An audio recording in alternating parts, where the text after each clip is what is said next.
Malakas ka ba? Sali na!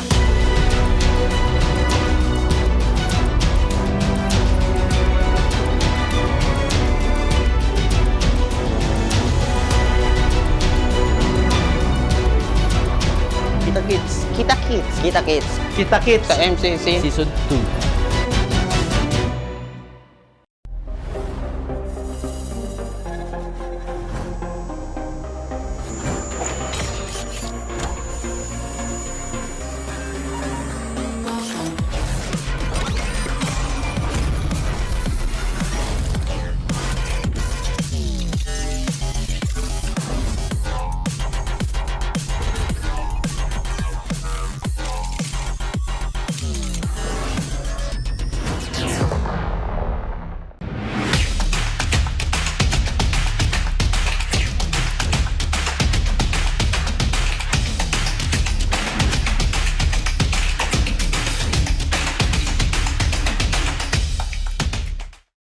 Hindi aabot ang data. Nice! Don't worry! The Only with Smart Power All 99. Hindi nabitin with 10 gig data plus only Facebook or TikTok and more. Load now!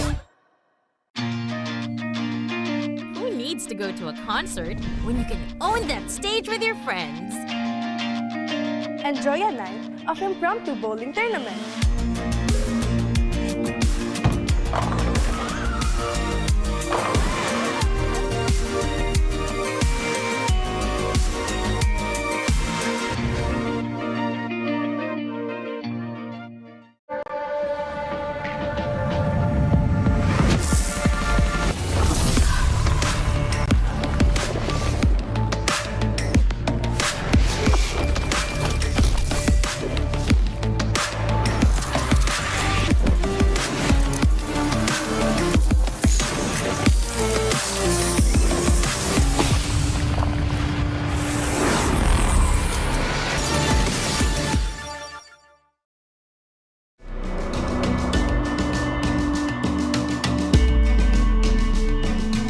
Malakas ka ba? Sali na!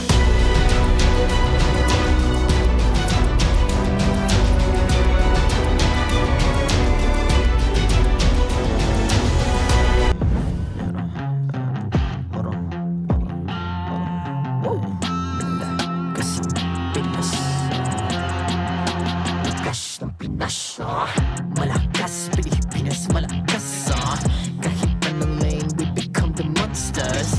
Malakas, Pilipinas, malakas, face the golden sun and ribbon for the 3 stars. Look at us to the top, no ifs, no buts, winning any game. Para to sa PINAS. Di mo matitinag aming boses on your level. Nasa kalye man o mobile, you know I become a legend. Open fire, we unite, we winners. Built with pressure, like diamonds are made of. Switch in a lane na parang gera, HP racing, may reset up. Built like a tank, buhat ni Hilda, full load SS parang Lyra. Susundan ko ang iyong bakas, kasama patas, tagumpay natin to, dahil tayo'y malakas. Para sa Pinas, nasa amin ang lalas, hindi to atras, kinikilala sa taas kasi kami ang malakas. Para sa Pinas, nasa amin ang lalas, hindi to atras, kinikilala sa taas, ganito kami sa Pinas. Wow! Hold on, hold on, hold on. Yeah, wala kasang Pinas. We are laging MVP, no surrender, no retreat. Pag nagsama-sama, just imagine what we can achieve. Laging MVP, no surrender, no retreat. Giving 100 all my all, cause we just cannot be defeated. We are unstoppable, immune and invulnerable. Ready ang equipment, lahat frozen, malak crowd control. Pakita ko na jab like pow, east to the southeast. So matawa, proud and loud, cause every enemy we devour. Susundan ko ang iyong bakas, kasama patas, tagumpay natin to, dahil tayo'y malakas. Para sa Pinas, nasa amin ang lalas, hindi to atras, kinikilala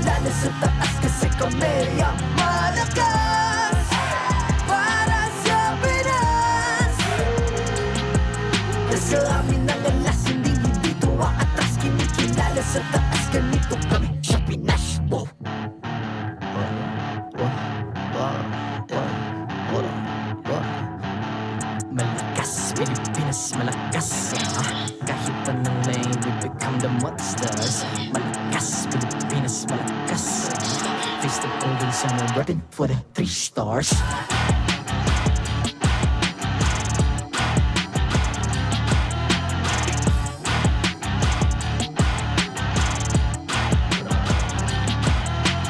Ang lakas ng Pinas, we unite, be the stars. Ang lakas ng Pinas, we unite, be the stars. Ang lakas ng Pinas, we unite, be the stars. Ang lakas ng Pinas, we the stars. Ang lakas ng Pinas, we unite, we the stars. Ang lakas ng Pinas, we unite, we the stars. Ang lakas ng Pinas, we unite, we the stars. Ang lakas ng Pinas, we the stars.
The 15th season of MPL Philippines is brought to you by the following sponsors. Infinix, the MPL official tournament phone. Lakas sa laro with Infinix.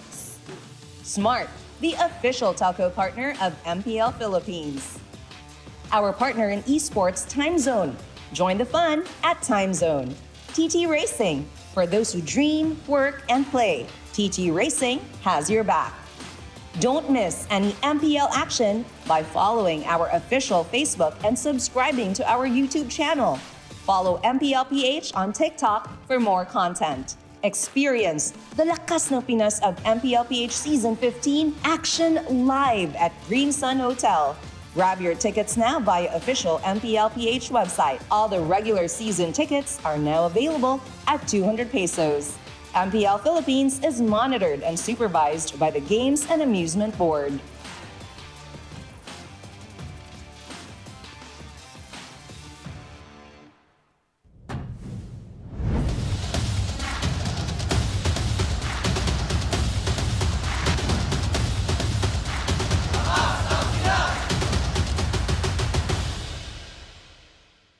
Mamimigay ng cellphone, mamimigay ng cellphone, mamimigay ng cellphone. 1 minute, 1 phone. Mamimigay ng cellphone, mamimigay ng cellphone, mamimigay ng cellphone. 1 minute, 1 phone. Mamimigay ng cellphone, mamimigay ng cellphone, mamimigay ng cellphone. 1 minute, 1 phone. Mamimigay ng cellphone, mamimigay ng cellphone, mamimigay ng cellphone. 1 minute, 1 phone. Mamimigay ng cellphone, mamimigay ng cellphone, mamimigay ng cellphone. 1 minute, 1 phone. Mamimigay ng cellphone, mamimigay ng cellphone, mamimigay ng cellphone. 1 minute, 1 phone. Maglaro ka lang ng 10 PM kada gabi. Hanggang sa 3 AM tayo mag-MLBB. Golden month na ngayon, huwag kang magpahuli. 1 minute, 1 phone mula sa MLBB. Mamimigay ng cellphone, mamimigay ng cellphone, mamimigay ng cellphone. 1 minute, 1 phone. Mamimigay ng cellphone, mamimigay ng cellphone, mamimigay ng cellphone. 1 minute, 1 phone. And there we finally have it. What an energizing start para sa panibagong simula dito lamang sa MPL Arena. Welcome back, everybody. My name is Hans Galeria at kasama ko dito, welcoming back also, Miss Jamie Fournier. It is so great to be back here at the MPL Arena. Hans, alam mo, sobrang init ng pagtanggap sa akin last week. Kaya nga naman, I'm so happy to be with all of you here once again. At ito ang mainit. Because again, we started off the Golden Week celebration from last week. At sisimulan natin uli yan ngayon. So I know you guys have already danced, right? But can we do it one more time? Can we do it one more time? Come on guys, tayo tayo, tayo tayo. I want to see everybody up on their feet. Okay? Kasi ginawa na to kanina ng ating mga maintenance, ginawa na to ng ating casters, all of the staff, all of the production. And now we're gonna do it. Okay? So we started off in 5, in 6, in 5, 6, 7, 8. Mamimigay ng cellphone, mamimigay ng cellphone, mamimigay ng cellphone. 1 minute, 1 phone. One more. Mamimigay ng cellphone, mamimigay ng cellphone, mamimigay ng cellphone. 1 minute, 1 phone. One more. Maglaro ka lang ng 10 p.m. kada gabi. Hanggang sa 3 a.m. tayo mag-MLBB. Ay, okay, do it. Let's go, let's go, let's go, let's go. Okay, okay, do it again. Okay. Energy. Mamimigay ng cellphone. 1 minute, 1 phone. Mamimigay ng cellphone. Mamimigay ng cellphone. Mamimigay ng cellphone. 1 minute, 1 phone. Let's go. That is right, Hans. Sobrang energizing. Okay ka pa ba? Okay pa ako. Kayang-kaya Okay pa ba to. ang lahat? Okay pa ang lahat? Alright, you may now take your seat. Good job, Meron kami. everybody. Mananatili tayong nandito because again, we're just getting started. Pwede kang makinood, pwede kang makisali, pwede kang makisayaw, at pwede ka palalong manalo ng napakarami nating prizes. You said the magic word, pwede kang manalo. That is right, Hans, because we have the Golden Month celebration ulit today. May mga papremyo na naghihintay ulit sa atin for today, Hans. You know what? I guess that leaves us with one thing, right? It's about to start this all of the thing. Yes, yes, yes. Saksihan ulit natin ang lakas ng Pinas sa MPL Philippines Season 15!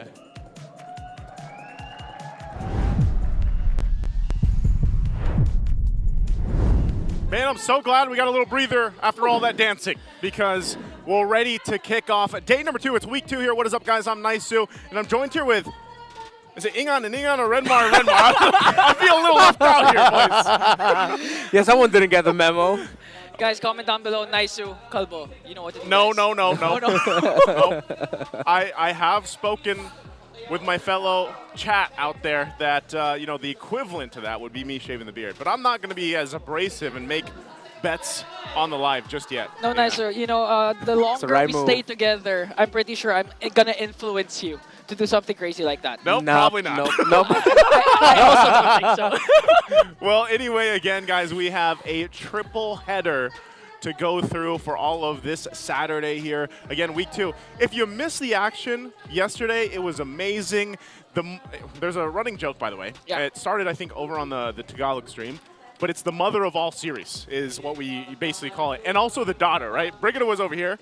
Chantel was over on the other side. And we got 2 series, 3 games each. We'll see if we get that today. They're not here, but let's see. But first off, before that, we do have to say thank you to our sponsors, Infinix. You can play like a pro with Infinix GT20 Pro, the MPL official tournament phone. Grab yours now and use a voucher, Infi MPL, to get up to 1,000 pesos off for you guys watching. And of course, exclusive freebies.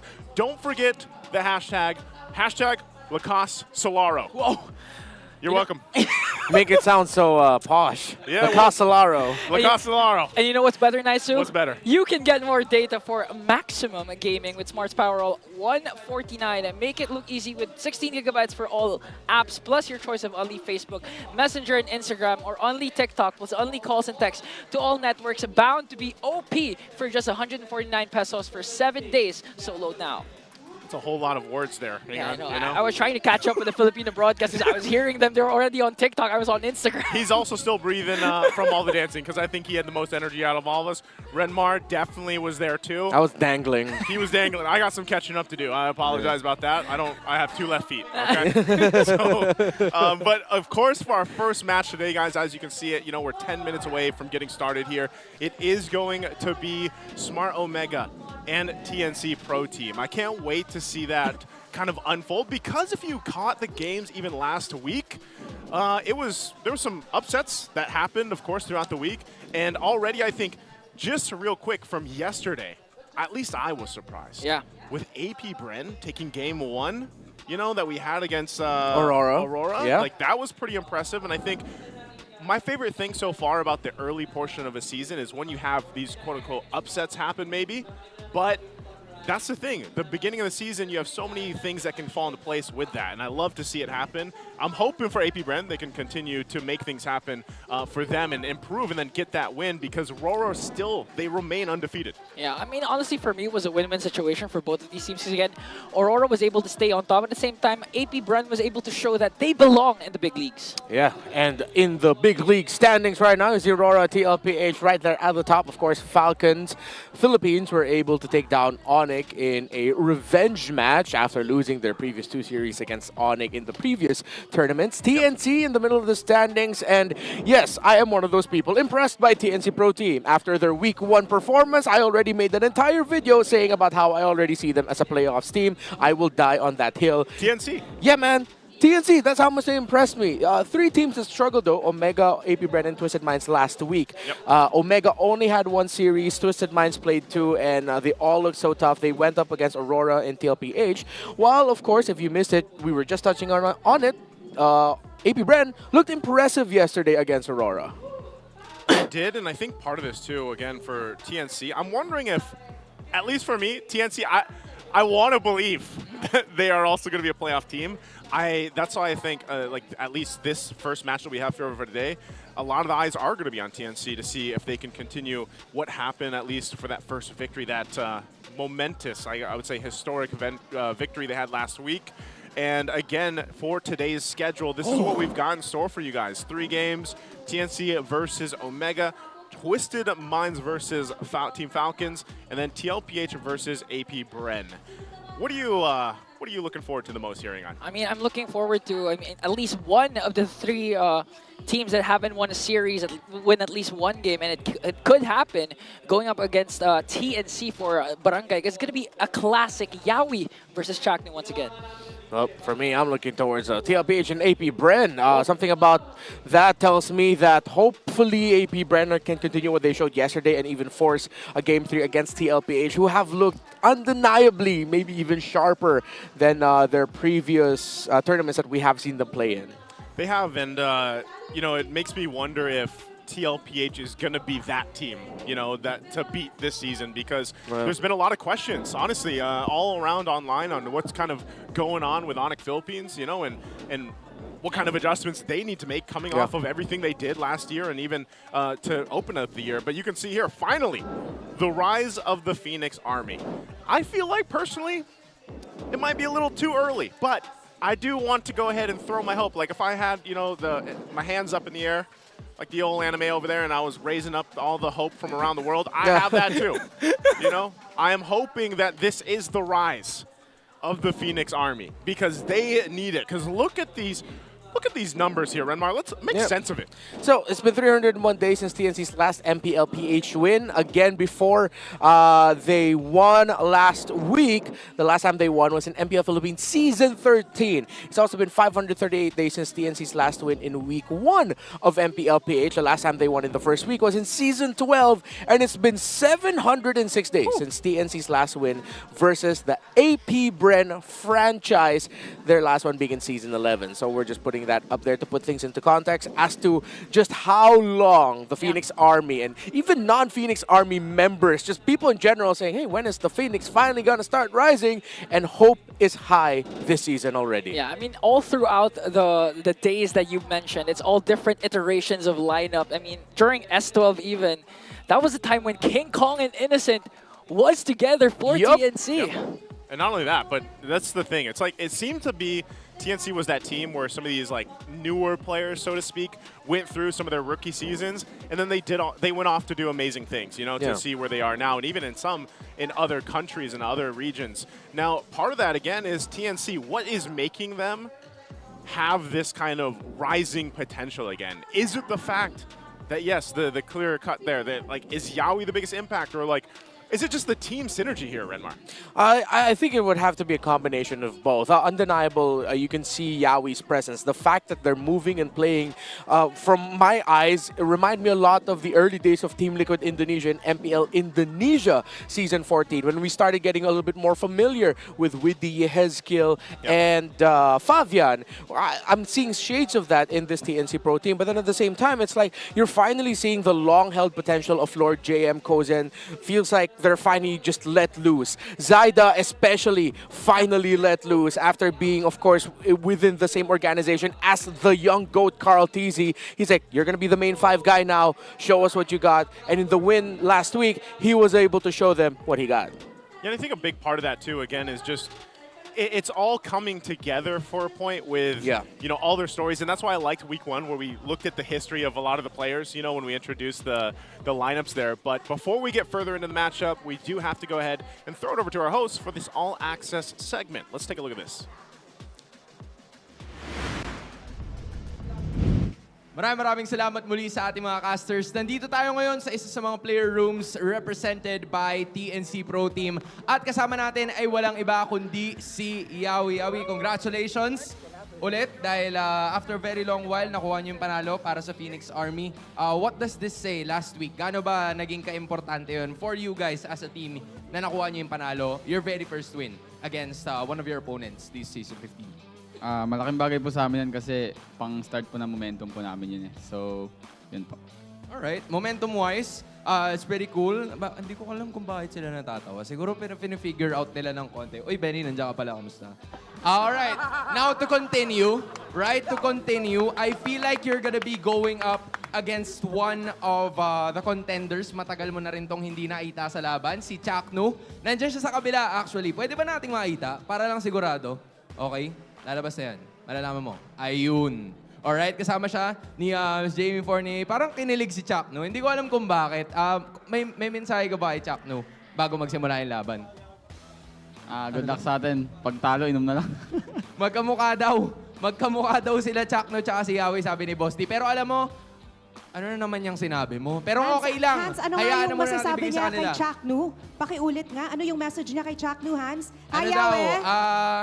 Galingan na lang daw nila parehas. Narinig mo yun? Galingan mo daw. O sige, ikaw na dyan, Jamie. Kamusta kayo dyan? Yes, Chaknu, narinig mo yung sinabi ni Yawi, di ba? Galingan mo daw. Ano naman yung masasabi mo sa kanya? Ano yung message mo para sa kanya? Same lang din, galingan natin pareho. I love that. Galingan nilang pareho. We have yet to see what will happen in this matchup. Now, matagal na kayong naglalaban, no? So, ano yung masasabi mo na kailangan mong gawin para magkapuntos din kayo sa rankings, lalo na for Omega? Siguro yung mga pre-practice namin, kailangan lang namin i-execute ng tama. Okay, so execution ng mga practice nila. Okay, so thank you so much, Chaknu. Ano yung message mo sa mga ka-teammates mo, no? Kanina, we had a message for Yawe. Dito naman sa grupo natin ngayon, sabi mo kailangan lang yung execution dun sa mga pre-practice nyo. Ano yung kailangan nilang tandaan as we have the matchup today? Tandaan nyo lang, hanggat may buhay. Okay lang yan. I love that. Hanggat may buhay, okay lang yan. Okay, casters, ano yung masasabi nyo doon? Over to you. As long as there's life, as long as there's life, it's good. It's everything's good. All good. All good. It's all good. From the Mamba himself. You know, sometimes I wish I had him to just like wake up. You know, when you wake up in the morning and you have maybe some of you guys have those quotations to start your day. Yeah. I wish I had just a whole bunch of quotations from Chaknu. Chaknu, words to live by. Words to live by to start my day. I thought you meant like when you wake up in the morning, he's just there already by your bedside, ready to dish out some wisdom. Hey, Naisu, as long as you're alive, you're living. As long as you wake up, you're good. All right. So again, great to hear from both of them. Yawi there, of course, then Chaknu. They are, you know, familiar players for a lot of people now. Again, Yawi is back in the MPL Philippines after spending, was it 2 seasons? 2 years? It's 2 years, and how long was he in Indonesia? At least a year. At least a year. Yeah, It was for a while, definitely. Been there for a while. You know, this has to be the question here. Will this be the season? The Phoenix Army finally rises. A, yes. B, no. C, hope so. And D, They have always been rising. How do you feel about this? I think, honestly, I would say A. Like, because, I mean, what's the criteria? I mean, if they rise, I mean, go inside the playoffs. You can only go up from here, is that what you're saying? You can only go up from here. I mean, I believe they're a strong team that could make it into the playoffs to the point that I could, stake something else aside from my hair. But soon, I'll come up with something new. No, Ingan, it's okay. You can just say you've seen my video now available on all my channels online.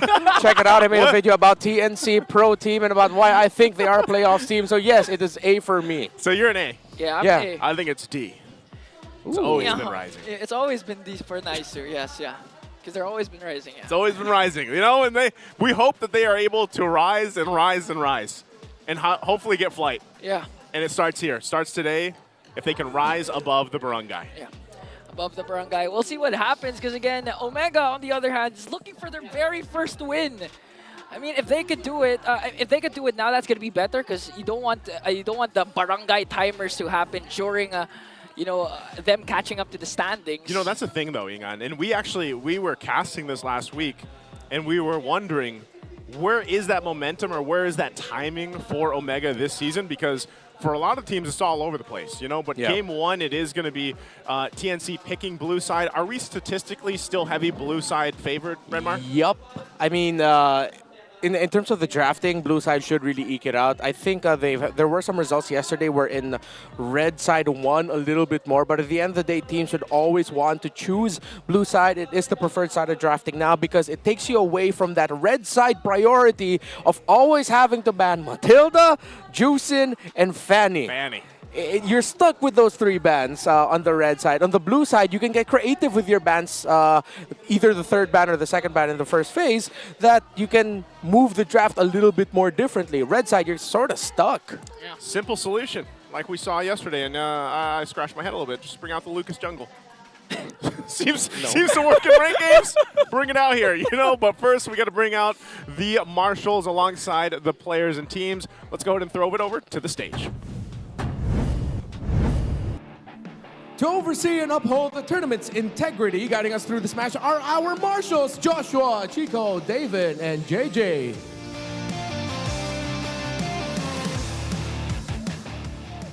The Phoenix has risen, but will they continue to soar above the line of dawn? Opening the first match of the day, TNC Pro Team. The EXP laner, Lord JM. In the jungle, Saida! In the mid lane, Lancy! The roamer, Yawi!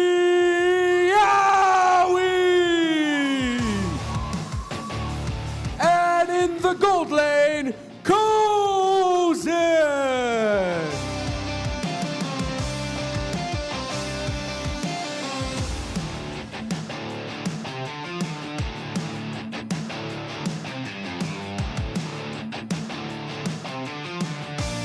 And their opponents, looking above the skylines of the barangay, ready to take the Phoenix back down, it's Barangay Smart Omega! In the EXP lane, Luis! In the jungle, Andoryu! In the mid lane, Ukir! In the roam, the Mamba, Chaknu! And in the gold lane, Big J, Joom!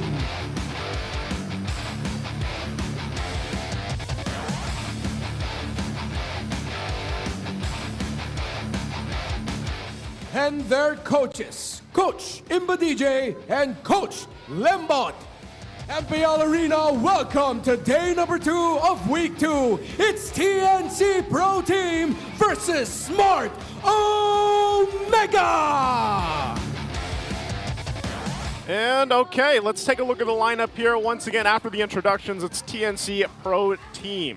Yeah, I mean, this five-man lineup, if they get the ball rolling, especially the catalyst of their rotation, Yawi, they're going to have an easy time going up against Omega. And not to mention the combination of Lancy and Lord JM, you know, Titan-like rotation from these two teams. Again, if they show up today and they wake up with a good smile on their face, they can actually go for a 2-0 sweep. I'm also looking forward to the gold lane matchup, man. Kozin and Big J. You know, Big J, I feel like didn't get to shine last week, like we're used to seeing, and maybe this is his moment, at least, for their matchup for week 2. And Kozin as well, you know, he had some pretty risky plays and decisions back in week 1. I'm wondering how that carries over here, because against them, like I said, it's Smart Omega. Renmar, who is it? Yeah, well, we haven't really seen the Smart Omega of MPL Philippines Season 14. The Omega that a lot of people thought would make it into the top 4 of the playoffs before they got swept in the first round. It's the lineup that you know from that season, but again, it's Luis instead of Ryota playing. And Luis needs to step up against Lord JM, who has been the secret sauce for TNC Pro Team. There's been something about how Lord JM's been handling the EXP lane that Luis needs to solve. And I agree with you there, Naisu. Big J really needs to step up, and Omega needs to supplement Big J better. Yeah, I think in a way, he just needs to be able to be protected, but also just allowed. It's not so much, I mean, protection is part of it, but also obviously positioning. And we've seen Big J do that, especially even last season, where he made some amazing plays, but it's also just not losing control of that early game so that the pressure isn't so much on Big J. And I think that's why you mentioned, you know, even in the XP lane or that mid-trio rotation is so important here. And even for the Mamba, he's got to bring back the Mamba mentality in a way, you know, for this matchup. So before that, let's take a look at how the players prepare for the game of the ping test. Nasa akin yung mic check, mga Erp. Setting muna tayo, guys, ha. Pwede sa pag-check ping chicks, may katry lang hero. Dalawa, nice. O, tara, sunod na to. Bas ka. Hello, M. Tikin saan, M. Ready agad, ready agad. Wag niyo ba yung ano, gagamitin ko mamaya? Gagamitin ko, pipito ko ngayon. Wait lang, kaya. Ito kaya skin ko, si, para tumatagilid, si. Hindi ako nagsasalita pre para wala silang marinig sa mic check. Tapos yung headset na naka-face mask. Hello guys, hello. Narinig ba ako?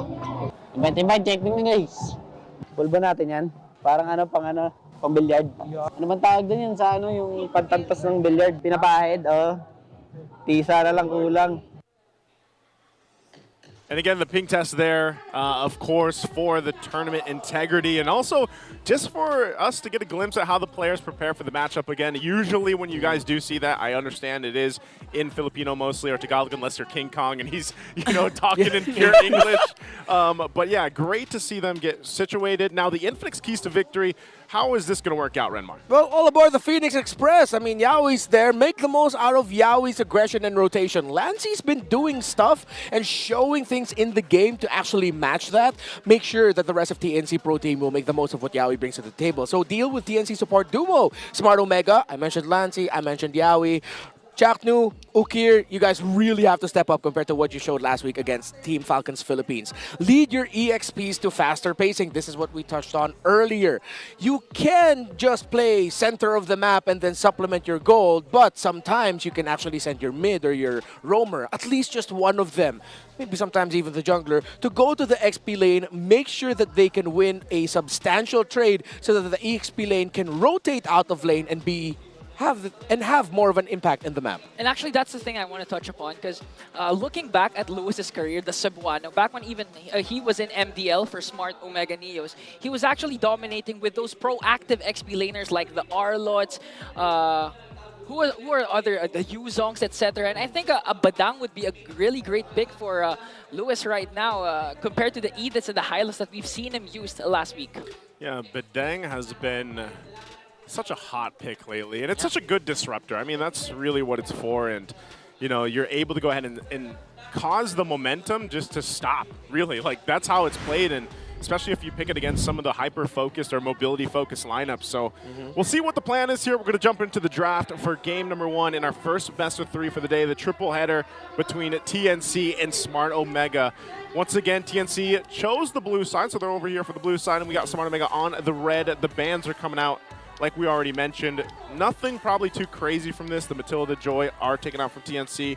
Jushin, maybe, of course, they also take the role of taking out that Fanny. Yeah. And we'll see some of the first priorities. I'm honestly thinking, because the Joy is taken out already, what has mostly been that first pick on blue side? Is it towards that Granger? Suyo. Yep, it's always the Suyo. Yeah. Suyo Joy is the usual priority right now on the gold when one of those two are open. But with them taking it away, I think they want to rush the Harith or the Granger this time around, especially with the Juicing off the table. So now this is TNC. Again, this is one of the benefits of the blue side draft. You can have much more room to pull off some crazy draft strategies to catch your opponent off guard. And any team drafting against a blue side team that took out Joy and Suyo will get caught off guard. At least you know you're trading for either the Harith or the Granger, most likely, and they decide to go for the Selena. TNC, what the hell is going on? Swerve, swerve. I mean, it's in the keys to victory. You mentioned it yourself.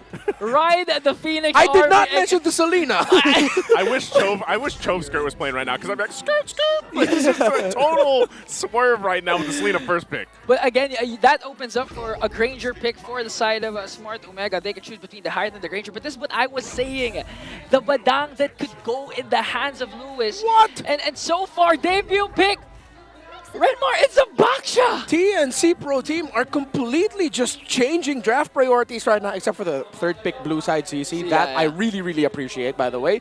Best EXP laner right now, you can sort of tie that up with Badang, but in terms of dominating the EXP lane, it is CC, but Badang is very high impact. So with the lineup surrounding Selena Baksha, Omega decide to go for a Hayabusa. Now, where TNC will place this Baksha, we don't know, whether in the roam or the jungle. However, a part of me is thinking we might actually be seeing a roam Baksha, something that TNC brought out last season, just it didn't work out well for them. I mean, after the adjustment, it's easier to cast the shield. Even if you miss, the cooldown's been reduced. But at the same time, the last time I saw Baksha recently was actually from Team Falcons in Snapdragon Pro Series, wherein they paired up the Baksha with the Barretts, and Baksha was actually the jungler for that game. I like that they went this, though. This is a nice kind of change of pace, I would say, honestly, from what we've been seeing, at least from week one and then even yesterday. Do you think this kind of unorthodox picking right now from TNC is going to work out for them based on what we see already from Smart Omega? Well, it might come back to bite them. The Hayabusa might actually be able to just hunt down for the Selena and make it a tough time for Kozin. So whatever they pair with it in the center of the map has to be something that can soak up a lot of damage, especially after Andoryu hits level 4 and gets his first item early on. If that does happen, you're going to be seeing a Hayabusa that won't be shy with using the Shadow Kill once he gets to see the Selena.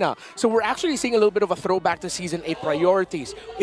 Back in Season 8, if one team gets Selena, they want to make sure the other team does not get Jawhead. So just a little bit of throwback, and just seeing the Hayabusa again, the bans of the Jawhead Selena, my mind goes back to those days. Yeah, Season 8, man, that was my first season. Oh, right, it was. You know, and I remember constantly kind of seeing that battle between those two picks, and that's one of the things, though, as this Vexana does get picked up here, is it's still risk or reward for Selena. We've seen some of the priority from other teams go for this, and you have to really be able to play around it. And then it's another debut pick.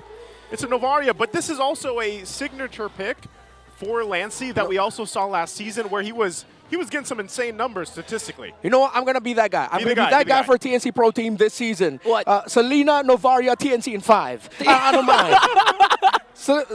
TNC in Trust 5? it. Trust it. What's 5 Trust mean? in them. Trust in them right now. They will make this work. It's risky, but they will make this work. So because our hands are aligned and we're saying TNC in 5. Is that what that means? No. So wait, assuming Redmar, this is the best of 7 series, you're actually giving one game to Omega. Yes. Is that what you're saying? All right. You know what? So that we don't have to explain it. TNC in 3. I still don't know what it means. What does it mean, Redmar? In 3 games. 3 games. TNC in 3 games. I'm sure people at home, too, were like, dude, what? Are we putting our hands in and we're going to be like, all right, TNC in 5. 1, 2, 3, TNC. You know, but anyway. Selena Novaria, that's Poke, that is Vision. This is a throwback to when Popol and Koopa Selena. Again, the idea of MPL Philippines Season 8, except at that time it was Selena paired up with something a little bit tankier. Koopa and Popol were a little bit tankier, but this is so risky for TNC, man. Like, as much as I want to say, hell yeah, this will work, the analyst brain tells me, bro, they got to chill. You got to put the analyst brain aside, look at the index, and just say, you know what, if you want to rise, you got to be a little risky. And that's what TNC is doing for Game 1 with this lineup. You get one last look here at what they're bringing to the table. This is crazy, but it might work for TNC. And now on the other side, can Smart Omega bring a Game 1 victory under their belt? We're jumping into the land of Dawn here. TNC and Smart Omega. Taking a look at this, I mean, it's been a minute since we've seen a Boxer jungle. Yeah, and it's Yawi on the Selena. Wow, how they're going to be faring against a Badang and Vexana partnership in the roam mid. High burst, high crowd control might be tough to get vision traditionally, so you'll have to rely on the traps to get vision in the center of the map. While in the EXP lane, Lord JM will have to handle an Arlot. Lord JM, I hope he looks to be aggressive because that is not a favorable lane for an Arlot, and he could definitely be more impactful in the map if he plays this well. You know, I'm actually happy for Lewis because I mentioned this a while ago. I want to see the proactive XP laners coming in from the Cebuano himself. Arlot has now been in the picture, so we can expect a lot of game-changing plays from Lewis himself. And paired up with the rotation of the Badang and the Vexana, we've seen this a lot yesterday, and it works. The Badang Vexana. There's a lot of crowd control from this lineup for Smart Omega, and the only thing is, you know, how are you actually going to utilize those ultimates? You've got Chaknu with the Badang in his hands. You know, you got that great just utilizing of even the fist crack. It does good enough damage, but just using getting the walls off, and then you have a swooping effect, right, with the final slash for this Arlot. I'm wondering how they're going to layer those when it comes to the team fights, especially later on. But it does give them a lot of threat around the objectives. Lord JM? Okay. First initiation forced out by Omega, but Lord James fine. He doesn't care. He has the mobility. And again, Omega reading the laning advantage that ACC will have against an Arlot, their first major rotation to actually help out their EXP laner. They weren't able to threaten Lord JM in any considerable fashion, so TNC Pro Team have started the turn. It's a crazy start, man. Make sense. that's what I feel like that's been the theme from draft to now. You know, maybe that's going to be the theme of this matchup, but right now it's the fact that they were able to go ahead and get themselves that turtle for Smart Omega off of that. And, you know, you saw how devastating an arrow this early on in the game can be, even for Chaknus, who, again, he's got, I believe he had the Tenacity emblem. So, you know, the fact that he's able to go ahead and not die is good for them. But then where do you go from here, right? You already got your first objective. You build up from there. Your XP lane seems to be the dead lane right now. It's just going to be fine. Do they make a play here, Chaknu? Oh, fist cracks, just to make sure that TNC is able to get a kill. And actually, Andorio is the one who counters it out and gets Lansing in the middle. What is happening? That's exactly what we were talking about. Once Andoriu's level 4 and he will hunt down the Selena and the Novaria with the shadow kills. He does not have to worry about a big beefy roamer to soak up damage because they don't have that. They have Zyda at the center of the map who was placed forward, who wasn't able to take down Chaknu, and I'm just really looking forward to seeing how TNC will make this work because I'm still scratching my head. Yeah, he's, again, that's twice now that Chaknu hasn't gone down, and these arrows from Yawi eventually are going to be a problem that they have to deal with. So some of the early game is going to work in favor for Smart Omega, and a lot of it has to deal with, again, think about this. The way this interaction works with Novaria and also having the Selena, you get so much vision. Like, this is your vision game for game 1. There's no way you lose in vision for TNC. So throughout the game, that's the strength with the lineup that they have. So even if they just kind of,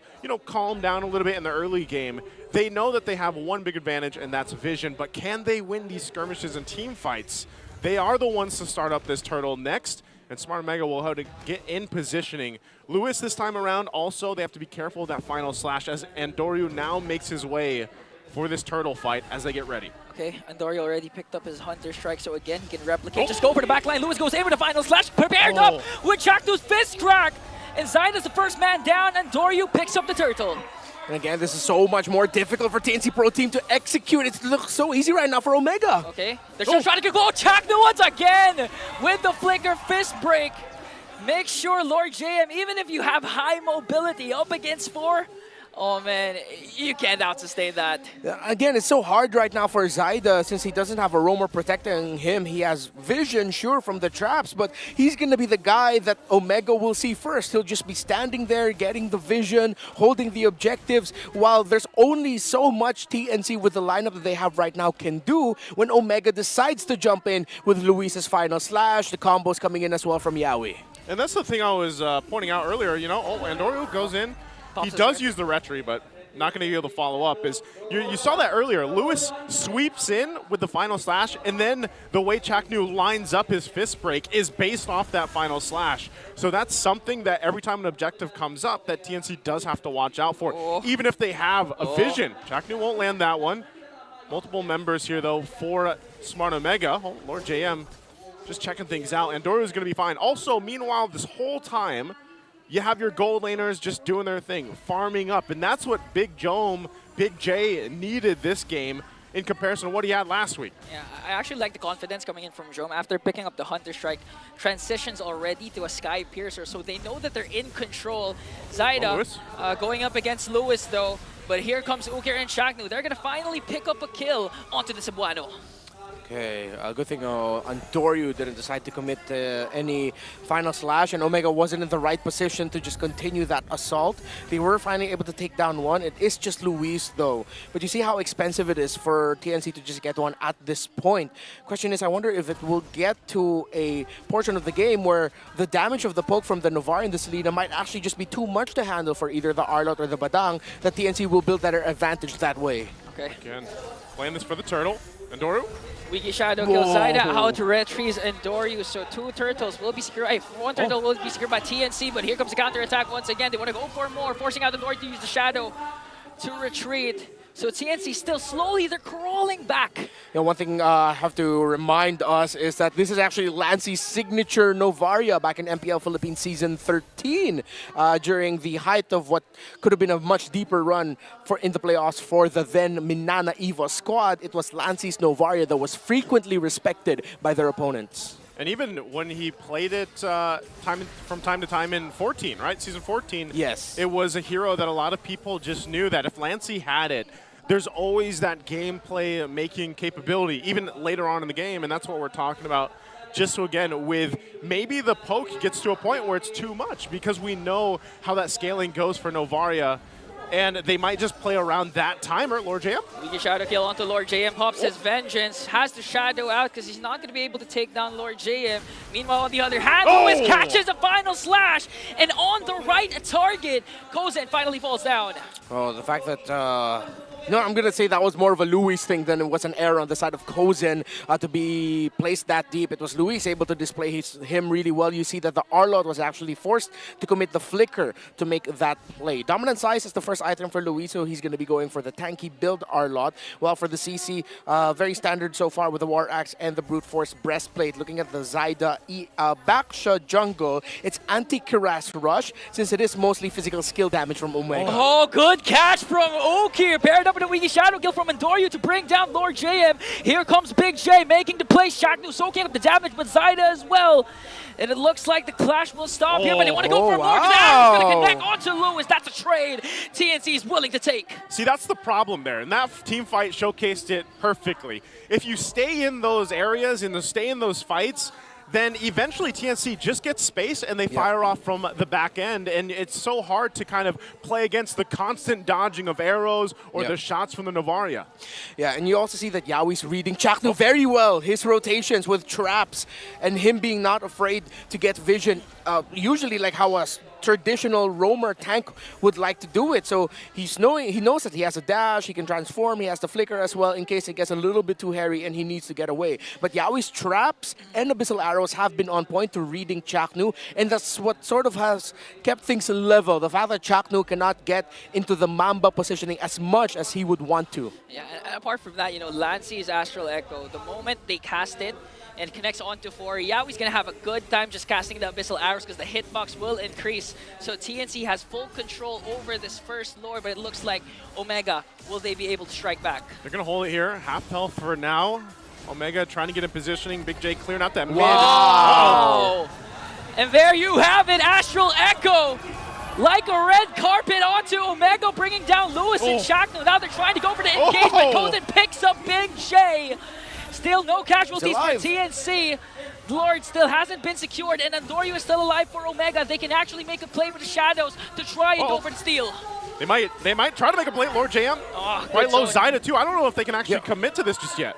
Yeah, Omega cannot get close. And this is what I was talking about. 5 kills per side, TNC in 5. That's what I meant. TNC and that's when they got the Lord. They're making the lineup work. I told you. I mean, I doubted it, not gonna lie. I was very skeptical. But once you see everything layering together, Lancey's comfort with the Novaria, I feel like, alongside the Yawi's great timings of the traps and Abyssal Arrows, is what's making this work. Hashtag TNC in 5. Hashtag TNC. If they win this, you know, then we've got the answer we're looking for. Because right now they have this play with the Lord making its way down the bottom.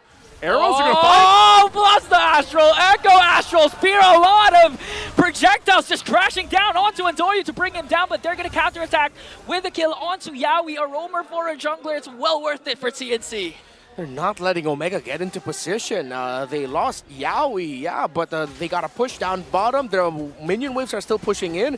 I think Omega's sort of like seeing an alternate version of what it was like to go up against the chip of Team Falcons Philippines, wherein they're just wary about the vision and the turnaround factor that a chip provides, except this time it's the Astral Echo and the ability set of a Novaria plus a Selena. And he's been low-key here, but Zyda has also been a very important part of this lineup because he's the main tank. He's the guy who's just there. It's like, hit me, please. I do this for my team. He's the sandbag, you know? He's the sandbag. And it's funny because some people were wondering when we came into this, I think it's still developing the meta right now for the season, but for sure, you know, is it going to still be a lot of the assassins, or do the utility jungler heroes now have a space in the meta?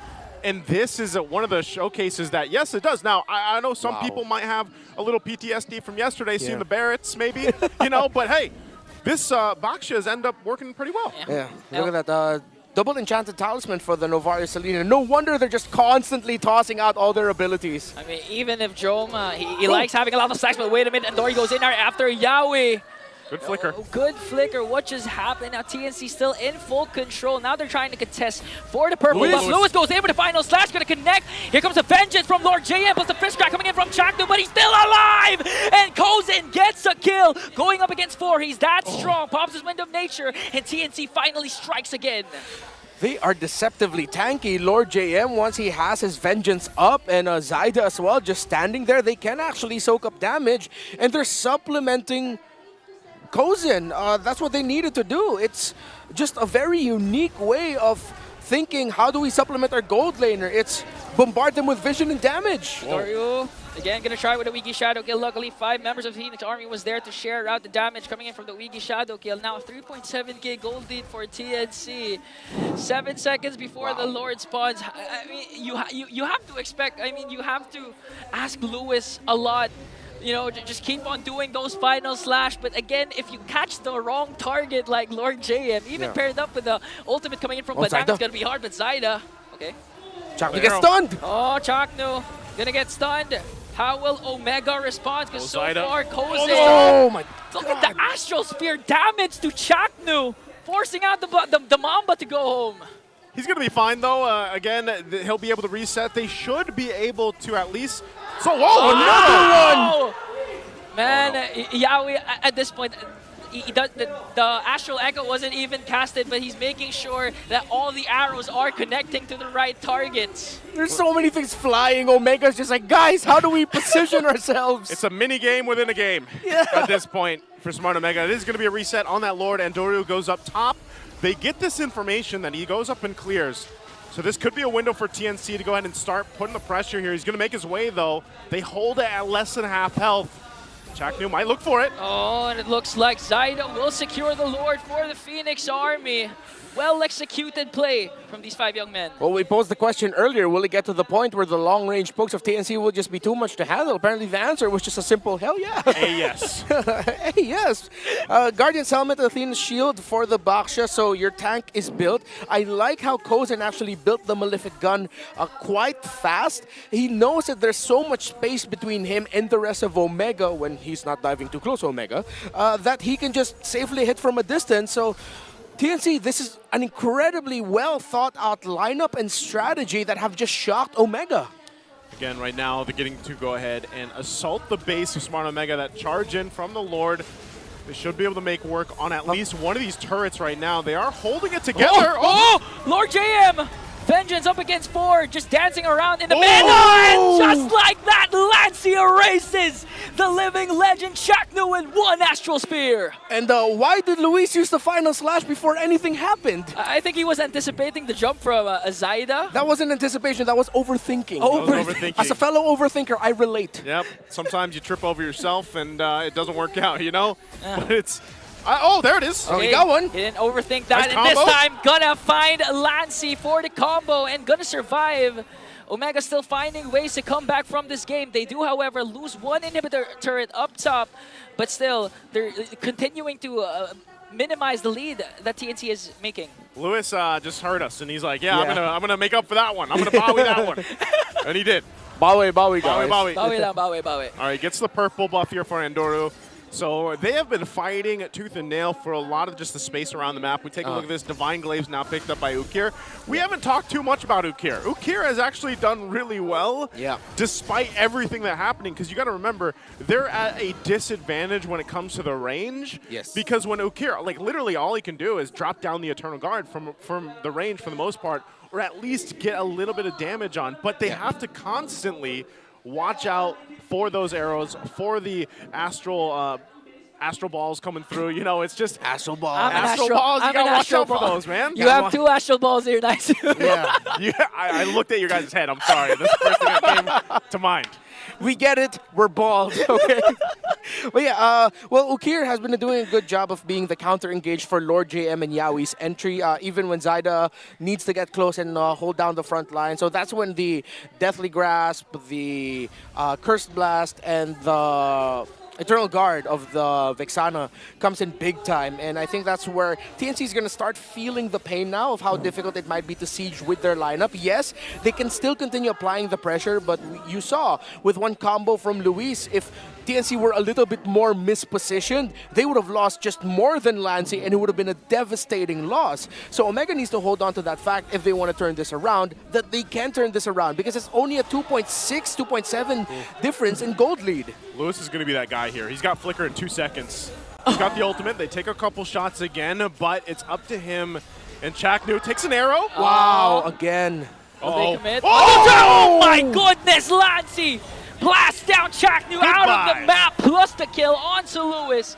And goodbye indeed, but TNC will still go for the Lord. Yeah, wow, Lancey got Chaknu with that Star Shatter right in the Astral, bro.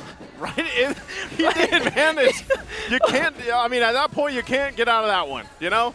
And part of this, too, as I was saying, is, you know, Lewis and Chaknu had to be those guys. There was no opportunity for them to be those guys because of all the arrows and the traps and everything else thrown at them. Yeah, and the thing is, Lewis and Chaknu are actually just doing their job.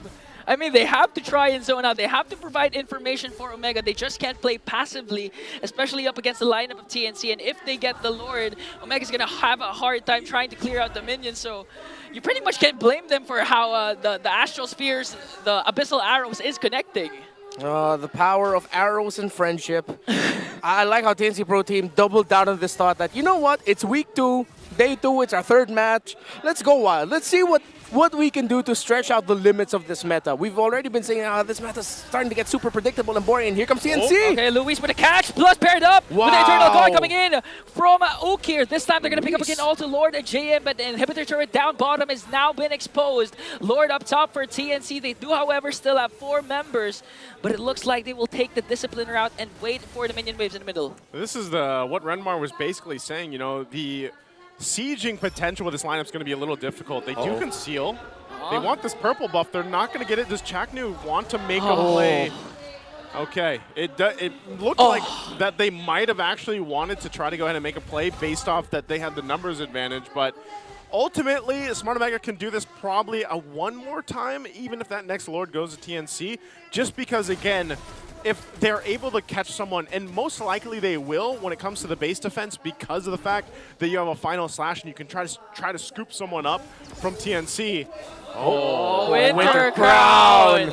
Go! He got away! Yeah, we got away. And now the chase is on for TNC. They're not going to contest for the orange buff anymore, but look at just the fast hands of Yawi. I mean, That was cool. You spent the entire game just making sure the Abyssal Arrows will connect on the dot, and now you have enough time to execute those kinds of outplays up against Adorium. Yawi, where have you been all my life, Yawi? All your life? All your life? Okay. Yeah. Okay. That's not that long. Yeah. You know, you're quite young, so... Still a young man. Still a young man, still Who a has young lost man. all his hair. I mean, I said that because, you know, as a roamer myself, I really look up to these kinds of roamers. Yawi. You relate, you relate. I relate. I've never seen you play Selena. I honestly can't relate because I also can't execute a Winter Crown play like that. You can. Just have a little bit more faith in yourself. You just gotta prep it. That's it. That's all you gotta do. Okay, fine, guys. You just prep the Winner's Crown. You've never done that before? You know, you guys, you make it sound so easy. It is, bro. It is.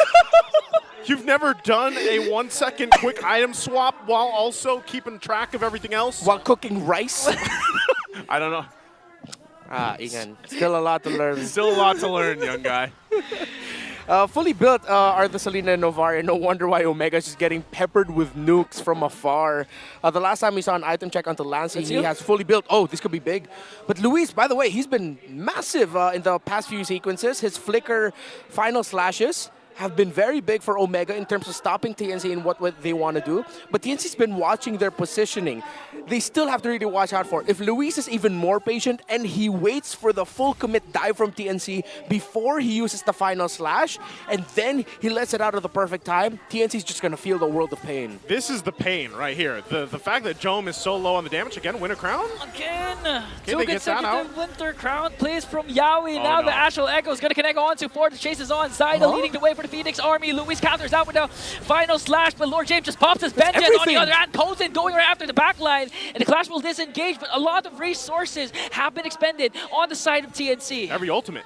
Yeah, that's so much for Lord JM only. But TNC, to be fair, also used a lot of their ultimates. So these two teams are going into this without a lot of their key abilities. It's coming back quickly, though, for Omega and TNC. Ultimate should be back online, except for the Eternal Guard of the Vexana.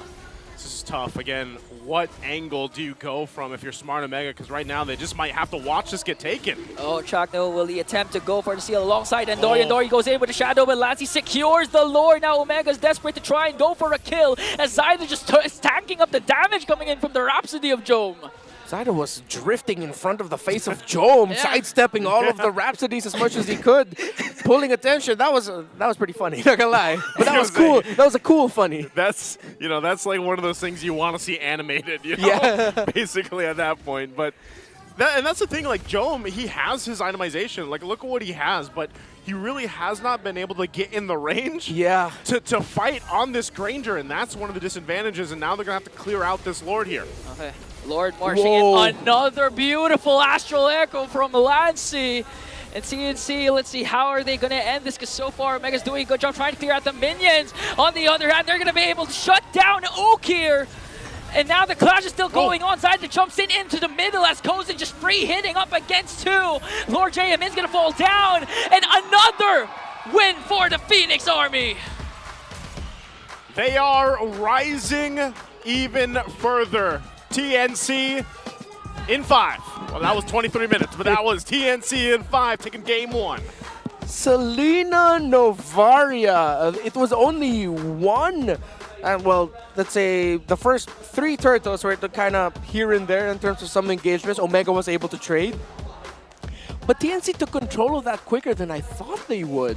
Like, they just started peppering Omega, and Omega's ability in the early game to be able to snowball and just wreck TNC's lineup, again, with a very risky Selena Novaria combo, that window closed down really quickly. That's what shocked me the most. I was honestly expecting some sort of game like Falcons versus Onyx yesterday, wherein Onyx was able to extend the game with the was it Barrett's? I mean, yeah, Barrett's jungler, right? For King Kong. Yeah, I was expecting a TNC some sort of pull off a route like that, but they did it in an unexpected, very fast fashion.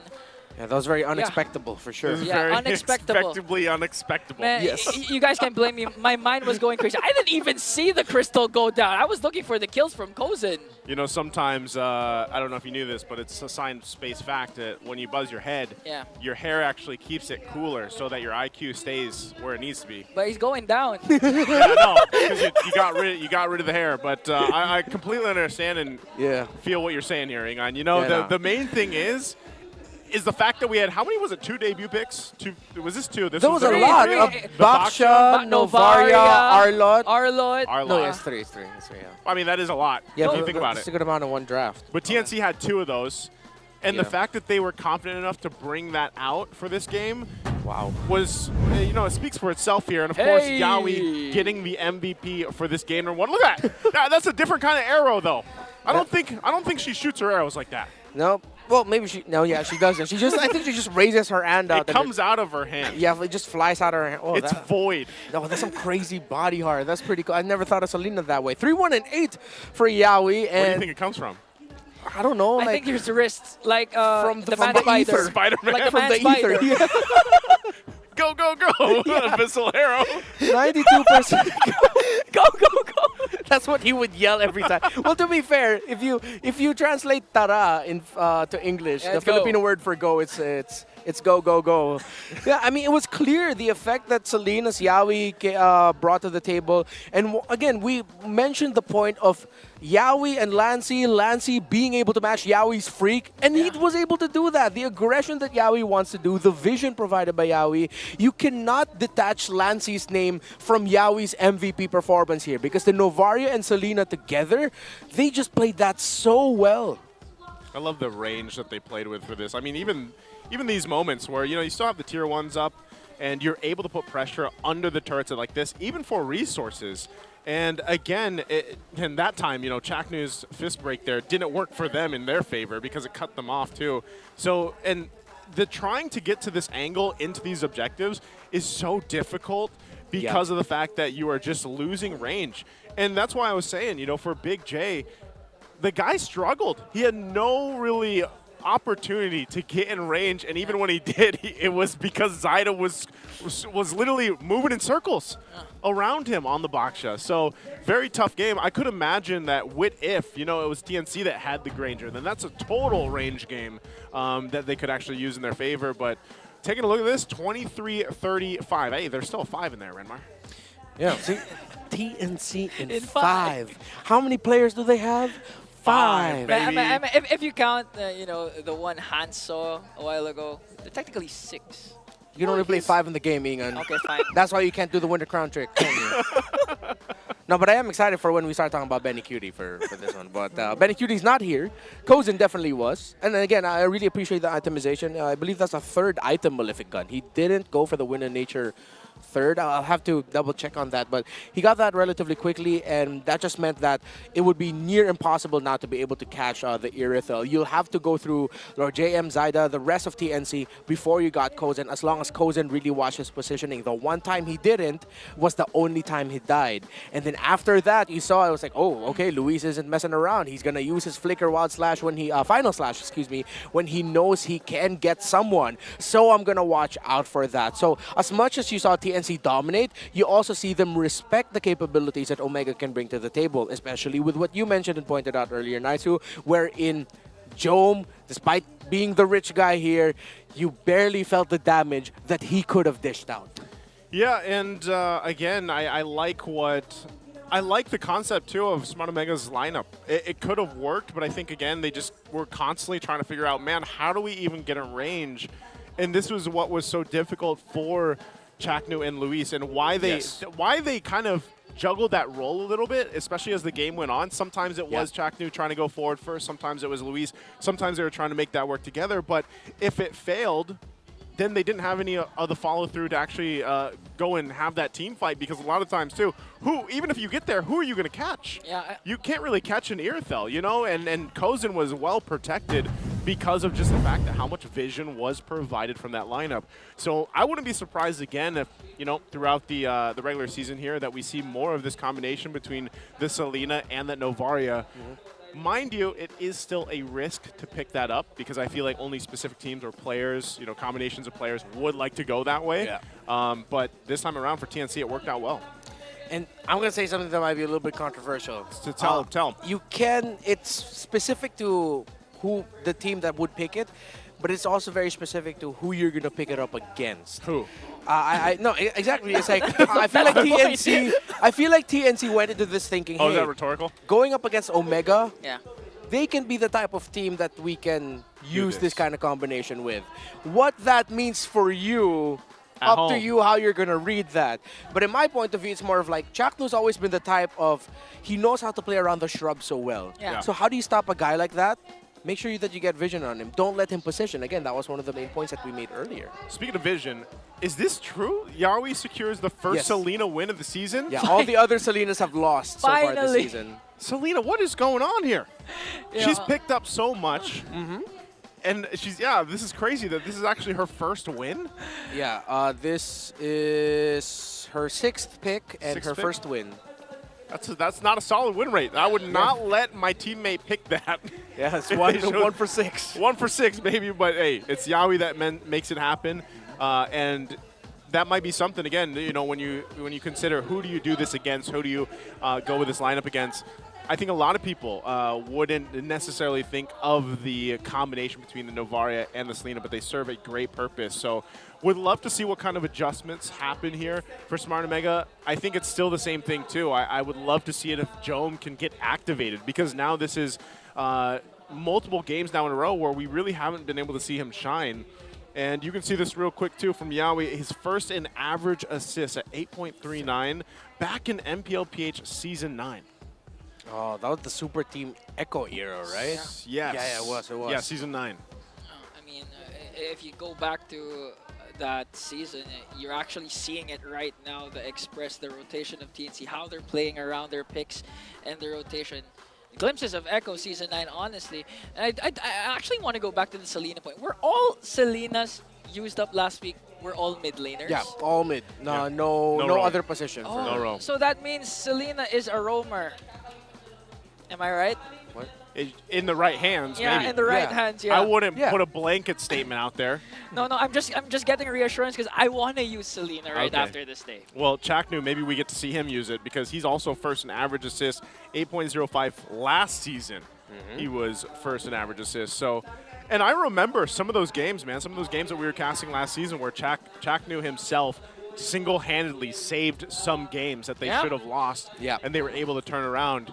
And that play style, that mentality, that Mamba mentality is clearly it's still there, but so far it just hasn't got them that victory that they're looking for. And part of that, again, is the fact that I just think Smart Omega in general is trying to build up that synergy around them as a team. Yeah. Because individually they all have, their moments where they do shine, but ultimately they just haven't been able to go and come together in a game to get that dominant game win or even the series win that they're looking for.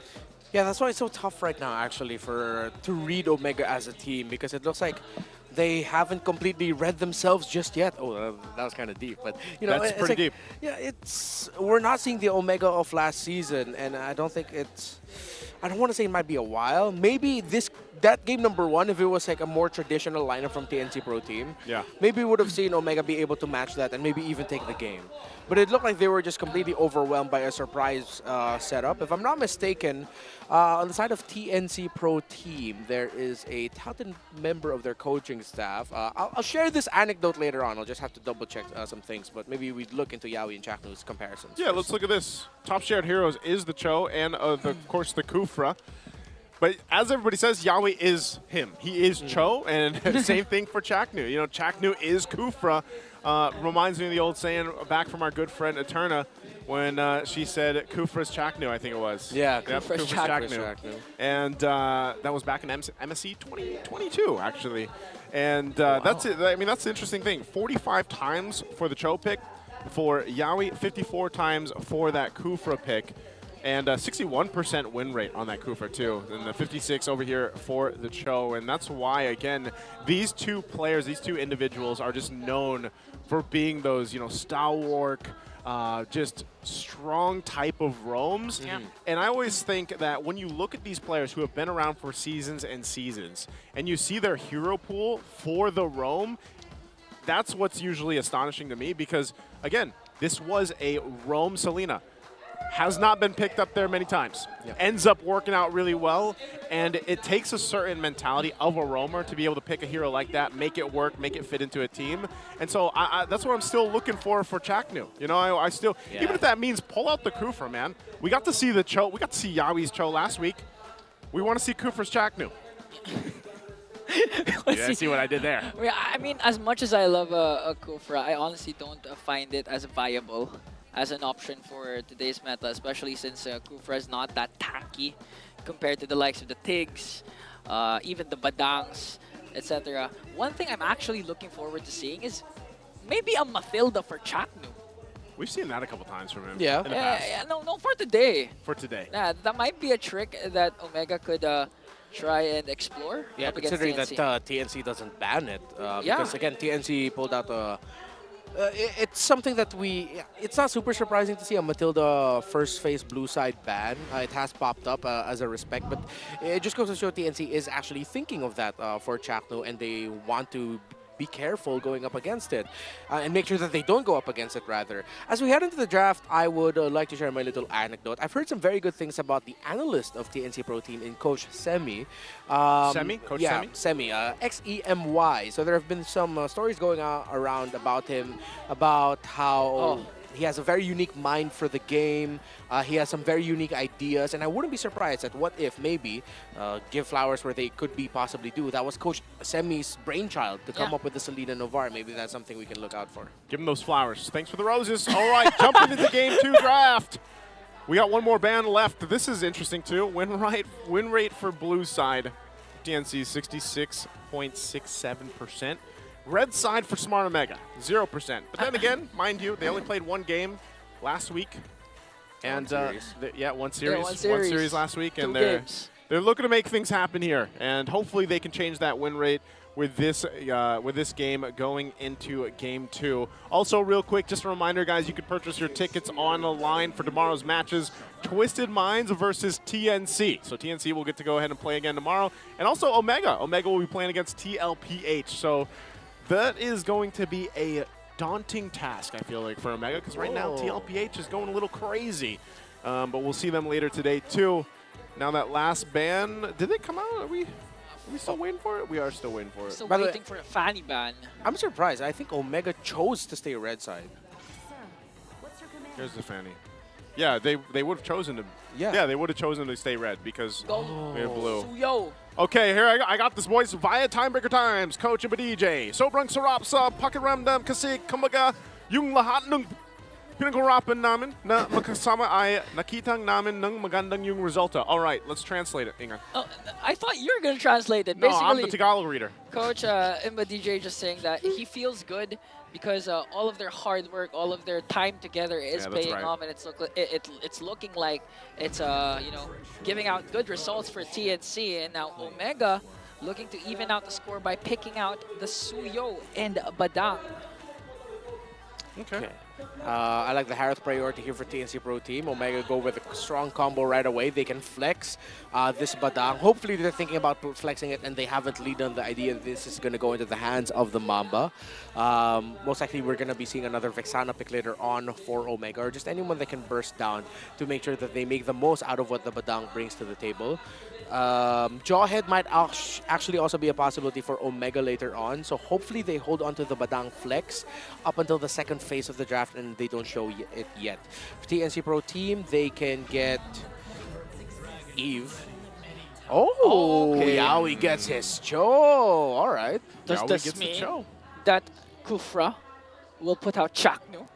You know what? If you're going to pick up Kufra, now would be a good time to do it. Right? Not now, but in this draft. Later on, yeah, of course. Yeah. Hopefully we get that matchup. Okay. Okay, we like it. We like it. We like it. He gets.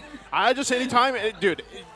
You guys can't deny it. All the Yawi fans around the world, they see him get the Cho. It's the same reaction when, for example, Chaknu did get the Kufr before. So they want to see him make the moves, make the plays. And right now, based off this first phase of the draft, I would say that right now TNC, I like what they have. The combination too that we've seen before quite a bit is that E pick with that Harith, two solid options that really work with a lot of utility, but also the ultimates work great together. You know, if you want to set up that box, the real world manipulation with that Zaman Force, there's a lot of zone potential, especially when you consider the fact that you have these heroes across from you that want to be in your face, right? The Mozkov coming in with the Spear of Destruction, the Suyo, of course, even the Badang. Like, this is what you want to go ahead and fight. And if you can actually lock someone down with a kick with that Way of the Dragon and take someone out right away, that's a huge advantage for TNC already. And we've seen it a lot multiple times yesterday. I believe Cho was picked up as a roamer multiple times, and Omega takes out a lot of junglers, Joy and Alpha. The problem means Omega's actually thinking about a Farsa in their mid lane. That's usually one of the reasons why you would ban out the Joy. Because if you're the Vexana, you're okay with letting the Joy through. TNC Pro Team let go of the Glue. There might be a Farsa 4th pick, and then we're just gonna see finally the Roam EXP get shown in the 5th. Hopefully that's what they're thinking. Okay. Next pick, Farsa. That's what this is they common. were thinking. Yeah.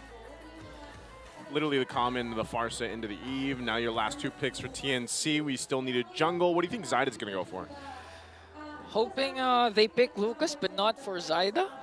Or for Lord JM.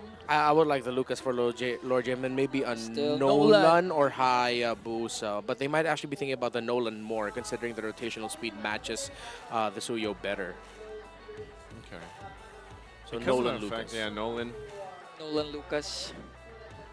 Lucas jungle. Why do you think it doesn't work out so? Why didn't it work out so well yesterday?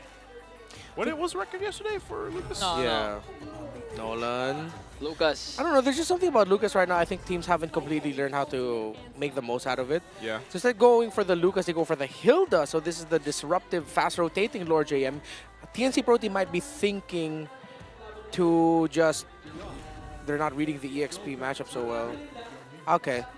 So they want the Hilda to be very active in the map, to go in the jungle a little bit more. So you're actually rotating more as 4 with the Hilda leaving the EXP lane. And I think they banked on that idea that they're going to be going up against a Badang on the EXP, then the Badang is not going roam. Yeah, not going roam. That was that Tig last pick there. So good responses. And I feel like that Tig was kind of warranted because you want to be able to go ahead and help with setting things up just in case. Because if you do happen to get caught in that fight with the rear world manipulation and you have a response with the implosion, and we've seen this happen time and time again, you could use that in a couple different ways, whether that's to peel, whether that's just to be a counter response from TNC or to TNC's lineup, then that's fine. But also, again, you have good burst damage, and that's what I like for Smart Omega, because I want to see them have a better early game, one where they take control, at least in the early game, because look at this. The potential here right now, the early to mid-game potential, that was a 4.4. I mean, it looked like it was more red than blue. Yeah. The numbers were swapped a little bit, but I want to see this early game potential with a Suyo and a Farsa in the hands of Smart Omega. We'll see if they pull it off. We're jumping into the game at 2. Once again in the Land of Dawn. TNC, will they get a sweep against the Barangay Smart Omega? Yeah, if Omega wants to get that early snowball that Naisu is looking for, they have to make sure that they don't have a repeat of their first engage against Team Falcons Philippines in game number 1 last week, wherein they overly committed because they knew they could get the snowball, and they just missed the execution. Early game post, you could already feel it. And just like that, you already forced out Ukir's Flicker early on. That early on with the Flicker is going to be tough, because I was... You know, again, he could just wait till he's level 4, and if you're Farsa, you got Wings by Wings. That's kind of safety and net enough. But ultimately, with how this is going to go, like I said, for Jome, he's got his signature Mozkov. I want to say it's signature because that's where we saw some of his best performances last season.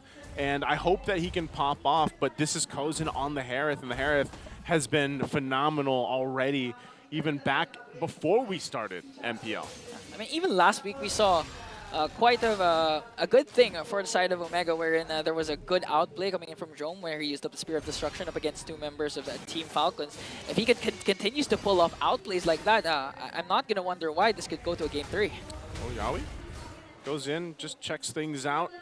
And even with this, they do have Zyda at level 4.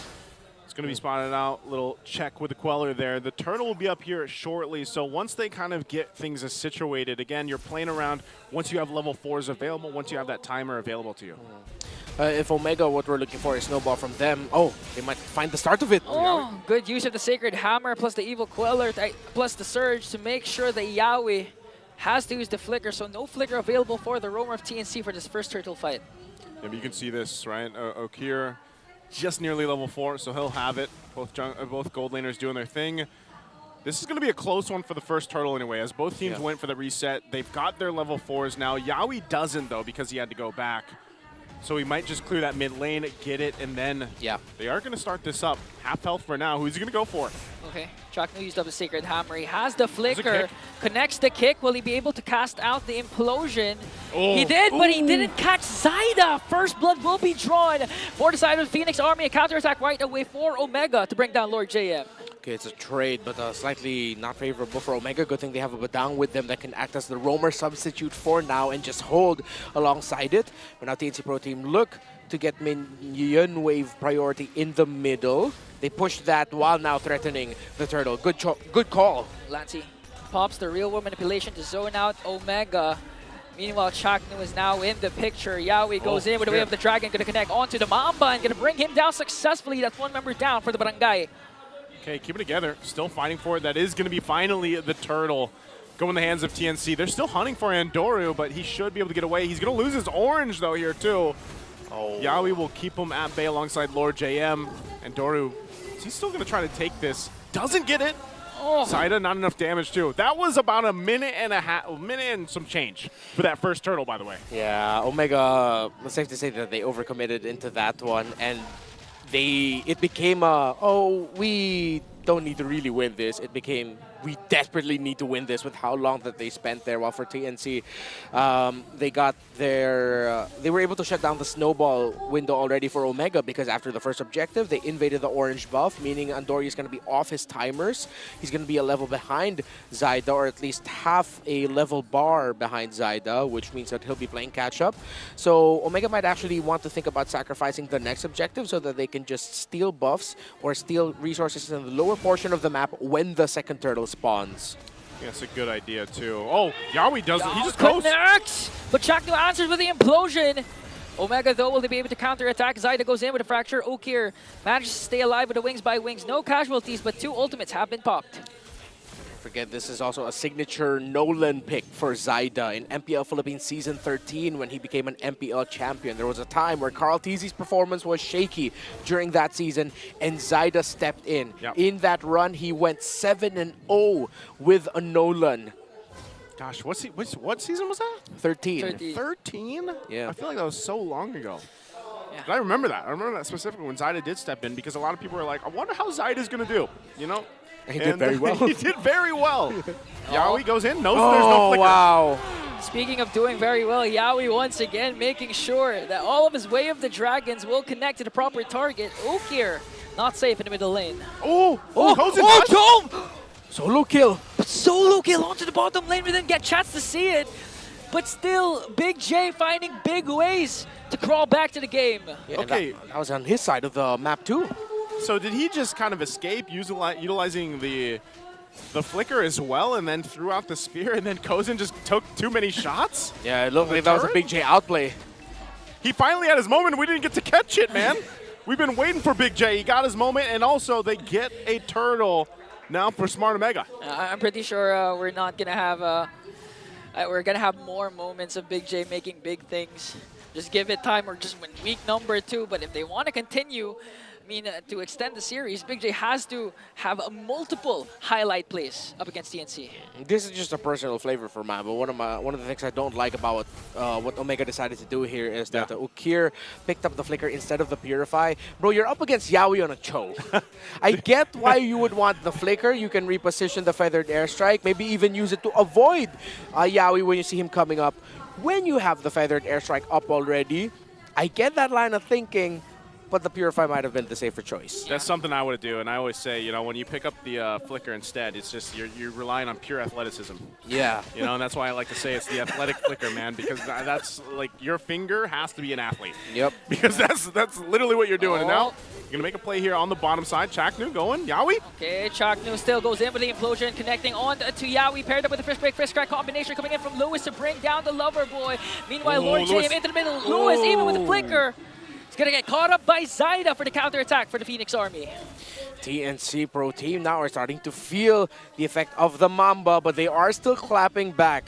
How many more trades until Omega finally gets the definitive winning one? Oh, early cast with the feathered airstrike. Lancy answers right back with real world manipulation. They're trying to make a sandwich play up top against Omega. Kozin still here in the picture. Salmon Force goes in. After Jome. Fortunately for Kozin, this highlight play was caught in camera. It was under the turret too with your teammates there. That must not feel good for Big J as TNC Pro Team will continue their momentum. Lancy on point with a real world manipulation there, and TNC are feeling it. They're feeling it right now, and they're feeling that pressure mounting up from a rising Phoenix.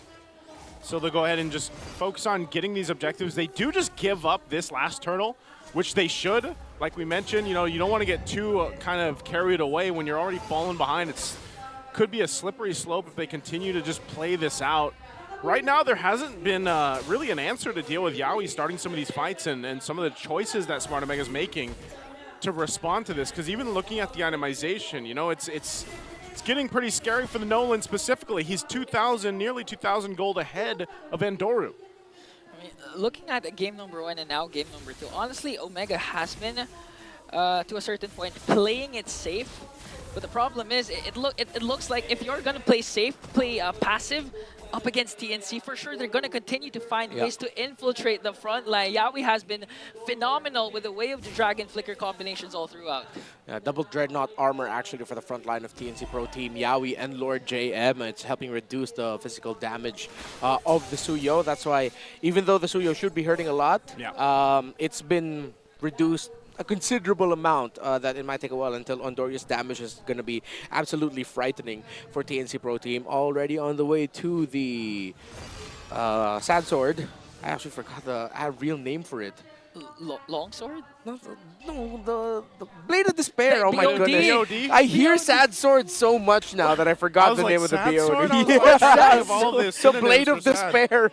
So yeah, already on the way to the third item, and considerable gold gap. 2,000 is the lead of Zyda against Andoryu. I've never heard because of Leo. He calls it Sad Sword a lot. Why? Darn it, Leo! Green sword. I'm surprised he doesn't have a sound effect for that one. I think he does. He probably does, but He does for sure. Well, at this point, you can see the damage being dealt here. It is pretty scary. Looking at this. Oh, fighting again. Ooh, Yawi. dodge! What a dodge from That's athletic. Andoryu. Now the counter play from Omega. Lancy answers right back with the real manipulation onto Chaknu. And they're going to bring down Yawi in exchange for Chaknu. But the fight still continues. The side goes in with a fracture. Going to bring down Andoryu once again. Forcing out the flicker of Jome also. But Lord JM goes in. Wants to go in for the kill. Omega survives with 3 members. But TNC, once again, a quick response. Another picture-perfect placement. Zyda, Sisukir. Oh, but Zyda dashed into the wall just a little bit. But TNC Pro Team, Lancy on point with another Starfield drop down where Kozin and Lord JM look so comfortable keeping Jome at bay. So good at just zoning out Jome, really not letting him to really do anything. Whether he's playing the Granger, whether he's on the Moskov, it just seems like he's not really able to be activated other than that 1v1 fight he had earlier on with Kozin. So this is, again, a swing in favor of TNC even further now that they've gotten themselves the Lord. Chaknu, though. They're going to commit the implosion onto Lord JM, but the damage, will it be enough, though, as Yawi goes in, plus flicker in. Ukir cast his feathered airstrike to zone out the members of TNC. Now it's 1 attempt wasted for the side of Omega. Lord JM was just too tanky, and TNC's quick response, quick counterattack was just too much to handle for the Barangay. I guess you might as well just go for that. You know the shields are still up in the mid lane, so you know, maybe you don't need the implosion. I don't think it's going to be a backup for this, so they just try to hold on to what they can. Lord's going to be cleared out, but look at Yawi. Does put the threat there, even using the conceal. The shields will go down on the top. They're still here on the mid, though, so it's actually held in. They keep it together.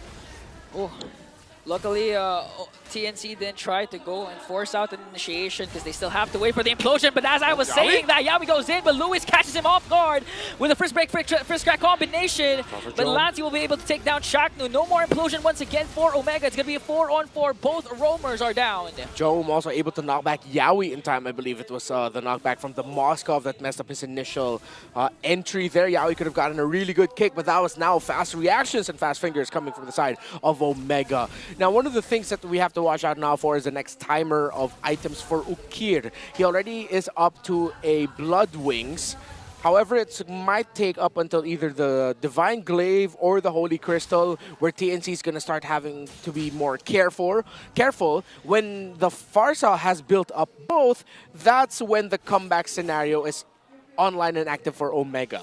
But he's not going to be going for the Holy Crystal. I believe he wants to build the Genius Wand next, and then we'll see if he'll decide between the Crystal or the Divine Glaive. Either of those two items, once it's locked in, it's going to be go time for Omega to just completely turn it around. I mean, aside from the items that Ukir has, again, since he did go for the Athletic Flicker, yeah, he's going to have a hard time trying to execute those Feathered Airstrike, because for sure, Yawi and Lord JM sets their eyes every single time at Ukir whenever initiation is about to happen. I mean, regardless, too, when you really look at it and the fact that you're down 8,000 gold and, even in terms of damage, I mean, look how far away the gap is between your main damage dealers for both teams. You need so much time for Smart Omega to actually get to that point where they're able to go ahead and have those maybe winning fights, because even so, I feel like some of the times with the implosions from Chaknu, a lot of times he's going to catch Lord JM because Lord JM is going to be that front guy on this Hilda. He's going to be the one to go ahead and scout things out. So for Chaknu, it's almost like, okay, if I have to take Lord JM, or at least maybe it's Yawi, then I hope we have enough damage to get a kill, because so far they haven't, because they're just lacking in terms of itemization. And that's just the facts when it comes to being down 8,000 gold. Look at Lord JM. He knows they're there, but he's confident enough that he's tanky enough that he can just do that right now. He actually wants Chaknu to cast a big ultimate, but Yawi casts the Wave of the Dragon first. Chaknu forced to use the Flicker as Ukir cast the Feather Airstrike to zone out TNC. Andori just trying to provide vision for Omega. Will they be able to take away the Lord? Jome just working on the top lane, trying to create the split push action for the Barangay. One more fracture here, just used up by Zyda, but look at the zone by Lord JM! Oh, they might be able to burst down Andoryu right away, as Andoryu has to walk away. Here comes Chaknu. He does, however, have the Conceal plus the Implosion. They can actually make and go for initiation, as Jome just trying to continue the push up top. Okay, that's about as good as it could get for Smart Omega. Yeah. Get that turret down, good push from Jome. Yeah, TNC Pro Team now will be able to march in with the Lord, and Ukir, I believe, does not have his fourth main item yet. He just built up the Genius Wand. They should still be able to defend this, but it's not going to be one of those scenarios where, Omega gets a massive turnaround and they're going to push out and potentially even win the game. If they want to get that, that means TNC Pro Team messed up their engagement and positioning and didn't respect the ultimate of Chaknu, that implosion. At this point, and a big implosion paired up with a great timing from Luis and Ukir is what will turn this game around for Omega. And you saw that too, Lord JM just picking up the winner's crown. They want to go ahead and just fully get into the base, at least take all the turrets down if they can here. Yawi will go ahead and put Threat up there. They manage the waves for that little push in. Oh, and Doryu's so low. Well, okay, they're going to be fine. They will lose some of these turrets. Early cast of the real manipulation to try and zone out Omega, as TNC working on the mid lane and top lane, inhibitor turret. The Lord sieging out. Yawi goes in! Yawi of the Dragon over the Barangay to clear out two. Yawi, however, will fall down, but Kozen says, I'll use the Zap and force to try down the Crystal. But Jome answers right back with a Spear of Destruction, but still the Lord is there, and the Phoenix Army will continue to rise. Rising on forward, now in a sweep against Smart Omega. TNC's looking fantastic. OMG, the BGs, APB, TNC in 2. They sweep Omega. TNC in 2. Are we going to change that every week? If I'm casting TNC, yes. Hey. TNC 5-5 to TNC in 3. Now TNC completes a sweep over the Barangay, over the living legend, Chak Mamba. The Phoenix Army is going to the Phoenix Army is going to rise once again if they're not already rising. Because So, can we safely say that the community question a while ago is now really the answer is A? It's yes? Yes. Yeah, it's yes. now. I think this is their first back-to-back win since MPL Philippines. Dude, we're going to have like crazy statistics every single time TNC wins. Yeah, dude. It's It's just really good. And you know what's cool? Everything that we discussed in the pregame, actually, it became the factor here.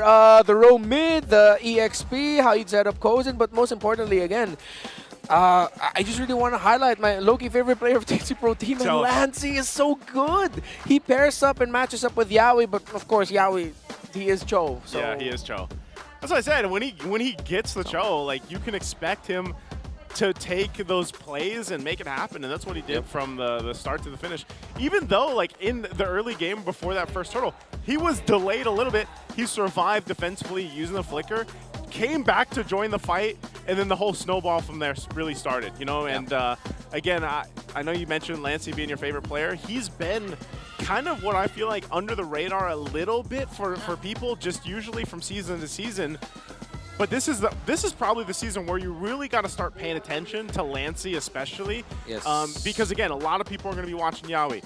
Yawi does great things, but watch what Lancey does with Yawi. That's what we want to go ahead and highlight. But we're going to throw it over to the stage as well to have our winners interview.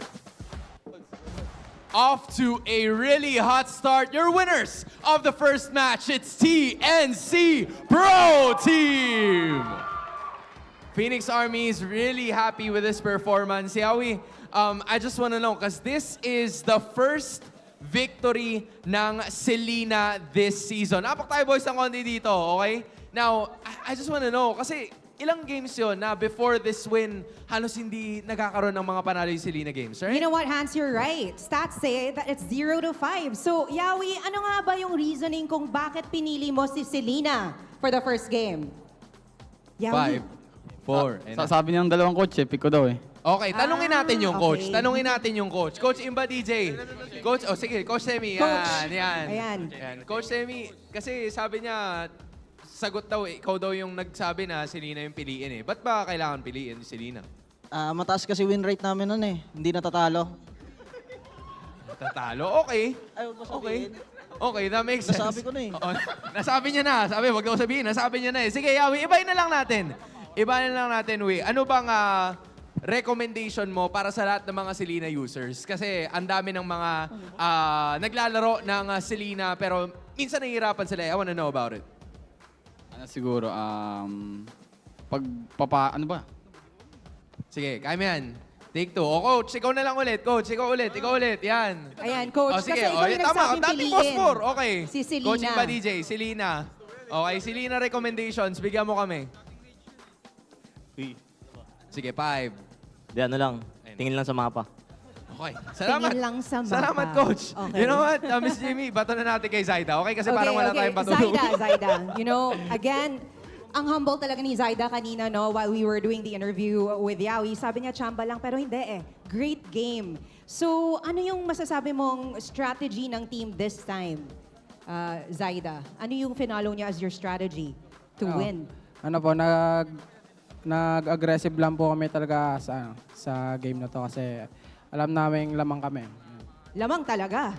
Okay, now ito, for fun naman, you know, we have so many teams na may mga duos. May Yeah. Baby Cakes, may KK Connection. Saan magaling yan, Oo, di ba? may Kite Brothers. Ito yung itatanong ko sa inyo, TNC. Zaida, sa team nyo ba, sino yung masasabi mong duo ng team nyo?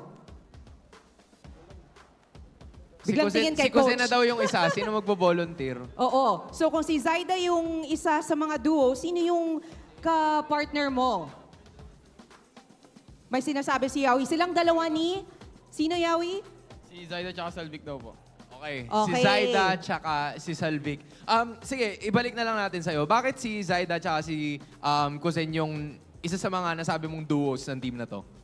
Every after scrim, nagyayakapan yung dalawa lagi. Oy! Nagyaya ka pa na after Ibang the game. duo pala.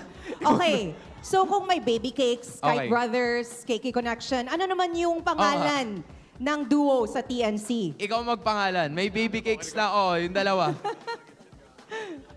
Zaisen. Zaisen! That sounds cool. fun. That All sounds right. cool. Okay, I love it. since nasa iyo na rin naman, Yawi, ang dami ng Phoenix Army na nanood para sa inyo today. Alright? You see them? You see them very alive and well. Pasalamatan mo naman lahat na sumusuporta sa TNC. Thank you so much sa mga pumunta at sumuporta sa amin ngayon. Sana patuloy niyo kami supportahan. Gagalingan pa namin. There we finally have it. Once again, everybody, your winners, TNC Pro Team. Boys, you may now take your walk of victory. Congrats, congrats.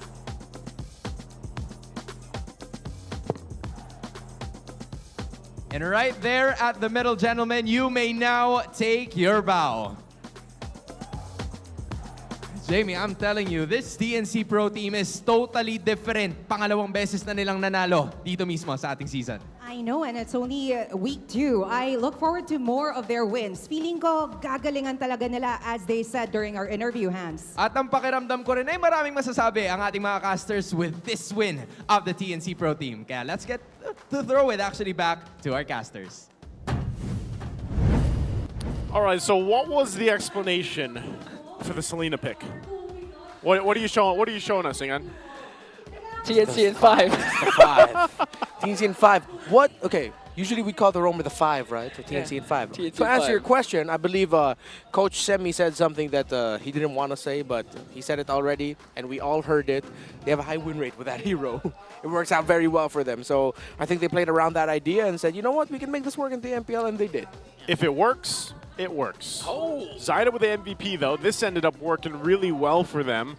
And you know, I like that you mentioned you took a little flashback there for people to go ahead and know that Zyda stepped in. He stepped into some big shoes in the previous seasons, and now he's here in TNC, and this is a performance that he's going to be set up for on this Nolan pick. And a lot of this, too, again, is just the way that Zyda plays, the way that he maneuvers himself around the map, the way that he responds to what Yawi and Lancey are doing is usually the reason why he's so highlighted a lot of the times as we get ready to look at the MVP highlights for this game. Yeah, he's just so surgical, and the timing of Zyda with the Nolan, he really wanted to make the most out of every fracture entry that he would do. If it's not to land a kill, it's really just to bring someone down really low so that Omega wouldn't be able to do anything. Yeah, you have to consider that game number 1, Zyda was actually a utility jungler in backside. Now displaying his versatility, using up the Nolan up against Omega, it really gave a harder time for Omega to try and come up with a outplays, because you have to think about Yawi's kick, then you have to think about the burst that could come from any angle from Zyda. Not to mention, Kozin has been performing very well also. He has a lot of outplays on his own. Yeah. Seems like everything that we hyped up about TNC, it was showcased not just in this game number 2, but in this entire series. Lancey's great placements with the Starfield bring down, it really, Omega just felt shut down in this entire game.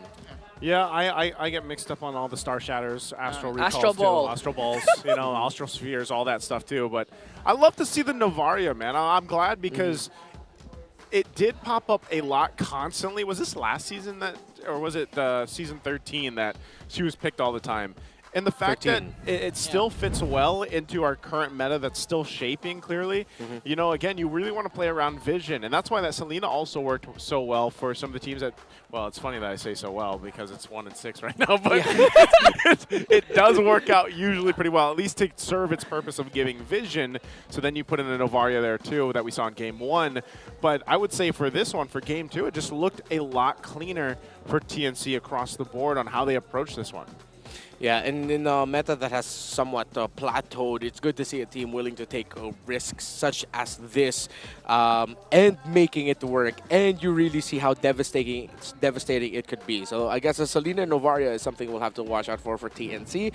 But TNC can also just do it strategic, old school, the fundamentals, this kind of lineup, and they make it look so easy, honestly. You know, I'm wondering what kind of effect this would have as we get through the regular season, and maybe some teams don't want to give that Cho to Yawi, especially if they're on the red side. Like, they have to leave something open. Yeah. You know, and we know that those staple bans so far on the red side are so common that if you're going against Yawi on blue side and you know that he's going to be a playmaker with a Cho, for example, you might have to go, you might start to see teams actually decide, you know what, let's maybe we should just ban the Cho eventually. Yeah. And see how it changes some of the course of their picks. So that's something maybe we get to the later weeks. But right now, this is just a great thing for TNC and all the Phoenix Army out there. You know, speaking of the course of the season, I'm actually hoping that TNC pulls off some kind of a TLID run.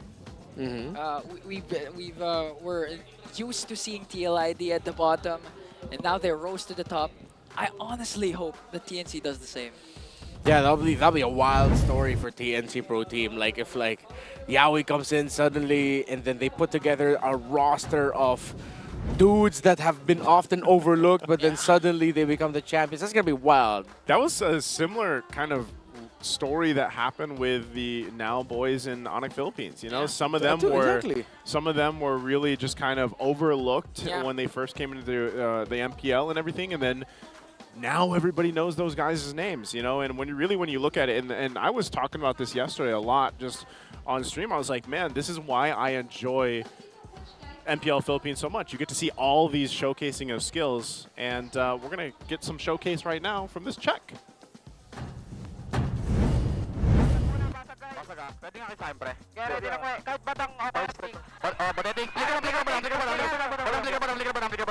Nice, Vicky. Kalma, suyo, respect ah. Power na, malinis na laro. Oh, malinis na laro lang. Nice boys, love you all.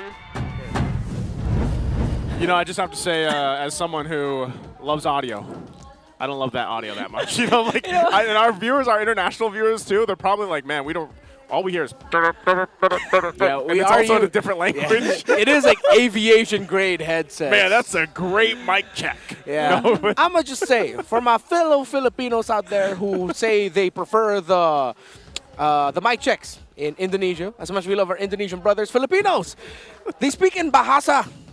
Here we speak Tagalog. Yeah. How come y'all are saying that you prefer the mic checks? And I don't know anymore, man. I don't know. But yeah, it's great. From there, I could get that things get chaotic when you're about to end the game. I mean, I'm sure, you know, if you guys have played with your friends or, you know, even for us, like casters, when we get to play together, usually in that end, we're all yelling. Yeah. You know, I honestly know that at that point in the game, when you're breaking the crystal, you literally don't understand anyone. It's just common sense or pure instinct that that's what you're going to do as a team. And TNC is just doing that successfully up against Omega. Hold up, what is this? Community shout out from Zinner. Masaya ko, manalo TNC kahit di ako fans ng TNC pag patuloy niyo na lang. So he's not a fan. Yeah. I'm going to translate it. He's not a fan of TNC, but he's happy because TNC is winning. So hopefully they can continue on. Thank you for the translation. Certified Filipino, Naisu. You're welcome. You know, I had a special Filipino for 4 years in college. Really? Yep. And they taught me they taught me birthdays and they taught me years and months. Oh. Everything else was totally for 4 years. That's what all you do. For 4 years they taught you. Get your tuition back, guys. We focus on a quarter a year, a quarter of the year a year. You know, 4 months a year. And I would like to say that I passed with flying colors, and I'm pretty proud of it. Yeah, we're proud of you. Education's important, y'all. Stay in school, kids. You know. School. And hopefully everybody that wants you're welcome. It happened to you too. Right here, buddy. All right. I still can't look you guys in the eyes. Oh, it's okay. Look me in the head. Nice. Just like Brigida yesterday. You know, with the red yeah, no, Brigida just did me dirty, man. She was pointing and laughing at me. She just needed to say, haha, bald. I think it looks good. Yeah, I know. Like, I know I'll pull it off. Are you talking to me or him? Both. Okay, good. Thank you. Both of you guys. Maybe I think, you should try it. Nice. Nope, I don't think so. I don't think so. I don't think I'm ever going to go there, boys. But where we are going to go is we're going to take a look at the next matchup for today. The second match of the day, it's going to be Twisted Minds versus Team Falcons. And that's going to be a spicy one because I think a lot of us are still waiting to see, like a lot of people were from the Phoenix Army, a lot of, what do we call them? The brains out there? Or the minds. The minds. The minds. The brains, the twisters, the twisters. The hive mind. They want to see, too, what Twisted Minds has in store. So we're going to be taking a short break with you guys. Hope you guys get your snacks. We'll be back after this. Naisu, Ingon, Redmar. We'll see you after this.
worry, be only with Smart Power All 99.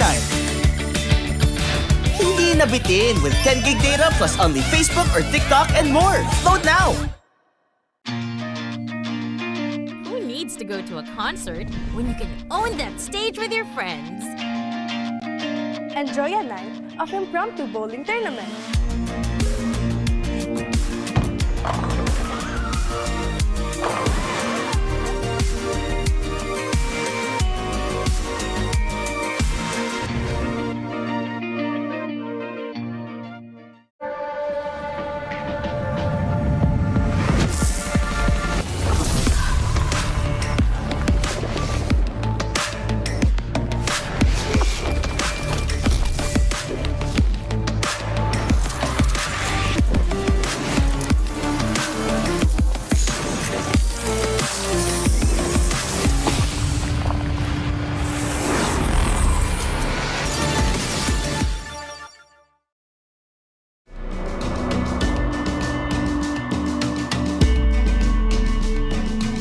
Malakas ka ba?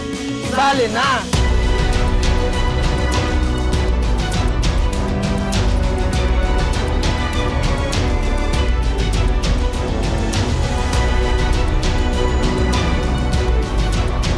Kita Kids. Kita Kids. Kita Kids. Kita Kids. Sa MCC. Season 2.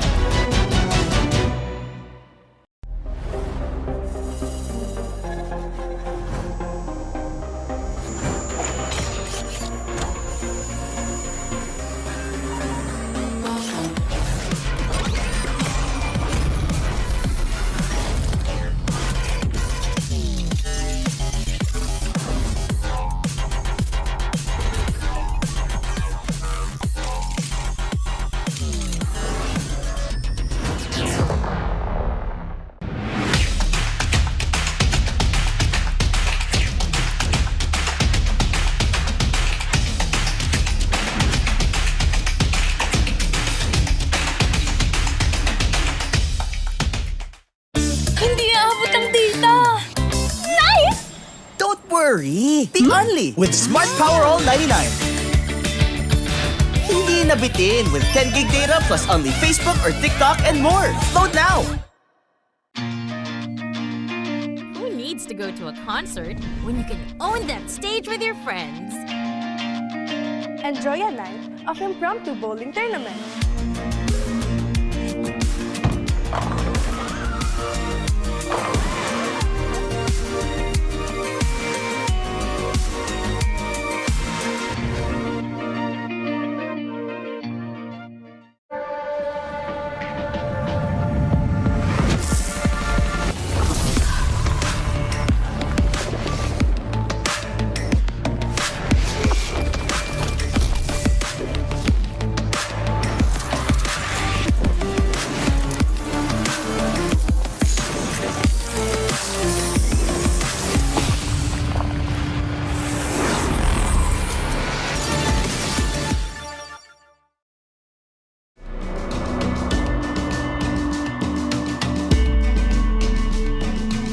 Malakas ka ba?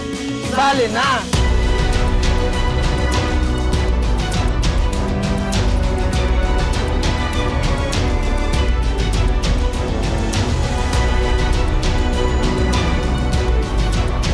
Kita Kids. Kita Kids. Kita Kids. Kita Kids. Sa MCC. Season 2.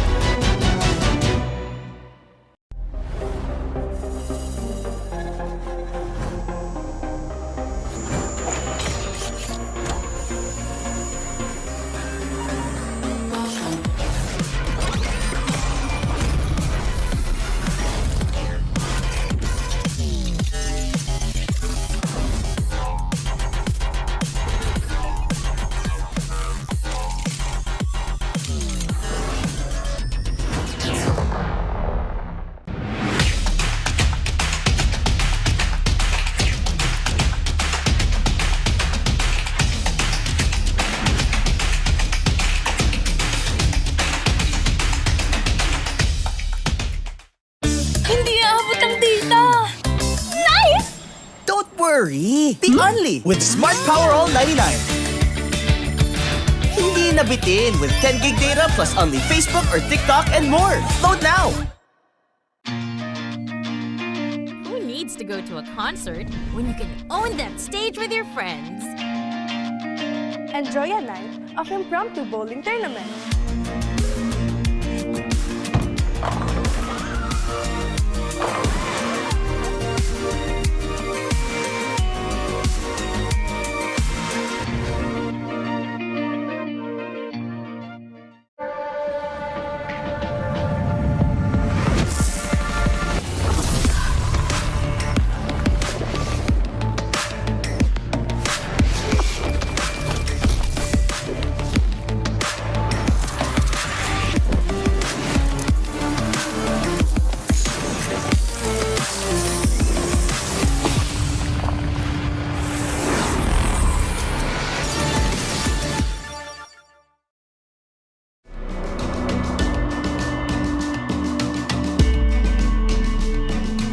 Malakas ka ba? Sali na!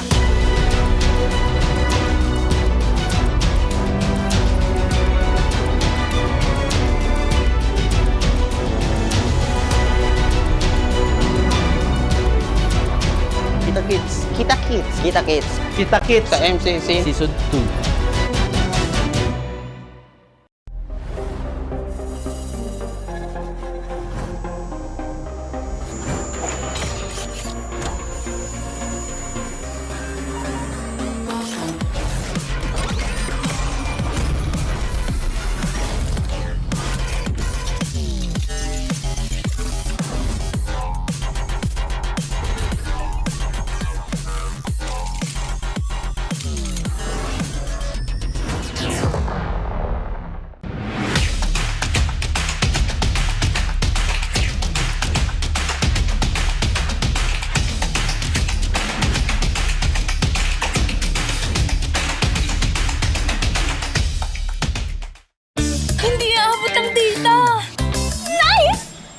Worry! Be only with Smart Power All 99.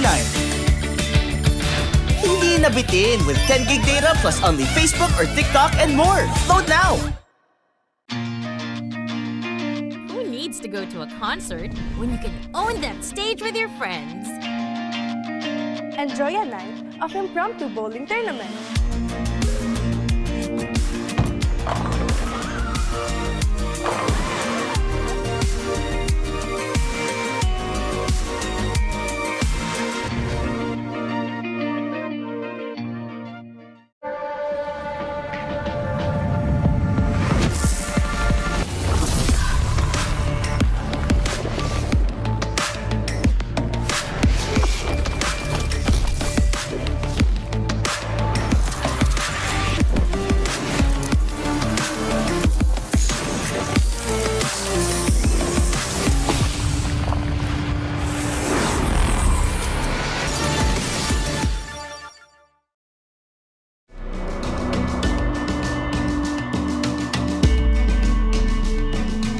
Malakas ka ba? Sali na!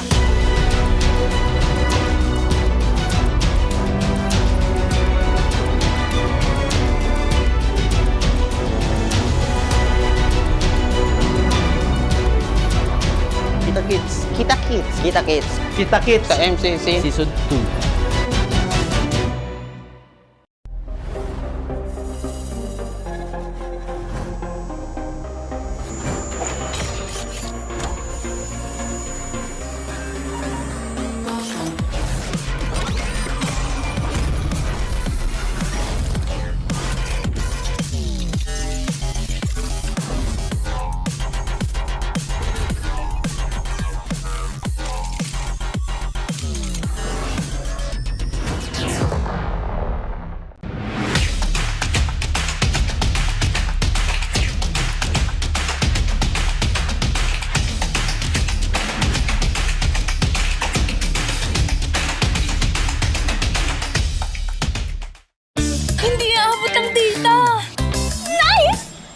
Worry! Be only with Smart Power All 99.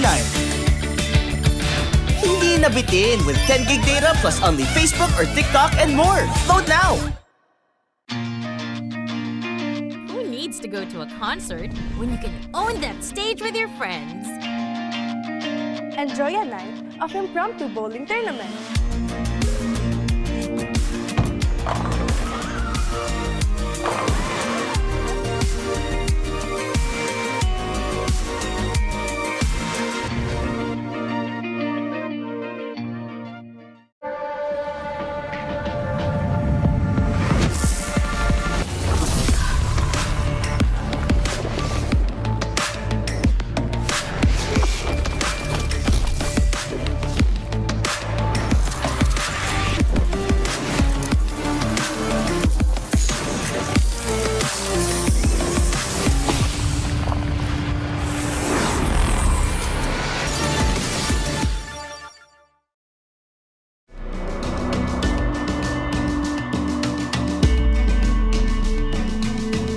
Malakas ka ba? Sali na!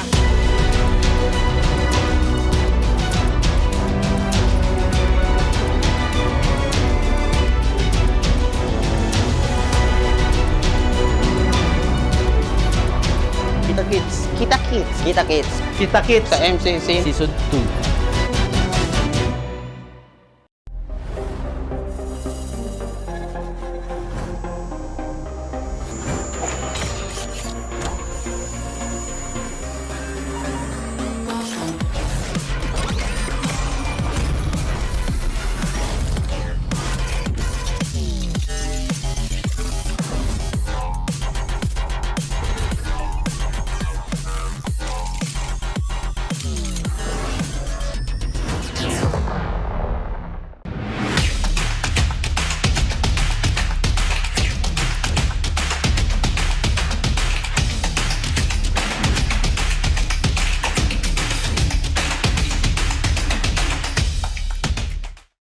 Hindi aabot ang data. Nice! Don't worry! The Only with Smart Power All 99. Hindi nabitin with 10 gig data plus only Facebook or TikTok and more. Load now! Who needs to go to a concert when you can own that stage with your friends? Enjoy a night of impromptu bowling tournament.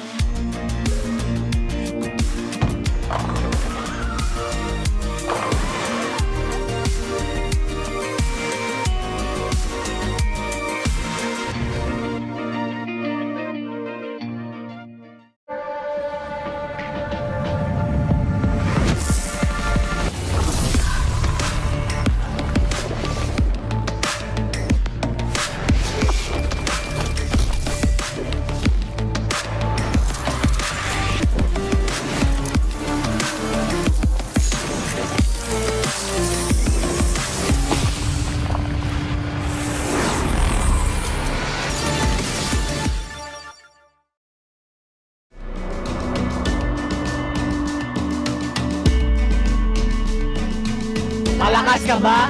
Sali na!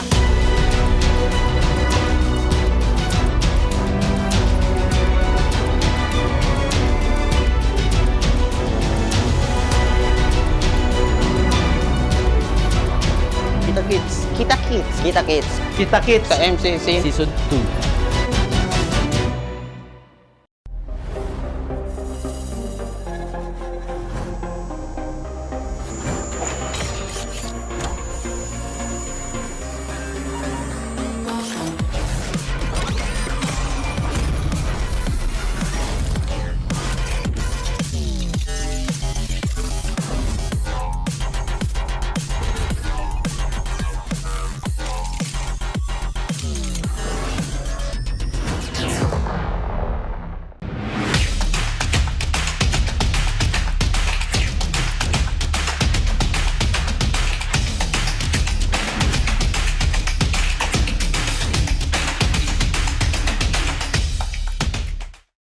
Hindi aabot ang data.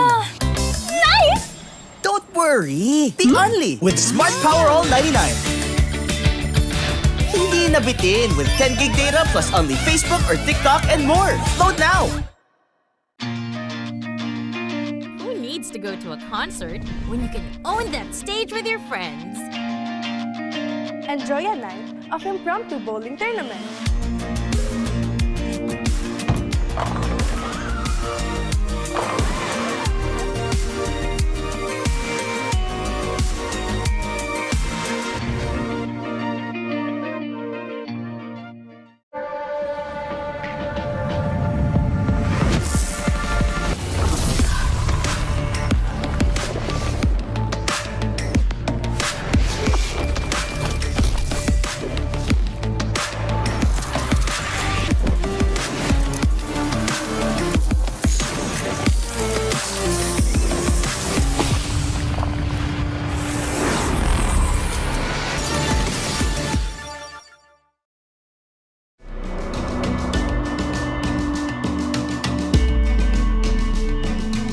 Malakas ka ba?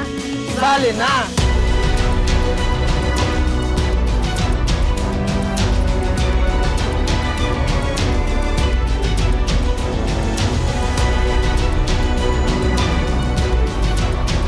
Kita Kids. Kita Kids. Kita Kids. Kita Kids. Sa MCC Season 2.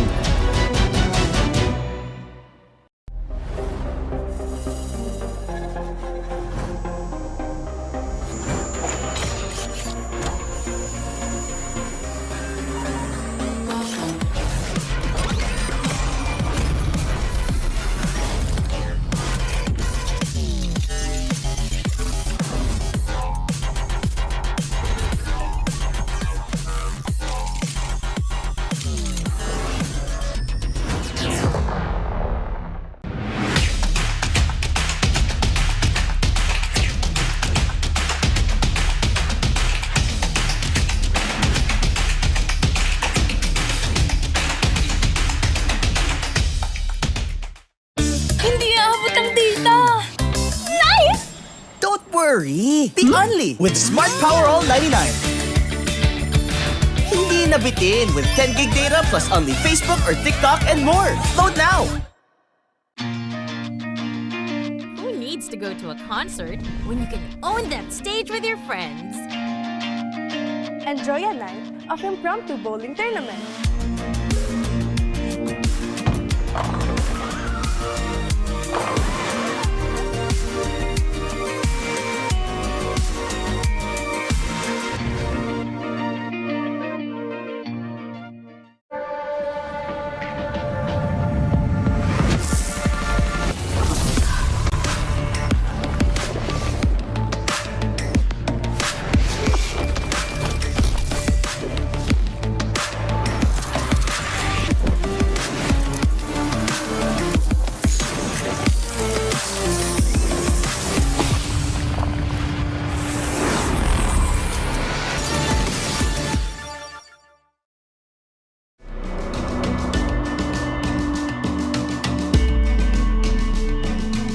Malakas ka ba? Sali na!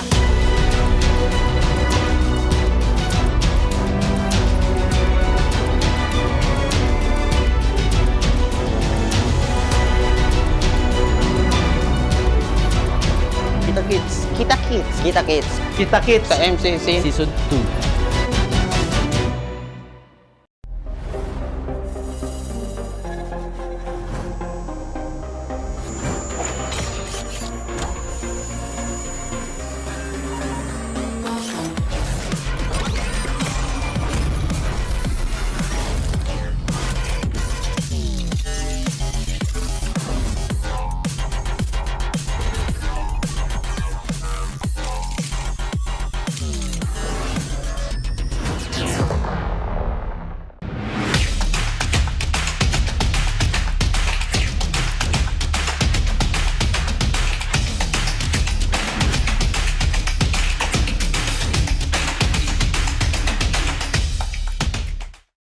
Hindi aabot ang data!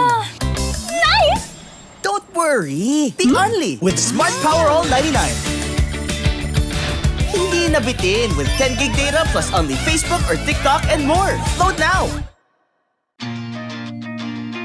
Who needs to go to a concert when you can own that stage with your friends?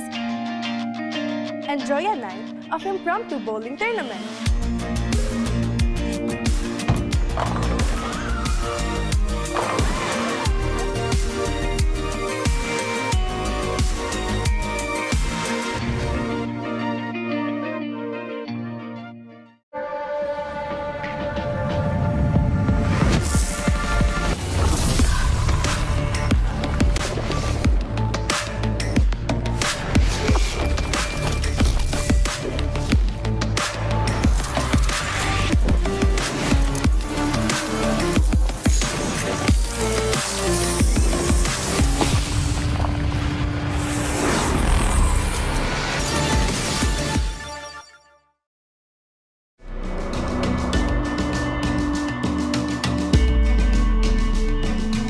Malakas ka ba? Sali na!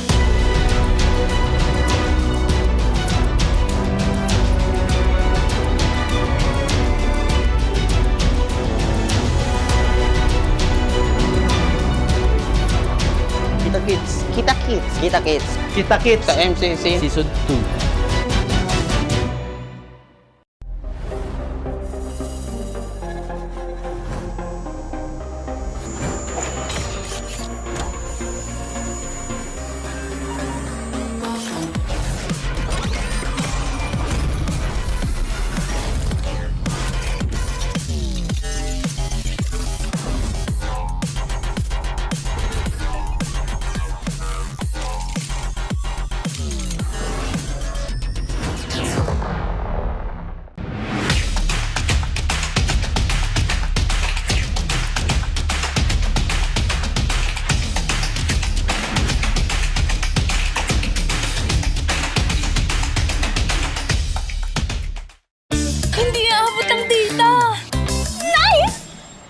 worry! Be only with Smart Power All 99. Hindi nabitin with 10 gig data plus only Facebook or TikTok and more. Load now! Who needs to go to a concert when you can own that stage with your friends? Enjoy a night of impromptu bowling tournament.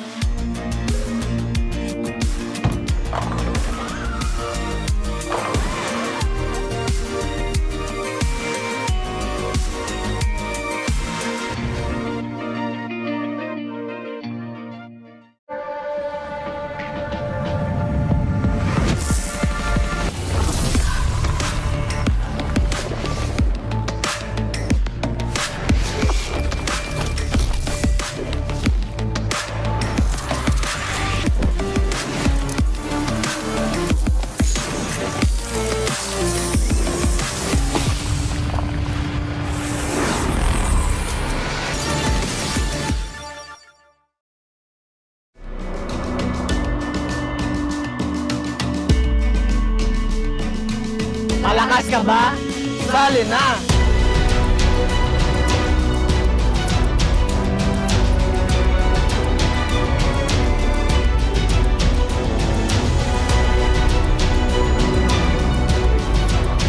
Kita Kids. Kita Kids. Kita Kids. Kita Kids. Sa MCC. Season 2.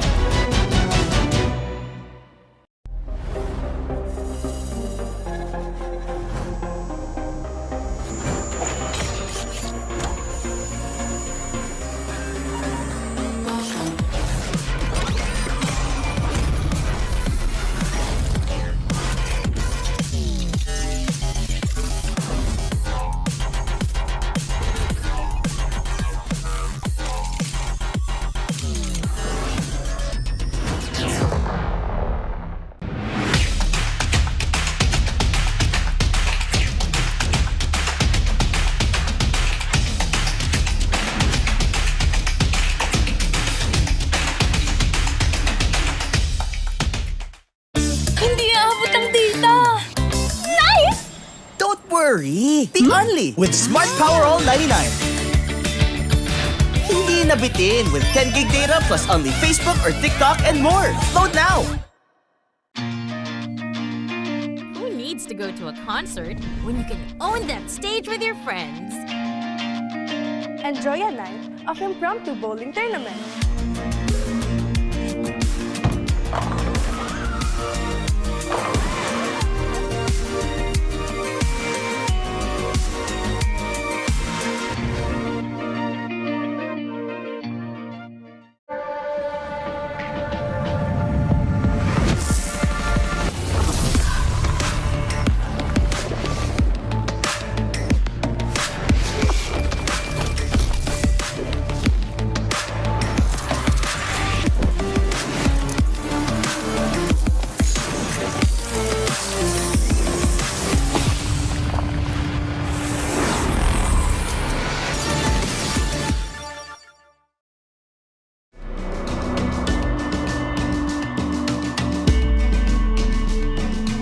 Malakas ka ba?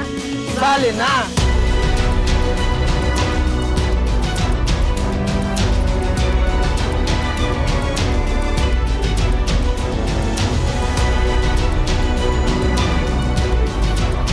Kita Kids. Kita Kids. Kita Kids. Kita Kids. Sa MCC. Season 2.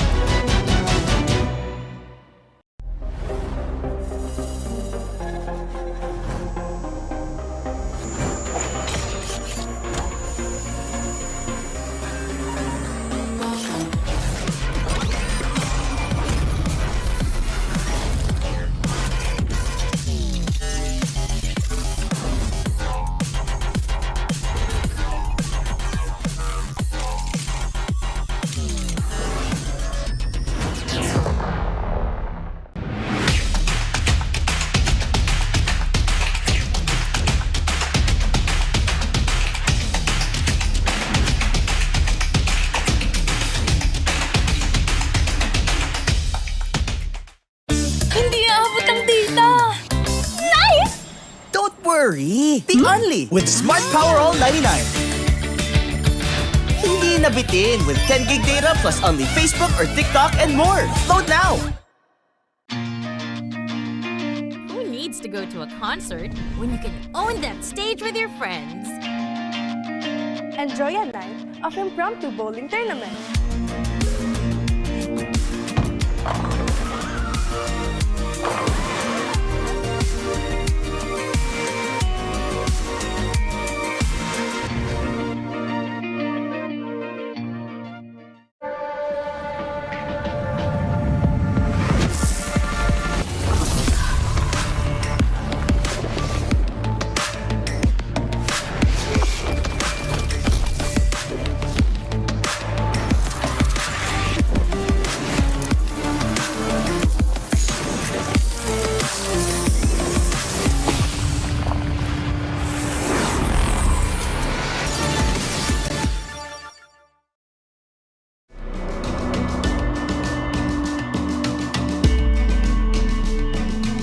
Malakas ka ba? Sali na!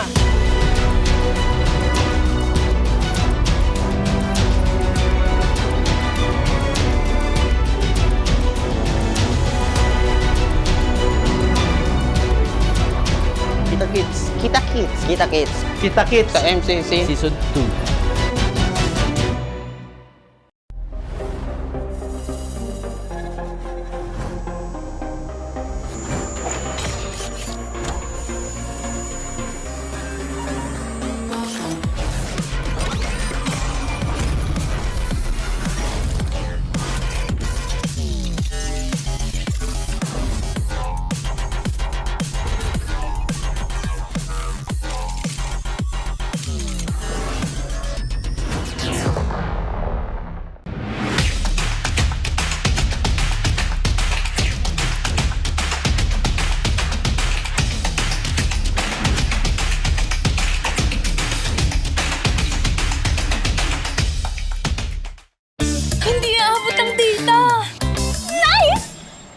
Worry! Be only with Smart Power All 99. Hindi nabitin with 10 gig data plus only Facebook or TikTok and more. Load now! Who needs to go to a concert when you can own that stage with your friends? Enjoy a night of impromptu bowling tournament.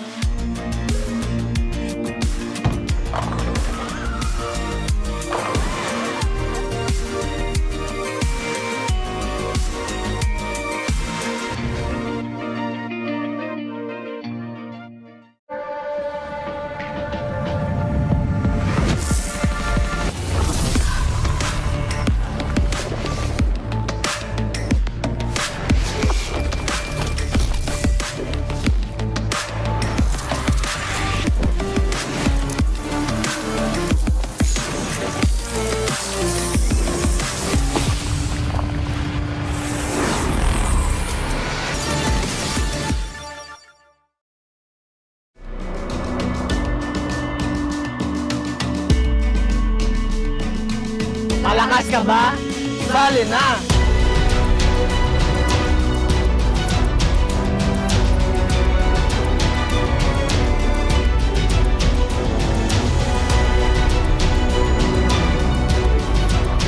Kita Kids. Kita Kids. Kita Kids. Kita Kids sa MCC Season 2.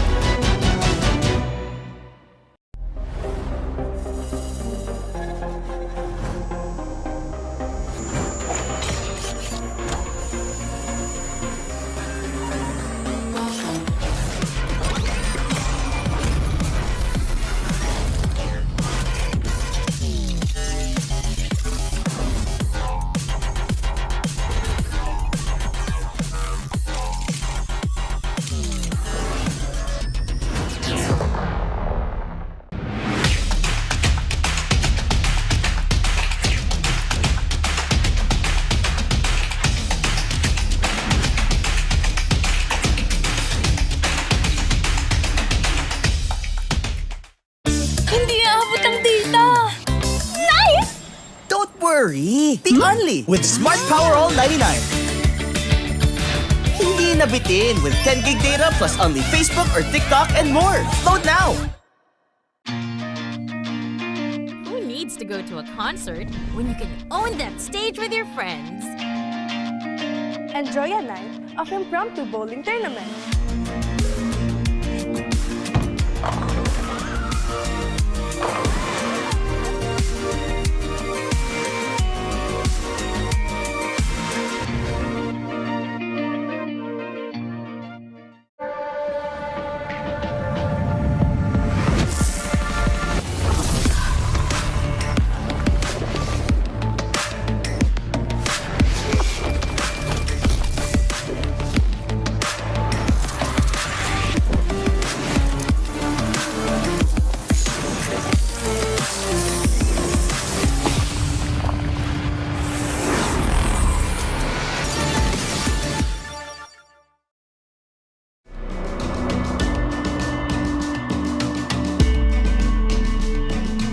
Malakas ka ba?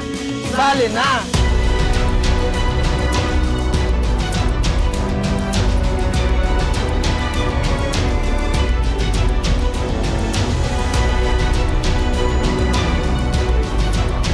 Kita Kids. Kita Kids. Kita Kids. Kita Kids. Sa MCC. Season 2.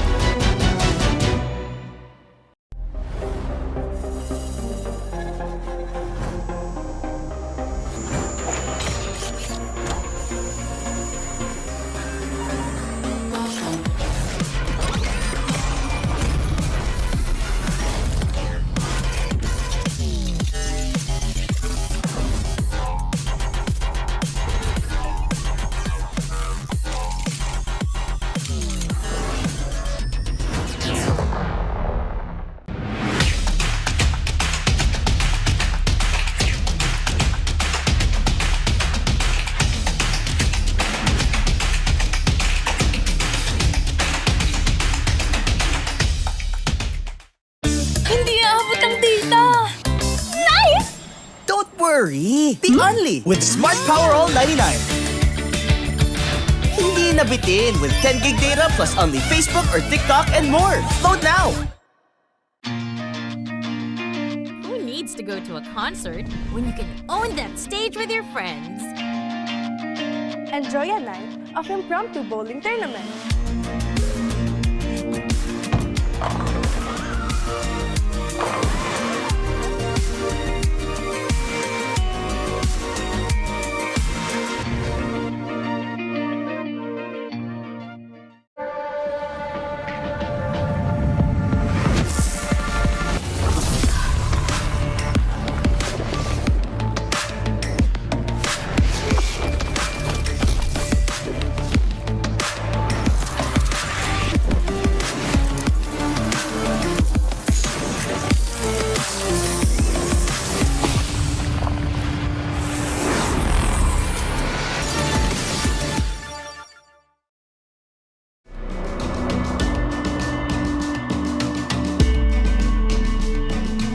Malakas ka ba?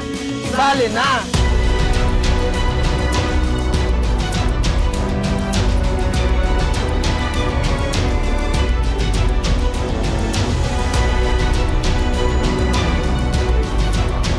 Kita Kids. Kita Kids. Kita Kids. Kita Kids. Sa MCC. Season 2.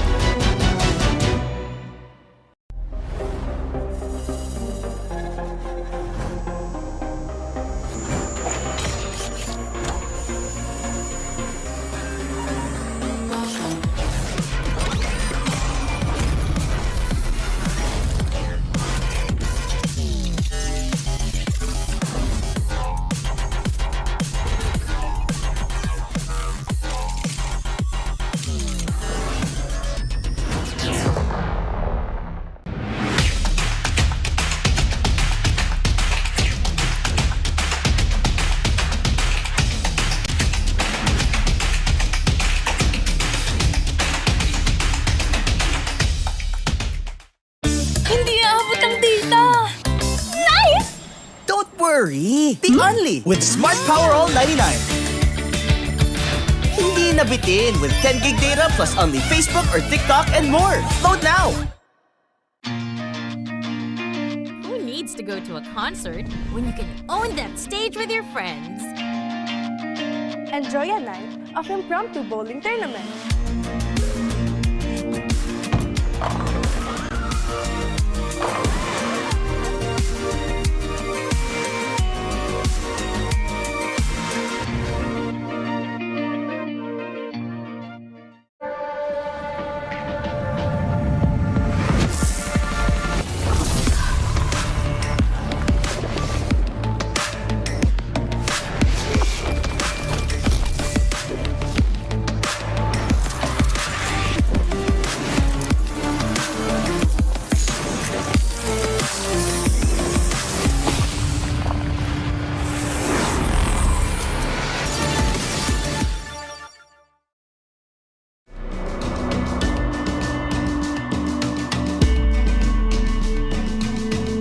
ka ba?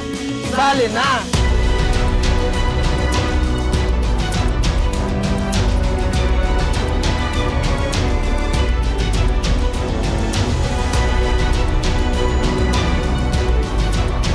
Kita Kids. Kita Kids. Kita Kids. Kita Kids. Sa MCC. Season 2.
Malakas, Pilipinas, malakas Kahit anong lane, we become the monsters Malakas, Pilipinas, malakas Face the golden sun and ribbon for the 3 stars Look at us to the top, no ifs, no buts Winning any game, para to sa yan na yes Di mo matitinag aming boses sa new level Nasa kalye man o mobile, you know I become a legend Open fire, we unite, we winners Built with pressure, the diamonds are made of Switch na lane na parang gera HP racing, way reset up Built tagatang buhat, we hear that full load SS parang Laila Susundan ko ang iyong bakas Kasama patas Tagumpay natin ito Dahil tayo'y malakas Para sa Pinas Nasa amin ang lalas Hindi ko atras Kinikilala sa taas Kasi kami ang malakas Para sa Pinas Nasa amin ang lalas Hindi ko atras Kinikilala sa taas Ganito kami sa Pinas Wow! Hold on Yeah, malakas ang Pinas We are laging MVP No surrender, no retreat Pag nagsama-sama, just imagine what we can achieve Laging MVP No surrender, no retreat Giving 100 all my all Cause we just cannot be defeated We are unstoppable, immune and invulnerable Ready ang equipment, lahat frozen, malang crowd control Pakita ko na jab like pow East to the southeast Takas sa watawat, proud and loud Cause every enemy we devour Susundan ko ang iyong bakas Kasama patas Tagumpay natin ito Dahil tayo'y malakas Para sa Pinas Nasa amin ang lalas Hindi ko atras Kinikilala sa taas Kasi kami ang malakas Para sa Pinas Nasa amin ang lalas Hindi ko atras Kinikilala sa taas Ganito kami sa Pinas Wow!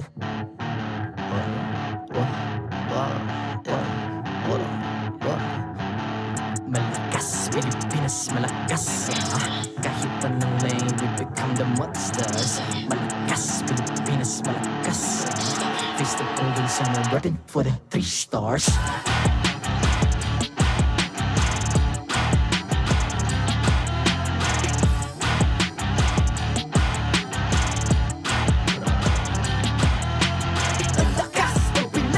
Unite, be the stars. Ang lakas ng Pinas. We unite, be the stars. Ang lakas ng Pinas. We unite, be the stars. Ang lakas ng Pinas.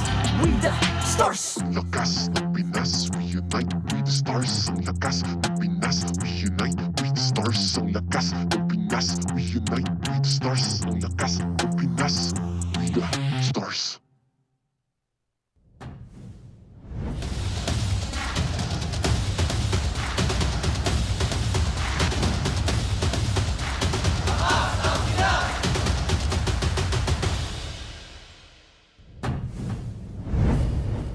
And welcome back after the short break. Thank you for joining us once again. It's a triple header today. We've already gone through 1 match, and now we're at match number 2. Ahead of us, it's Twisted Minds and Team Falcons.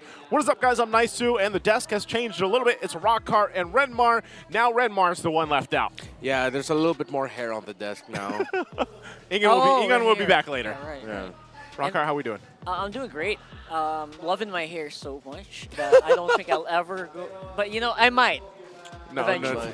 No, but you've always had a very healthy set of hair ever since I've known you. So I think you're gonna be good. It's a bit thin, but yeah, I like it. Yeah, you're gonna be good. I think Rockhart's gonna be fine here. But also, we want to make sure everybody joining us is also fine, because right now we have to thank our sponsors, and it's Time Zone. They've got an exclusive promo just for you guys. Get 400 pesos power load for only 200 pesos. All you have to do is register on Time Zone Fun app, insert the promo code TZXMPL, and redeem the voucher at any of your favorite Time Zone venues. Don't miss out on this amazing deal. And also, if you guys get to watch us here live, we've also got some Time Zone goodies outside. I think most of the people have been using the claw machine, man. I don't know what they've been getting. I haven't won it yet. Maybe one of these seasons, one of these days in the regular season. Pretty good. It is pretty good. You know what else is pretty good? What is? TT Racing. Get 2,000 pesos on your discounts for your next TT Racing purchase by using TT Racing X MPL Philippines exclusive voucher MPL 2000 over at ttracing.ph. So get yours now. I love this chair. You love the chair? I wish we all had one. Plus, don't miss out on the exciting TT Racing gaming chair giveaways that are happening during the MPL Philippines. Stay tuned for more info. And just remember, for those of you who dream, work, and play TT Racing, it has your back. They are very comfortable. I love them. They're plush. They are plush. They're plush. Actually, the little back support pillow. Whoa. The back support pillow is so good. This guy. Ooh. I like it. Dude, I'm ready. Like, I could have used this yesterday in my restream. Oh. I didn't have one of these. Yeah, like a 5-hour restream yesterday. Oh, yeah. Oh, they were for back support? I thought they were for like smaller people like well, me. Why did you look at me when you said smaller person? No, actually. I was looking if you were using it. It's not just Renmar. Brigida used it. Oh, really? Brigida actually sat on it. So she did? Okay. She did. The little fun fact, she had to sit on it for a booster seat. Real quick, our headline too, Yawi and Zaida, they continue the rise of the Phoenix Army. As we were just saying when we were in that match just a little bit ago before the break, they are always rising, and it's a definite A. Yes, they are rising right now. I think this is a... What did you say that this is actually the first time in a long time that they've had back-to-back wins, right? Yeah, this is their first since MPL Philippines season 12, if I'm not mistaken, for their first back-to-back wins. So those day counters that we have, they're starting to all reset, right? Yeah. The GNC, that's a good thing. Yeah. That's good for them. You know, good for the Phoenix Army, because they definitely needed it, because you can take a look now. Whoa, what a rise. What a rise that was. That's a rise to 3rd place now. TNC, the Phoenix is now behind TLPH and Aurora. Every time I look at Aurora, by the way, like, I have such a hard time seeing their logo on this like white background for some reason. But yeah, Aurora there at top, still 3-0 right now. TLPH 2-0. TNC though 2-1 now, and this is great to see the shakeup here. But this is what we've got to look at, because we've got Twisted Minds. We got a 7-7. That threw me off a little bit there, but yeah, 7-8. Omega and Twisted Minds, well, they're both tied, I guess. So they're both Yeah. technically 7-7. Yeah, and now that we've seen all the teams that have at least 2 matches, I think it's really clear that not just in the results, but I think when you really get to watch those games, it gets magnified more to see where they are in the standings, because you can see that the disconnect, the still really having a lot of time discovering what their own meta actually is. So hopefully we get to see Twisted Minds pick up the pace here. Oh, look at this. Breaking news from MPL ID, which also just started yesterday. Albert leads EVOS to sweep Beloyski's Geek. Yeah. All right. It's been a great weekend for EVOS. They beat TLID yesterday 2-1. So now they go perfect for the first week of MPL Indonesia. And again, these are things that you don't. If you were in season 14, these are things that you would probably foresee. Yeah. For them, exactly that happening right there. And for us, it's TNC, right? Which fun times. It's in the good middle because I don't know. I can speak for MPLPH, you know, where it's like I like this difference in how the early season is going so far, like the first couple of weeks where things are being shaken up a little bit. And I hope the same can be said for our other MPL regions out there, because I think all of that would lead to a great international. And, you know, right after this, the next one we have is MSC, right? So I think I'm not sure 100%. I just tuned in for a little bit on MPL ID's first day yesterday, and I'm wondering really who is still, I guess, who's the underdog now, you know, for their current season 14. And I know a lot of our viewers kind of bounce between, and some people have literally shown a lot of their screenshots where they have like both MPLs up, you know, at the same time, and watching both and following both. So SpongeBob's eyes watching both. literally that. But yeah, so far so good, and I hope they have a great season as well. Honestly, you're absolutely right, especially with the upcoming international tournaments we have. I believe Mobile Masters is coming soon as well. Yeah. So next month. That is next month. Oh we have God, a little so break. Quick. We have a little breather. Yeah. I think. We have like a 2-3 week break before we come back for the final 2 weeks of MPL Philippines. Oh my goodness, that's next month. My brain literally thought it was like February early. Oh my God. That's you know, you gotta untwist your brain, Rockhard, because right now also there is a new twist from Twisted Mind. Is there? I think that's a question. If you guys had tuned in on before it threw it to us, our little loading screen, there was a little clue in there. Yeah. You know, so I wonder if they caught that. But because that's the thing, because at least for the most part, Twisted Minds, they've got to get a win here, honestly. And up against a team like Team Falcons, I think that's a huge thing to ask them. Maybe this will actually work, though, with what they're doing here for the roster. That's right. Yeah. I think for Twisted Minds, it's also just them continuing the trend of teams that we've been seeing since Season 11 with having multi-man, very versatile rosters. We've seen, though, in recent history, it's teams that have the very set identity that have thrived. Of course, Blacklist International had their massive roster last season. Omega and Onyx had some crazy shakeups in 12 and 13. And, of course, we know what Minana EVOS brought to the table in Season 12 that didn't really fully come into fruition up until MPL Philippines Season 13. And of course, that crazy season TNC Pro team had in Season 11 where they had like an entire basketball team as an MLBB team. That's true. Rockhard, do you think that's actually an advantage, though? Like when you have a team roster that deep, or, you know, with a wide range of players to choose from? Historically, MPL Philippines eats these teams up, right? Especially on their debut season, which is where we find Twisted Minds right now. And I feel like for Twisted Minds, it's such an uphill climb to actually prove that this is something that can work right off the bat.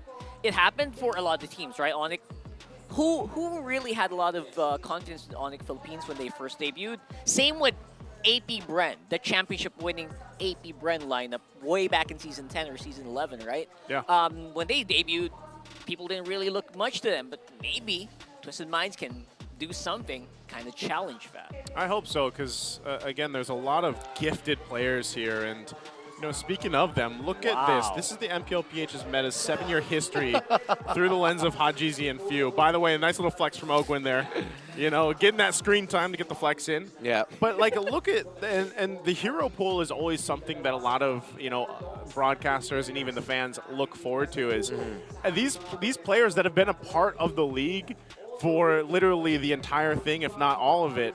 Their hero pool is massive. And even for Hajizi, he's had to do quite a bit different because he's like the guy that wears the multiple hats. Yeah. You know, he's done literally everything, and his hero pool reflects that. Yeah, Haji wears different hats. Few has worn the same hat. That changed its style because at that point he was the more carry type, the old school carry type of magic damage dealer. Eventually that evolved into what we know as the support position for, in MLBB terms, the mid laner in the modern day game, where Hajizi went from the carry type, to the assassin physical jungle type, to the mid laner, like to the mid laner and the roamer, to the roamer and mid laner in the same season last season. It's So going from like cowboy hat to baseball cap to beanie to like exactly face mask, ski mask, everything, man. If you are looking for the main guy, the face of the franchise for Twisted Minds, if you want to have a long history in MPL Philippines, make Haji that guy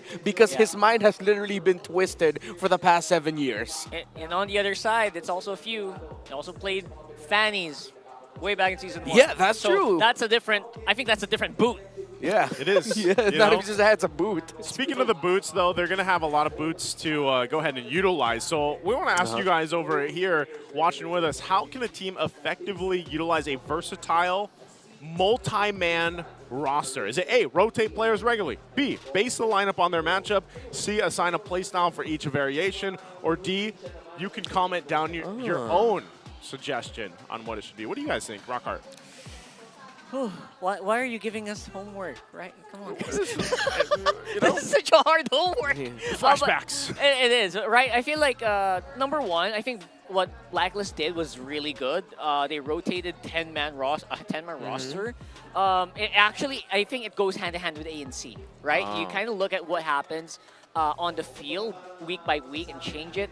Honestly, it feels like it's a Band-Aid, but I don't know. What do you think? For me, don't unless you really need to. You have your main 5 and then your second 5 as like one of your main sources of information, keeping the iron sharp. It's like a in-house scrim teammate.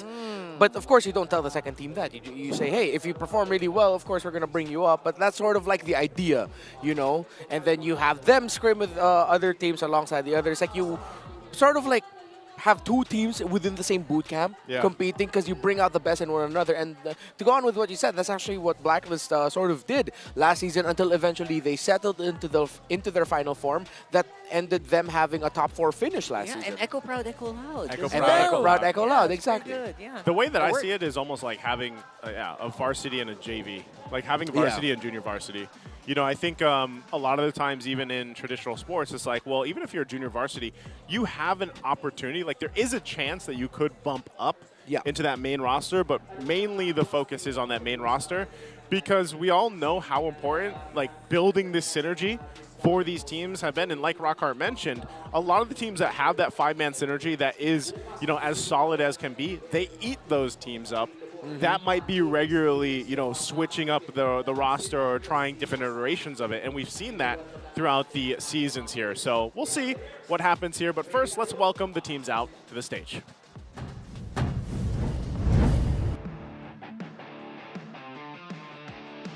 Through this match, make some noise for our marshals, Joshua, Chico, Pat, and JJ. A squad that's still looking for ways that they can twist the game with a new twist to this lineup. It's Twisted Minds. In the EXP lane, it's James. In the jungle, MP the King. In the mid lane, the KDA machine, Hajizi. In the roam, it's Escalera. And in the gold lane, Outplayed.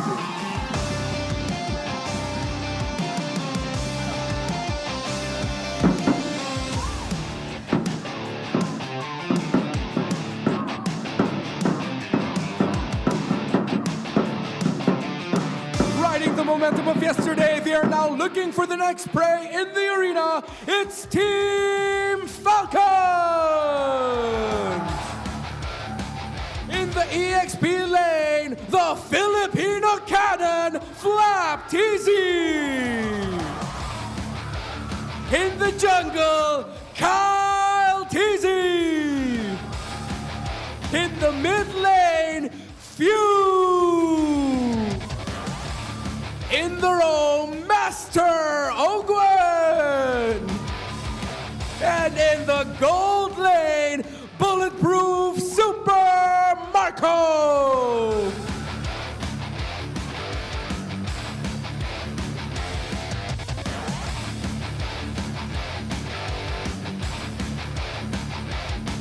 And their coaches, Coach Bonchan and Coach Trevor.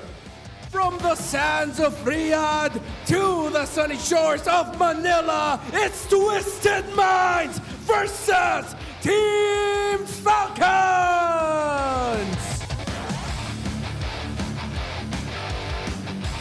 Great matchup ahead of us. Can't wait. I gotta say, before we introduce Twisted Minds PH, I love the thumbs up that Super Marco still does. It hasn't changed. Don't change it. Rock hard. Take us through Twisted Minds. Yeah, Twisted Minds, definitely, I feel like you have to just look at their faces. I think... just don't look at their brains or minds. Don't look at their faces. minds, man. Look at their faces. I feel like these are the faces of people that are just so hungry for redemption, so hungry to rebuild their image in the minds of the people. And I think this is, adding Escalera in honestly feels like a good first step. Yeah, I totally agree with you there. The Sensui experiment was rough in the first week. Escalera should bring some stability to Twisted Minds trying to find their identity this season.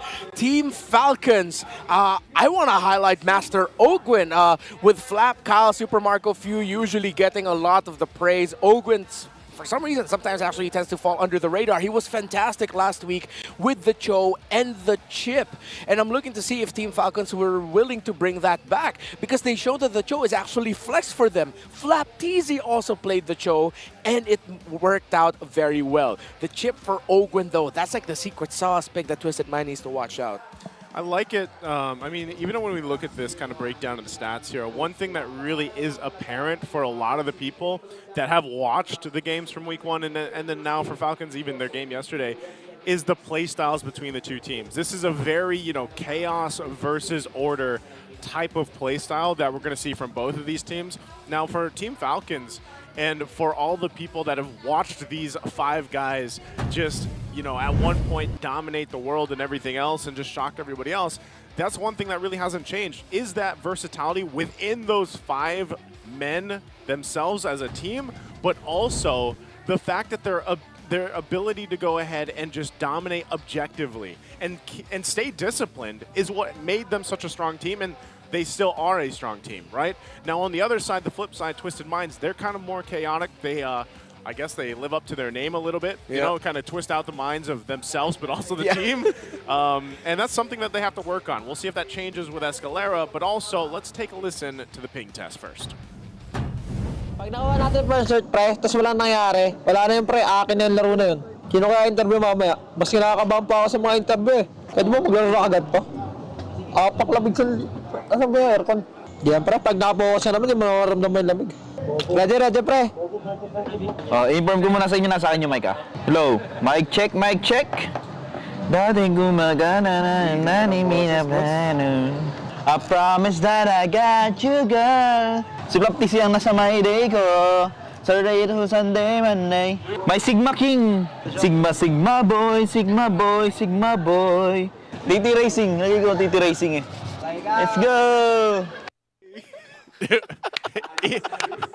I like that ping test. I like that ping test. Good. Ogwin knows, by the way. Yeah. He knows. And he even gave a shout out to the sponsor. So props to him. So very good little ping test there. Again, integrity of the matchup. Let's take a look at the Infinix keys to victory here, Redmar.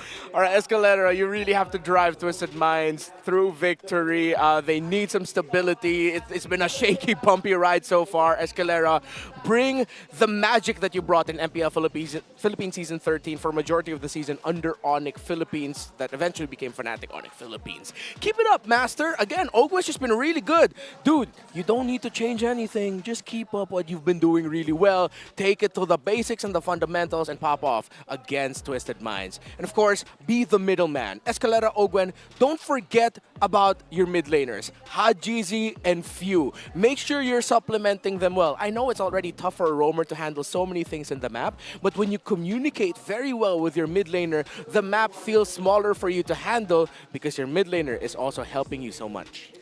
Actually, yes. And you know what they say? The anchor is the mid lane, and I think they just have so much more to do as well with the roam as well. Because they're the ones who actually keep a lot of these bushes in check, make sure that people don't really bleed out, make sure the boat isn't sinking. Yeah, with that, again, you know, we're taking a look here. Blue side win rate for Twisted Minds, 0%. Again, really just kind of looking for any chance that they can go ahead and get some of their first wins here under their belt. And I think that's for a lot of people is really wondering, for Escalera, is this going to change a lot of the course? And the draft will tell us as we jump into game number 1. A little flashback for those that might have missed last week's games. Like Renmar mentioned earlier, since Sui was in that roam role, and it just seemed like there was an overall disconnect between the games that we saw from Twisted Minds. So maybe this change by bringing Escalera in is what's going to help them get closer to a victory. But that's the thing, too. This is against a team as strong and dominant as Team Falcons and just that synergy. So this is a great test to see if this change-up helps them. Interesting, too, you have the bans there coming through in that first phase, the Fanny, the Bedang, the Matilda, Joy, Harith, Jushin over on the other side, first picked. What we expect when it's open is the Suyo. And I think teams are starting to show that they're willing to give up the Joy Suyo trade, and with the rise of Nolan, other assassins showing that you can make it work, even other fighter utilities working in the jungle again, we might be starting to see a slight shift. I'd call it a little adjustment in the meta. So, a little bit of a bump. Yeah, a little bit of a bump that we needed. Twisted Minds, interesting first phase bans. They actually ban out the Fanny to force out a different ban from Falcons. They ban out the Badang, unique pick, but the Badang has been rising as a first 2 picks on the red side, and Flap TZ plays that well. And of course, respecting the Matilda that they could have brought out. Honestly, in that regard, I feel like you also have to just really, just not to focus too much on the Suyo Joy balance, like what we're seeing here. Again, love that they are already like adjusting something like that where you don't need to pick up the Joy right away, the jungle right away there. We saw a few teams kind of flumper that out on week 1.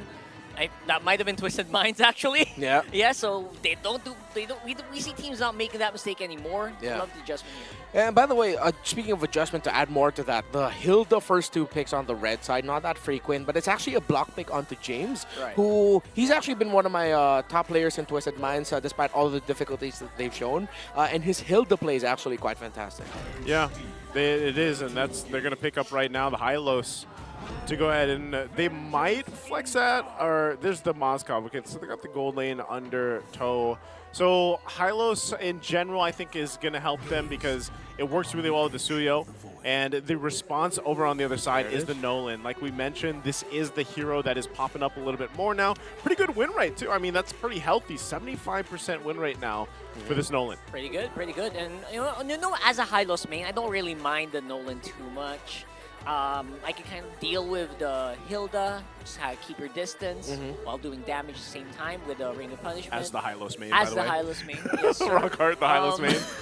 But overall, I feel like there is still a lot of threats to be addressed here, especially if they kind of just start focusing on or trying to pick up these crowd control mids. Because I think with this lineup, you don't have a choice. You need the crowd control. It will come from mid, right? Speaking of crowd control, Falcon takes away the Cho potential Escalera pickup. I think Twisted Minds have leaned into the idea that they pick up the Hylos, so if ever they have a soft counter to the Eve, and they have something that pairs well with their own Eve if they decide to pick it up. And with what Twisted Minds have shown is that it's sort of like saying, are you sure you want to pick up the Eve Falcons? Because that would be a great combo with the Granger. They have the Moskov and Hylos potentially to deal with it. Now, the kicker is, with Falcons picking up the Nolan, even though they have 2 picks to counter the Eve, you have 1 pick that can mess up the backline if they're not careful, trying to go break the formation where the Eve is in. So it's sort of like a pick your poison type of scenario around the Eve now. Could both of these also be flex, the Hylos and the Hilda? Is that what the play is for both teams right now? Like seeing, do they want to park them in the XP lane or do they want to go with Roam for both those picks? I think more the Hylos is flexible than the Hilda. Although Hylos EXP is also quite abysmal in terms of the win rate. Yeah. So yeah. And Ogwen definitely can play these heroes. With the Jawhead lockdown, that is going to secure the Hilda on the XP. Okay, Hilda does go for the XP. Oh, this is a Jawhead pick. Jawhead Nolan. This is good, though, because of the fact, too, that it was left open. And I don't know if statistically they would have done that, considering what you just mentioned about the Hylos. But that is a usual combination, Jawhead, Suyo, that some teams have really liked to lean towards. So now these last 2 picks for Twisted Minds, what are they going to put in the mid lane? They've got a couple options left available. The Farce has been doing pretty good for a lot of the teams that do want to get that extra burst and have that mobility still to work with. So we'll see if they actually decide to go with that. Eve obviously still open too. It looks like it is going to be the Farsa locked in. So there it is. And then the Lucas now. All right, not bad. Not bad at all. Obviously the Farsa, as long as you position well, you're fine. But it is a Nolan. It is a Jawhead. Eventually, this Farsa is going to be in trouble so many times in this game. But I like the Lucas as well, just to make sure the Hylos can always be ready on the bush. If you throw it on the XP, it's going to be able to bush check less. Yeah. So I like this. And Falcons are really blocked off from a Valentina pickup, I think. I wonder if they're willing to lean into Faramis that might be a bit too aggro. They have the reach from the Granger. They can play it safe and go Vexana. Vexana is pretty good. Yeah, I'm looking Faramis or Less Vexana. on the Eve. Yeah. Yeah. Eve is still available, but I don't. I would not want them to Eve. It's gonna be bad. Oh, Lo Yi. Lo Yi, oh my goodness. All right, of course. All yeah. right. Again, we're so used to seeing her banned out. That, Banned out, I'm yeah. surprised that she's picked up again. She wasn't banned out last series at all, right? Like this is, I mean, it's a 91% contention rate that she has right now. Yeah, so you're right. Yeah, she was left open. Only she was banned out for 1 game only. For 1 game? Okay. Yeah. Amazing. So, interestingly enough, and leave it up to Team Falcons, man. They are the team that wants to usually utilize some of that macro option, whether that's the chip, like you were mentioning earlier with Ogwin, or you get your hands on Lo Yi. You can do the same thing. You can put pressure where you see fit alongside the game, and that's really what they want to do and how they want to approach this game, because of the fact that, again, yes, you have to kind of deal with the pace that Twisted Minds lineup could give them from early to late game. We take a look here at the index. You're seeing it broken down. There's a lot of higher numbers here for Team Falcons right now throughout this game. We'll see if it actually plays a part. You get one last look here at the lineup. And interesting. I think this is interesting for Twisted Minds, but really want to see if this Escalera change instead of Sensui playing for this one is going to change things up. We jump into the Land of Dawn. It's game 1 in our second series of the day 2 of week 2. Will it be Twisted Minds or will it be Team Falcons drawing the first blood? Again, the Granger falls into the hands of Super Marco, who yesterday he was able to get the first Savage of the season so far. And now Escalera getting the information. 2 different lineups. On Falcon, you have pick and pressure. Pick off and pressure is the identity for them. While for Twisted Minds, it's more steady, stable team fighting concepts. And if you keep the team fights up, I feel like Twisted Minds does have a pretty good handle on the early, or to mid rather. But in the early game, I feel like this Jawhead is something that you really have to keep your eyes on. And he is keeping his eyes on you as well. So MPK might not have an easy time in the jungle here. I want to see how they kind of respond to that early pressure that can be set up. Now, Team Falcons, their play style for the most part is going to be waiting even for Ogwin to have that level 4 available. Yeah. Right now, he's just literally got in the ejector. So that's pretty much all he can do.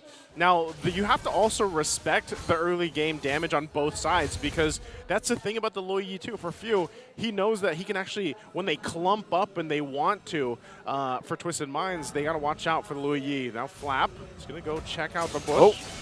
Nice bit of a check here. Flap TZ, of course. The power of wilderness, going to be able to keep himself alive. He's fine, but the rest of the team, good positioning, going to go for it themselves. Oh, I'm not sure. I don't know if you expect that. Escalera put on half here. And, of course, the diversion not available for few, but the damage is pretty good from the rest of the team here. Kaltizi got chased Flap TZ as well. Two TZ brothers giving it pretty good damage. MP the King's out. Yeah, quick scaling here for Falcons, and they will have damage right away. And instantly you see Flap TZ applying pressure into the purple buff. See if they're going to invade it. Diversion play by Few to send Kyle. Interesting. And that's so deep down, getting ready to intercept on the orange. He expects it. He sees MP the King. Don't think he's going to do anything yet, though. Good attempt there, but still actually going to go ahead and take one of the camps. So MP the King, part of the plan is really to slow him down or at least give that gap. And so far, Kyle TZ keeps up with the pressure. Very aggressive as well. Yeah, very aggressive. Yeah, MP the King, though, keeping up with the pressure as well. We don't see a significant XP deficit yet for the Suyo. Twisted Minds, let's see how they find a way to slow down the pace of Falcons, who are just controlling the tempo. Could be problematic here. Flap TZ knows how to dip. He knows how to dive. Oh, He finds one. Hot GZ goes down. Ogwen beautifully positioned on the jawhead. Very patient. It is a trap. Very patient. Good pickoff, too. And that's what you expect to see from the master, Ogwen, with the jawhead. So a lot of that, once again, he's just kind of scouting things out, and he makes a play. Yeah, very good read. It really looked like Falcons PH were baiting them into that, knowing that Ogwen was in the right spot. I think they were just waiting to get the information where Hajizi was. Simple toss-up, follow-up. And I think we're starting to see also just how devastating the Jawhead Loyi combo could be. Because once Ogwen gets a toss, that's going to be an easy trigger with a duality pull for Few. I mean, I say easy, but he has to make sure that the shadow light is right. The balance. The balance. Yeah. You know what it is with the Loyi. But so far, they've been making it work. And when Twisted Minds try to respond, they find themselves getting bursted and pulled in by the Loyi. And that's something that's very deceptive because you don't know. You can't always check yourself like, oh, what do I have over my head? It's not something that's easy to find, and it can really catch you off guard. Yes. Kyle TZ's damage is catching them a little off guard too, because even this Escalera, Ogwen again, toss it up. Ogwen again with a beautiful position here. James actually will be able to survive here. Haji's forced to use the Feather Airstrike very early on, though. And because of that, Falcons might see an opportunity here. James is low, and from the back, it's outplay. It's going to be a 5v5. It looks like there's going to be MP the King taking out with that turtle. Escalera going to be the sacrificial horse here for the meantime. Team Falcons PH, good patience with that, and diversion. Whoa! To quickly rotate. Very aggressive, Kyle TZ. Wasting no time to get into the purple buff here, knowing he can take it very easily from MP. And even without the retro, he's like, yeah, send me. Send me forward and I'll go get something because we lost that turtle. So they go get that. Super Marco gets some extra gold too, knocking on the plates here, of course. Even taking a look at it, look at the lead that Super Marco has right now against Outplayed. They've just been 1v1ing for the most part. Yeah, they've just been in the lane. Super Marco has been on God mode since yesterday, and he breaks the tower on his own. Not much rotations downside that would really disrupt the laning phase between the two. That's just pure dominance in lane by Super Marco. Again, on a Granger that he got the first Savage of the season with yesterday. It's a thumbs up, man. I don't know. Like he's such a silent killer, and he's so good in the lane 1v1, and that's just him taking care of it. Look at this, because he's going to stay there, continue to farm up, and Outplayed's got to go get gold elsewhere. So, and rely on the team too. So that is a problem for right now the gold lane for Outplayed. Yeah, get those 750 stacks. Saw that yesterday. It was like pretty 750? crazy. Yeah, we reached that number, right? I can't believe I saw that actually. You're gonna have unlimited Rhapsodies here. And now the 5-man once more from Twisted. Good staying use. together. Dodging it out, though, is going to be Falcons. They don't want to absorb any of that damage coming in for that Feather Airstrike. I guess what Twisted Mind is doing is just staying together as much as they can to avoid that diversion pickoff. Yeah, and considering that they are against a pick and pressure lineup, you have to turtle it out as a team and see what you can do together to maximize the combination that you will have with the Farsa, getting the stun, and of course a follow-up from MP the King and James. Escalera can only do so much. He will be, as you mentioned, Rockar, the sacrificial horse of this lineup. Stand up, get tossed, revitalize, try to survive. That's his personal game plan and the only thing that he can do. See if we can make the game plan work here. Oh, Oh, they got Hajizi before he could actually pull off anything. Flicker is off cooldown. Nothing at all. Huge surprise factor from Falcons. Man, Ogwin is a menace on the Jawhead right now. Yeah, he's reading the positioning of Hajizi very well. The two deaths Hajizi suffered were because of the hands of Ogwin. And look at James even having a hard time trying to deal with Flap TZ alone. On. James says, leave me alone, bro. Such a big boy. Can't really do anything about it, and Flap TZ knows it. 5-man twisted once more, staying together around the mid. Kyle TZ already has the Malefic Roar as well. He went, he went Hunter Strike, Fury Hammer, not gonna fully build that yet. Then goes into the Malefic Roar just to double down on the idea of, we're gonna really burst it down. Because of the two Dreadnought armors on the side of Twisted Minds with the Lucas on the high loss, the Malefic Roar rush by Kyle TZ cancels it out. Yeah, not only that, I mean, we already saw how much damage he was doing without the Malefic Roar against Escalera. Yeah. And now, he might even be able to go ahead and get a combination of a burst down on Escalera. And if you take out their front line for the most part, that's devastating. They've already done it when you get tossed up by Ogwin, and it looks like they want to keep going for that, you know? This is just putting pressure on the resources alone. Twisted Minds might not really have a move here right now. That's right. I feel like the devastation is literally starving out MP the King. Can't really level out, can't get any gold so far in this game, man. That's devastating for a Suyo. Yeah, and it really just looks like Twisted Minds because of what the Jawhead and the Lowy can do together in the map. The simple things of their combination together meant that Twisted Minds could not find any control at all. Outplay just built up the Golden Staff. Trying to make some moves here once more. Finally, Few is going to be the first target here for Twisted Minds in the next few minutes. Flap TZ's on the run. Kyle TZ coming in for backup. Can't really do much. Only forces back the Twisted Mind members.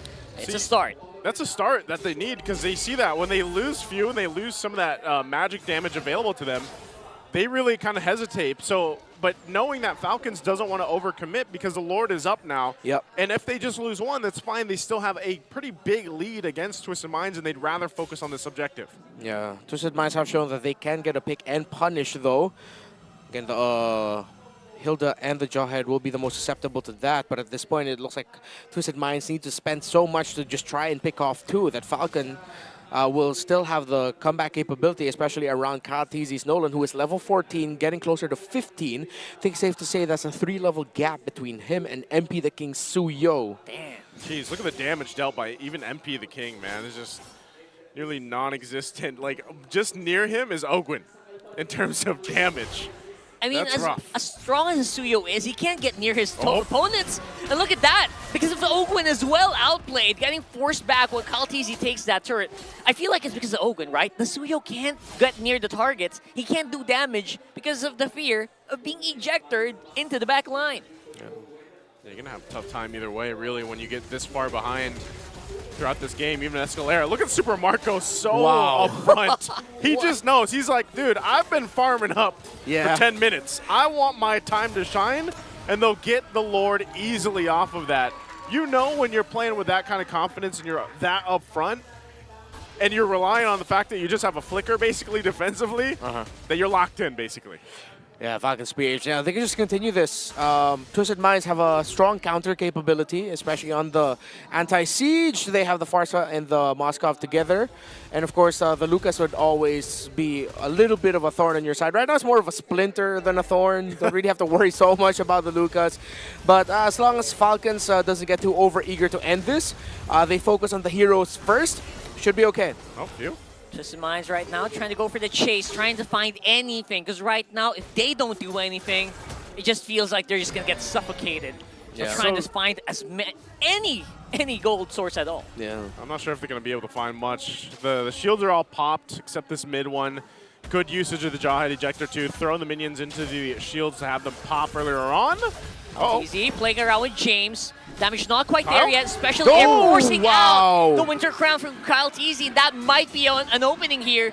And James and Escalera says, you know what, maybe we can go for a chase. Maybe we can chase these remaining members, make something happen.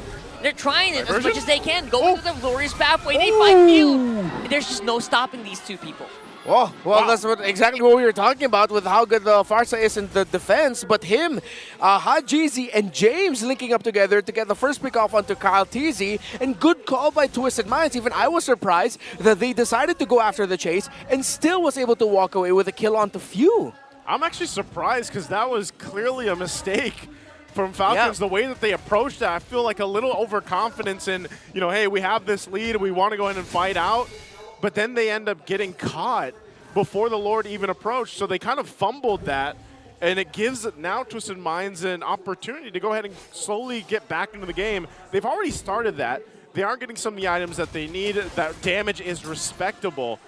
But again, when it comes down to it, we have to look forward in the next less than a minute, about 45 seconds. The Lord, are they prepared for a Lord fight against Team Falcons? Oh, or do they give it up? Nah, they can lightly contest, but as long as they build up an advantage, that's when they can go for the heavy contention. I don't think they should really just go all in right away. Try to get crafty, see if you can bait out Ogwin's entry first and get info where Flap TZ is, see if you can find Kyle. There's a long checklist that you have to do, so Twisted Minds, just take it slowly first, don't go all in just yet. Weirdly enough, I do like that. I feel like Twisted Minds, they have a bit of an advantage if they go 5-man dive, because single target Rhapsody, single target Ejector, you can do it. They're gonna lose if they play slow. If they play fast, that might not be able to keep up. The Rhapsody will not be enough to slow them down. Feathered Airstrike used up here, securing and that buff. Both Retributions still held on to, but the Lord is up now. Super Marco also picking up the Wind of Nature, has got that available now. And they're gonna go ahead and start this up. Twisted Minds, though, like we said, do we see them lean into this? They could Glorious Pathway in. A good Divine Glaive comes up, and that's a reset on the Lord. And Hajizi will have the Feathered Airstrike now that the time this fight breaks out. They do have to clear some of the waves. That's being managed down bottom by Outplayed. So we'll see if they actually go ahead and commit to this one while Team Falcons kind of approaches the fight, trying to get the favor. So they're going to stop to let them get their times to get the buffs they need. Okay, that's one info. They see where Flap is. They also have to be careful where Few is at, because if they decide to commit the all-in and go fast, Few is the biggest counter to that. So as long as they can tick the box of where Few is, get that information, I'm sure they can readjust if they decide to go for a full dive. Bottom lane Minion is getting managed somewhat right now. It got balanced. What was a slow push has stopped dead center in the lane, so Falcons doesn't need to worry about that, nor does Twisted Minds. Oh, the Twisted Minds are getting pushed out. Yeah, they're getting pushed out really hard here. Flap TZ is trying his very best. Oh, they just rush it. And they're bump rushing straight to the Lord here. Oh, wow. And I don't know if they want to take that Spear of Destruction. They might just want to go out for it. But Outplayed says, you know what? Let's go. Let's play. And they take out one because of that. It's going to be two going down as well. Escalera following suit. 3v5 right now here for Falcons. And it is a very, very bad bloodbath here for Twisted Minds. They're rushing out for the map. That won't save you. And there goes the Maniac once more. And a wipeout for Team Falcons. He does it again. It's a Maniac for Marco on the Granger and a missed call by Twisted Minds to decide and fight. Escalera and Outplayed might be kicking themselves. Take a look at that player cam on Super Marco, just locked in as always. Maniac, Savage, whatever it may be. He is the player right now, just popping off in the gold lane. Great game one for Team Falcons. That was as good as it can get. I think for, if you were Twisted Minds, you really have to question that last call. I personally will do that. No sugarcoating whatsoever. That SOD should not have landed. Yeah, the SOD hit. I believe Outplayed decided to commit the entry. Or I think he got the call from Escalera, though. Yeah, Escalera moved forward and stayed. Exactly. It was the conceal. He showed up. He was like, all right. It feels like I could feel Escalera going, go, go, go. Outplayed decided to go in, but the rest of Twisted Minds were far out. Yeah, you can see the disconnect, but then again, this is Escalera's first show on stage this season with Twisted Minds. That'll take time to readjust. Yeah, I think this was, because almost in that, and I know we'll probably take a look at it briefly in the highlights later, but I'm almost wondering what would have been different if they didn't commit to that fight, because Kyle TZ also planned for it really well. He went around and had that placement to go ahead and catch outplayed. This is our MVP for game number 1. Of course, it's going to be Bulletproof Super Marco. Bulletproof Marco here on the Granger once again. Mind you, he had 0 kills for the majority of the game, and then he just popped off with the Maniac at the end. Last 4. He was itching for it, though, man. All throughout the game, he was like, let me get him, let me get him. He was playing so up front, too, that when he finally did lock in, and even at one point, he had the Wind of Nature, actually. You know, so he swapped it out, but just a very strong game, strong showing for him to shine in the gold lane, like we've seen many times. Yeah, Super Marco dominated, outplayed in lane. Pretty sure he even dished out a 2 thumbs up somehow in the middle of the game, say, hey, I beat you in lane, bro. Not much you can do against me.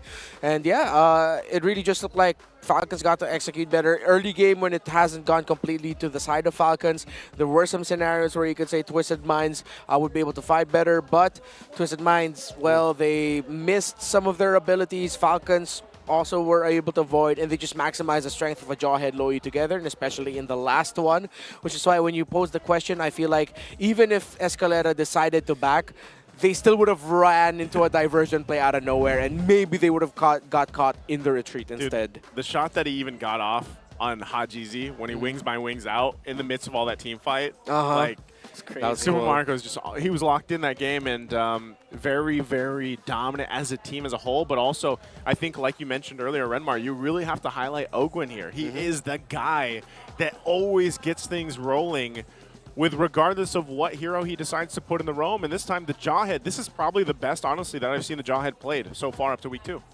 Actually, completely agree.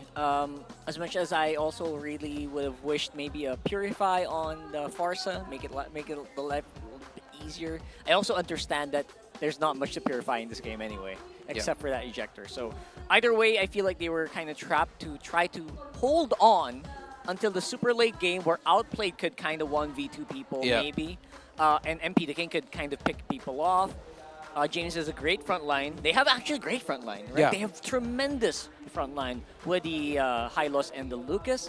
But the damage didn't really ramp up the way they wanted to. But I actually completely agree in that last one as well, Renmar, where either way they were going to probably lose it out. So might as well go ahead and try something, right? At least he decided to pull the trigger and see if they could get some trades here and there, make sure that the Lord is amounted to nothing. But all of the top stats goes in favor of Falcons. First guy and carry for Marco.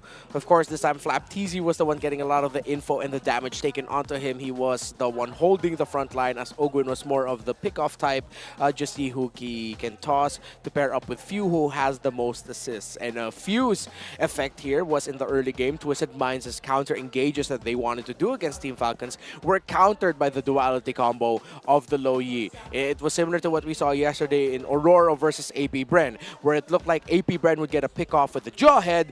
In comes the Gato Kacha flying into counter. This time around, when the Jawhead gets a pick off, the Loyi blocks any response that Twisted Minds wants to do while dealing damage on whoever Ogwin picked off. And what I really liked also about the lineup there from Team Falcons was just the fact that the game plan or the idea really was, let's put so much pressure on MP the King and even Escalera to help, because Escalera had to, help and respond. It's like, we put so much pressure here that our gold lane just free farms and does its thing. And we rely on Super Marco to just go ahead and win that lane. So that's exactly what they did. So after yesterday's Savage Super Marco, he gets the Maniac today. He's unleashed. I remember at one point, especially when Bulletproof Marco, the moniker, started, his KDA was insane. What season was that? That was like Zero Death season in 11. Season 11?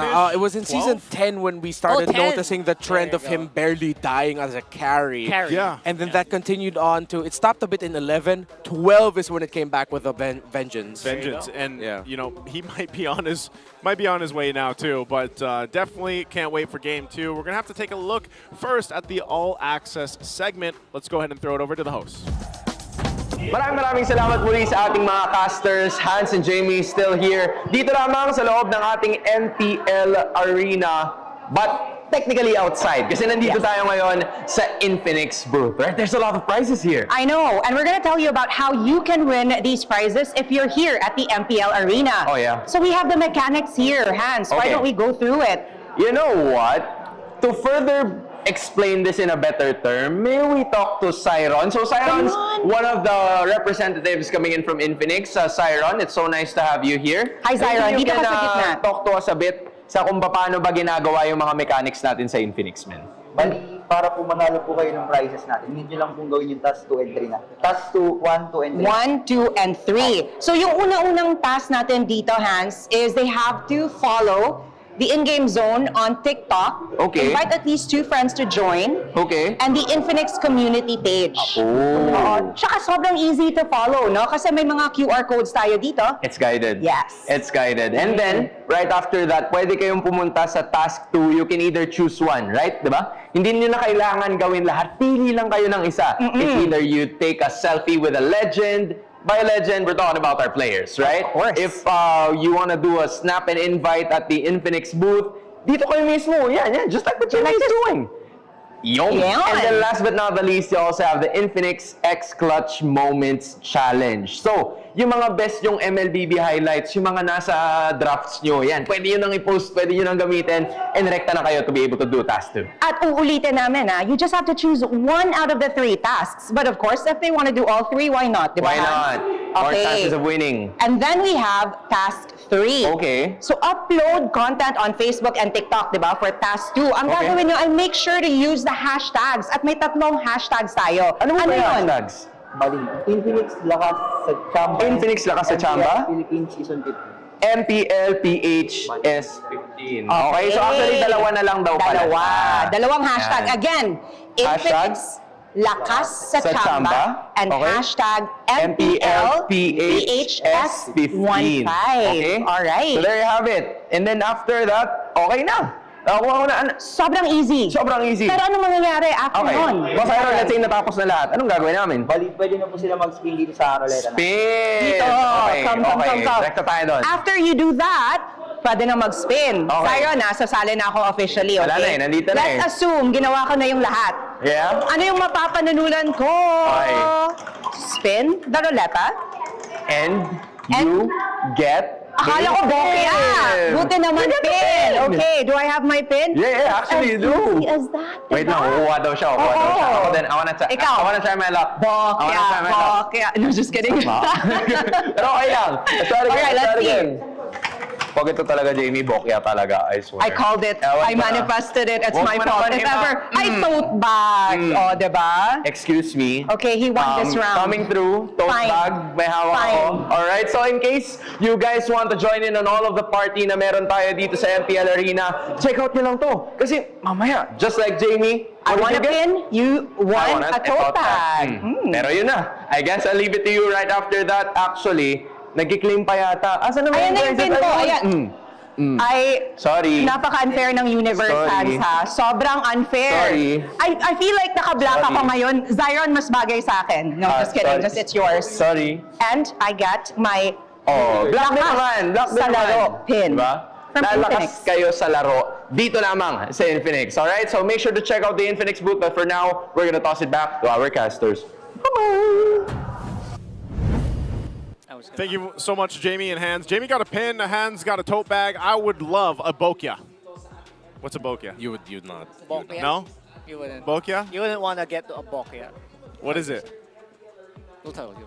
We'll tell you. All right, well, first off, we want to go ahead and invite everyone to get together at the MPL Arena and watch your favorite MPL pros live. The tickets are selling fast. So what are you waiting for? There are still available tickets for Sunday and, of course, next week. And did you know, if you buy 5 tickets, you get an opportunity to win exclusive prizes?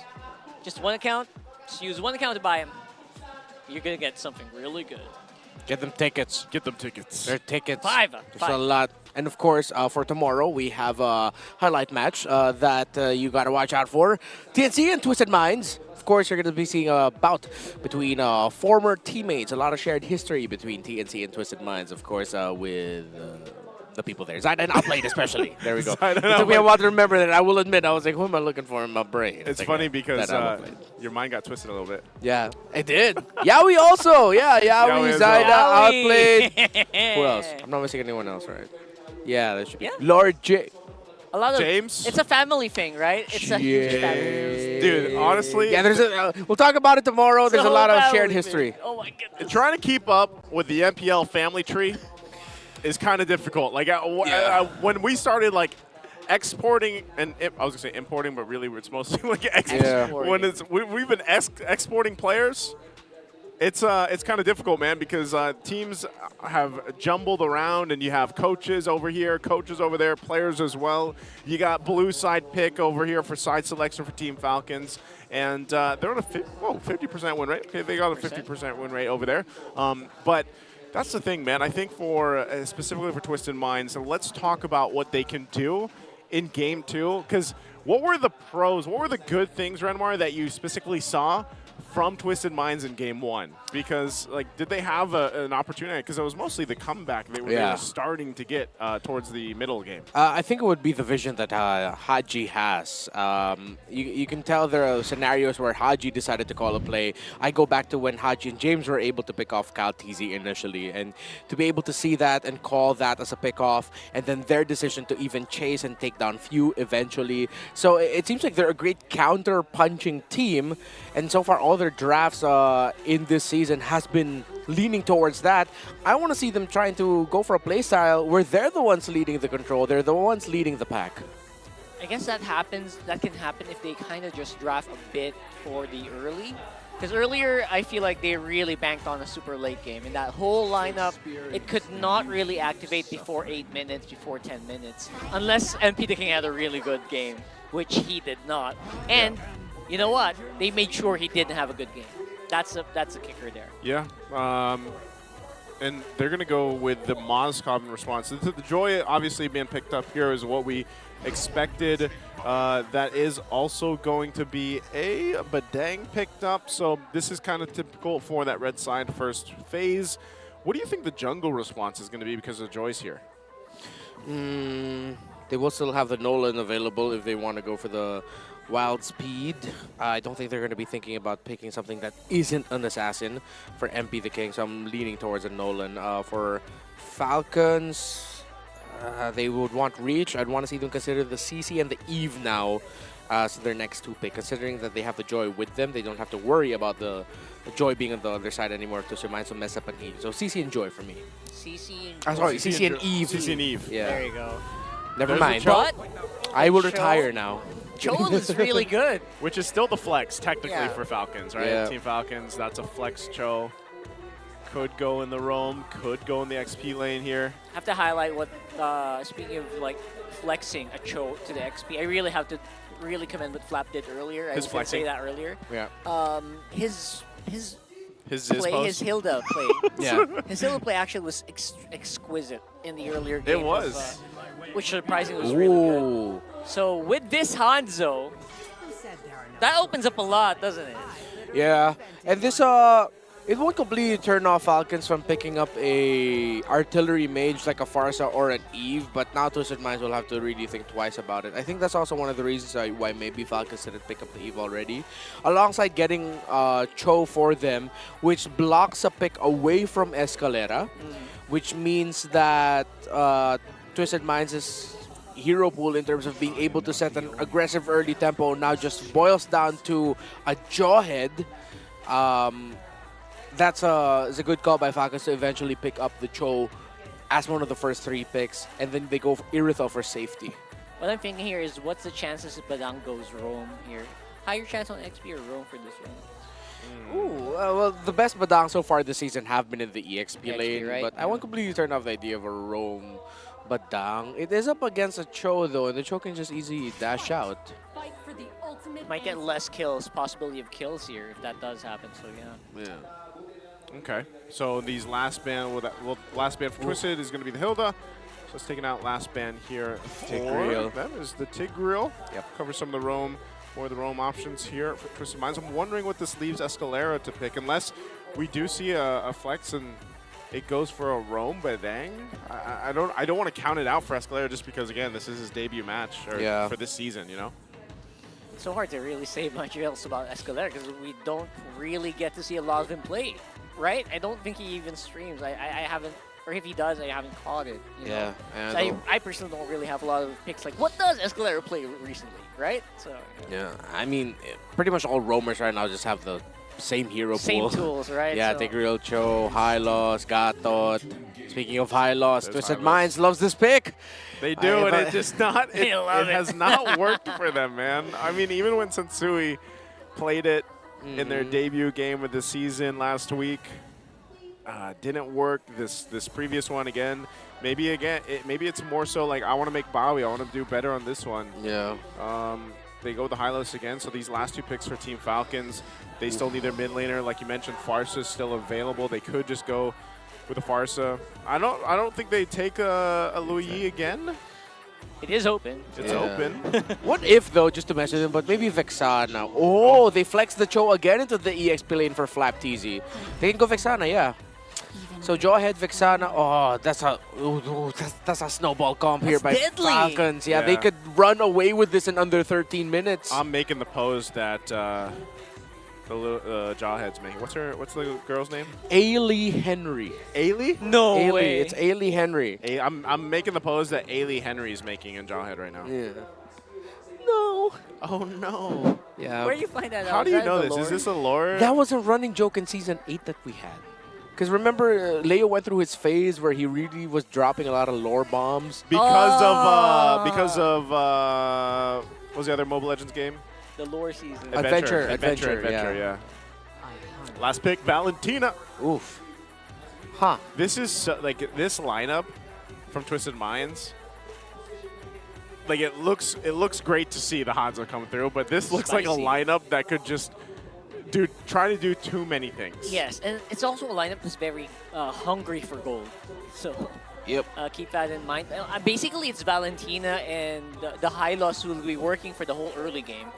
Other than that, everyone's just trying to farm it up. I mean, I know the Hanzo changed a little bit, but it does still rely on a lot of gold to really function well. Yeah, this puts so much pressure onto, well, number one, outplayed, don't lose lane so quickly, like game number 1. Yes, I'm not going to comment much about James because I feel like James is just very solid. He's just the victim of circumstance right now in some of the gameplays.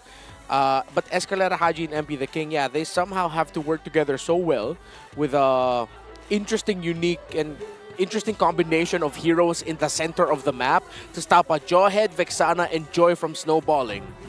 That's a tough task. There you go. It's going to be a tough task here. We're going to jump into the Land of Dawn. Once again, it's game 2 in this best of 3. On to a sweep. Will it be for Team Falcons, or can we get a game 3 with this interesting lineup from Twisted Minds? And I think that's definitely the case, you know, even in the sense of Hajizi. What ultimates will he be focused on taking? I mean, this is going to be the same thing if they don't control Ogwin on the Jawhead. I'm kind of worried about Twisted Minds and even the space for MP the King again. You know what? Since we mentioned it, I think Falcon also are very aware of their win condition here. They're starting to try to group up together, just in case someone gets a little bit more feisty. Try to capitalize on their early game, which is very scary right now. Of course, level 2 on Ogwin means Ejector is available, but they're still not sure where the Hanzo is. Okay, nothing too crazy. For the emblem setups, a lot of cooldown reduction on the Badang as usual. Warcry for this Hanzo. So similar to the last time we saw it. James able to get the EXP scroll on the Crab there in the bottom lane against Flap. Maybe part of the difference here, difference factor for Twisted Minds this time around too is, and there's some added reason for it. You know, they've got 2 Purifies. Yep. At least between Outplayed and Hajizi to help not only now with Ogwin's Jawhead, but also the Cho here for Flap, which is definitely something they're going to want to deal with. As long as they can kind of avoid from being picked off, whether that's from the Cho, whether that's from the Jawhead, I think they should have a fighting chance when it comes to some of the team fights early on, especially with usually when we have seen Hanzos, not just here, because we've only seen them once, but oh, hold on. Look how fast they take the turtle. Look at that 4-man stack right on the turtle spawn here. Trying to see if they can get someone on the way out, but Twisted Minds fine now. Yeah, that was few being able to stop the what could have been a post-objective team fight engaged by Twisted Minds using the Terrifying Eternal Guard right on the Pinnacle Ninja of MP the King. And one thing that Twisted Minds also has to consider is that maybe a dive onto Super Marco isn't going to be so rewarding right away. What a kick! What? Whoa, very early on, FlapTZ commits on the flicker, forces Purify on Hajizi. Yep. I feel like that was a... Let me just go ahead and try to get this. If I can, I'll just make my way back down. Yeah. It's like one of those... It's like a side quest for him Yeah, going yeah. down to the Yeah. main quest in his lane. So he's like, it doesn't happen. It's fine. So resetting at that point, it's still Twisted Minds. Oh, hold on. And another one. Ejector committed once more. James is a bit better here with the fist crack, but he's going to go down either way. Kyle TZ already used electrifying beats, and SOD, no commit for the top. Yeah, tough there for Twisted Minds to actually fight into that. So there needs to be a lot more communication right now between Escalera, Hajizi, and James, who looks like he's spending a lot more time leaving lane and going into the center of the map to get information and to supplement that area. But if you know some areas might be risky, James has to acknowledge and just not continue that side quest into the center. Where is this power spike right now? Oh, there. For the Hanzo. I mean, already level 7. You know, he doesn't have his first item just yet, but when do you start to really see Hanzo as a threat? Takes a really long while. The last time we saw MP the King on this Hanzo, though, he was able to pull off a crazy pick-off where literally remember that. 4v1, he was like, I'm going to get your mid laner. I'm out of here and safe. So, still, I think we have to explore Hanzo more in the pro scene to really feel his power spike. Yeah, what's going to be crazy here is that they don't really have any way out for Hajizi there. Already used up the Purify, and that's going to be him.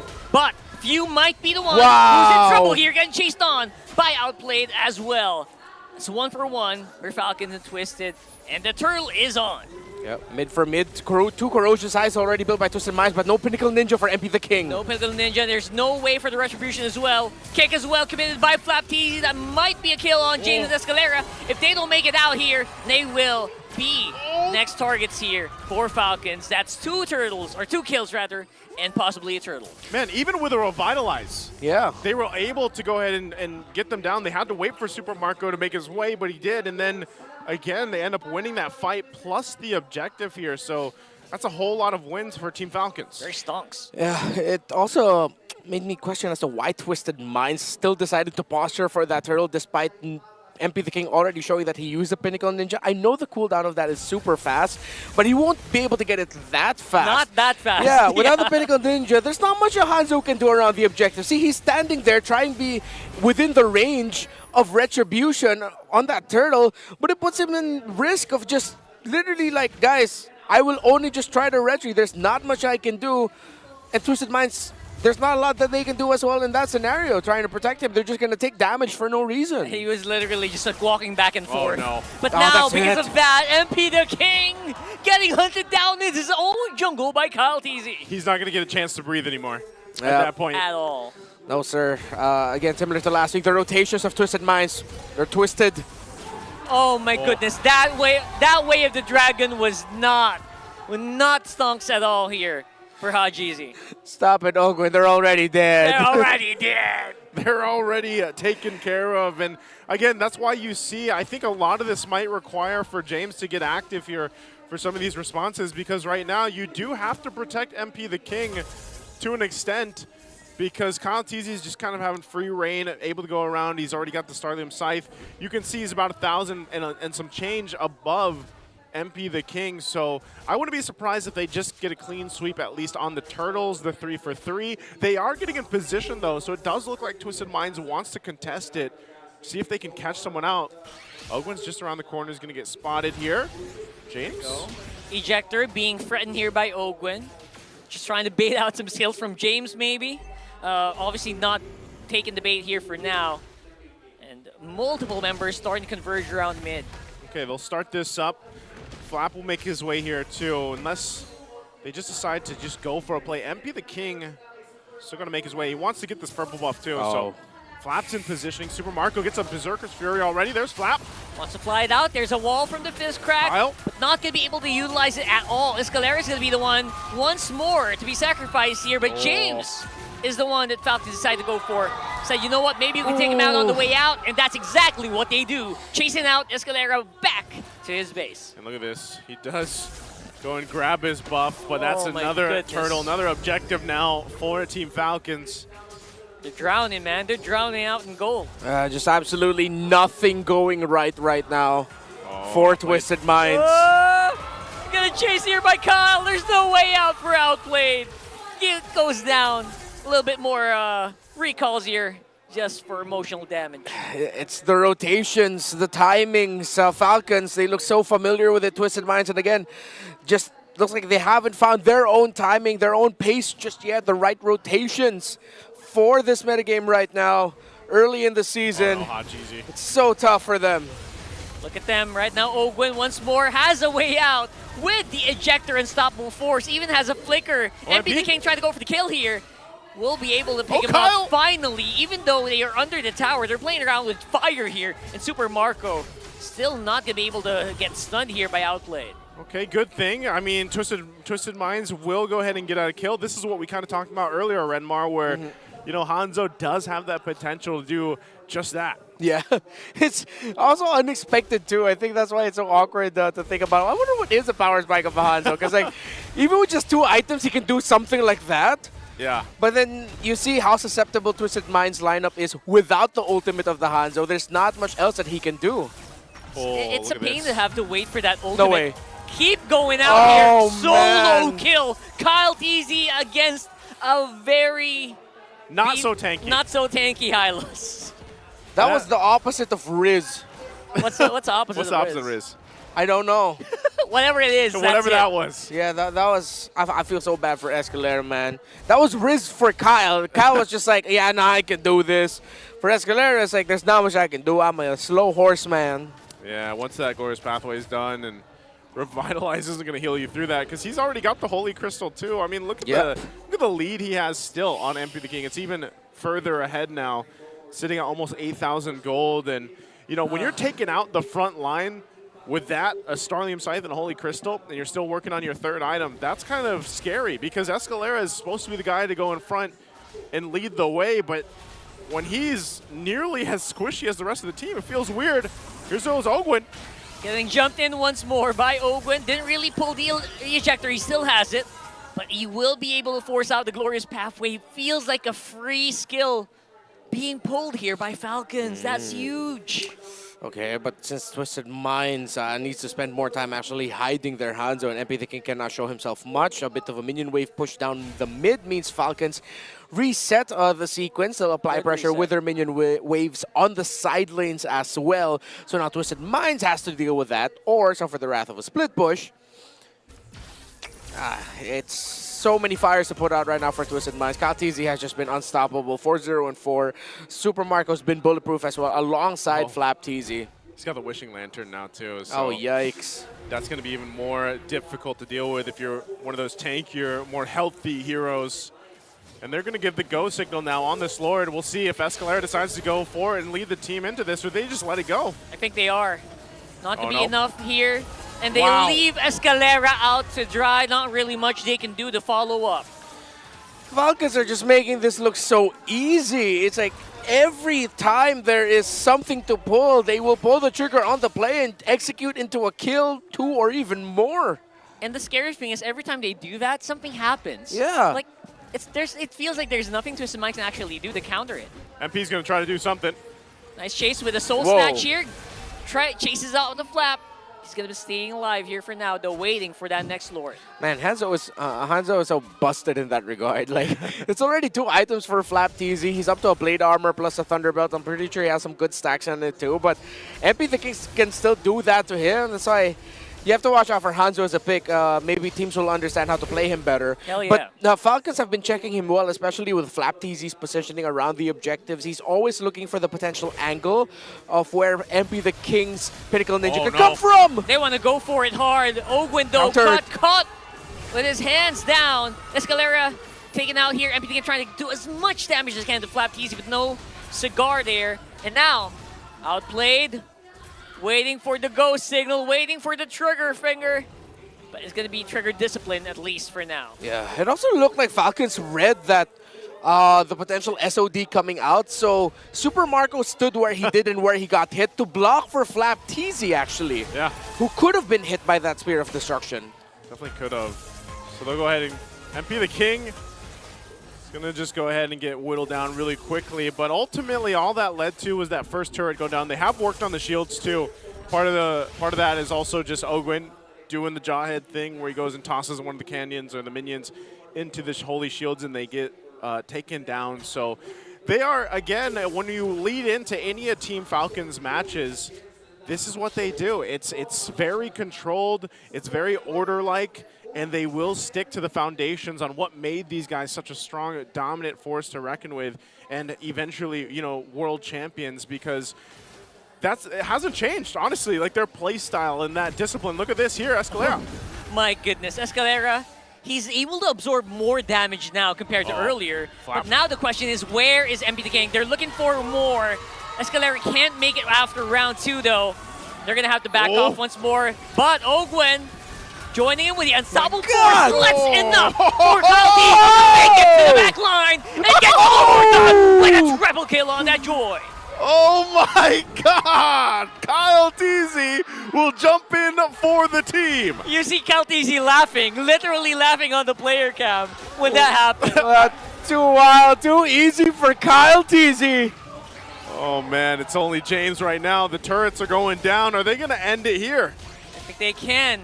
Not much wave clear here, but the minion waves are also a bit thin. So you know what Falcon says? We don't need to take it right now. I feel like this was one of the moments where Ogwin was like, oh, help, help, help, because he goes and he unstoppable race, and Kyle's like, I got it. Hold my drink. Oh, is this a comeback, though? Is this a possibility of a comeback? He traded out for Ogwin as well. Super Marco with more kills than he can carry. And then as well. Triple kill. He's 9-0. Gold laner, 9-0, still bulletproof in this game. Bulletproof Super Marco. He's gonna chase down, Here we go. Did we jinx it? Did we jinx it? Soul Snatch into the body, but not enough damage output to follow up. And there's Flap chasing him out. Finally catches MP the King. That's I it. think that's gonna be game. We got a sweep in our hands for Team Falcons. Making it look clean. Team Falcons go in with a sweep against Twisted Minds. And they made it a cinematic showcase at the end there. That was cinema. Not if you're a Twisted Minds fan or a member of the Minds, but cinema if you're a fan of the Falcons. And my Falcons heart is very happy. We ended the week 2-0. Hell yes. But Falcons, wow. It just... Going up against a team like this, I think it's very important for the development of Twisted Minds, because you really get to see against like one of the top caliber teams in the world, your most glaring issues even more. It's like they're magnified. So Twisted Minds now will have a lot more better info to see and understand what they need to fix. Well, for Team Falcons, bro, I'm happy. I'm happy for them. I'm happy for them. You're happy for them, you know, and that's good MLBB. Good that MLBB is. all around. That's a really, again, it's a good showing of just how much these guys can rely on each other. Because that I could literally almost hear it like, oh man, help! That with the open entrance. Oh no! Because we've all been there when you play Jawhead, right? And you get dragged into a base, you're like, oh man, here we go. And that's the thing. It's nice to see for Team Falcons make the adjustment that they did, and also for a part of it is just, I think Twisted Minds. I don't know. I don't want to like count out Escalera here. They had similar. I feel like a similar experience almost from when they had Sensui in the Roam. It just didn't really seem like that they found that synergy or that connection between the team on an individual level. So maybe they can fix that up. We're going to go ahead and throw it on stage for our winning interview.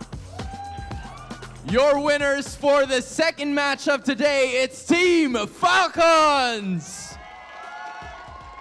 I love to see it. Falcons Nest, ibang klase ang kanilang performance this week. You hear all of them once again, buhay na buhay.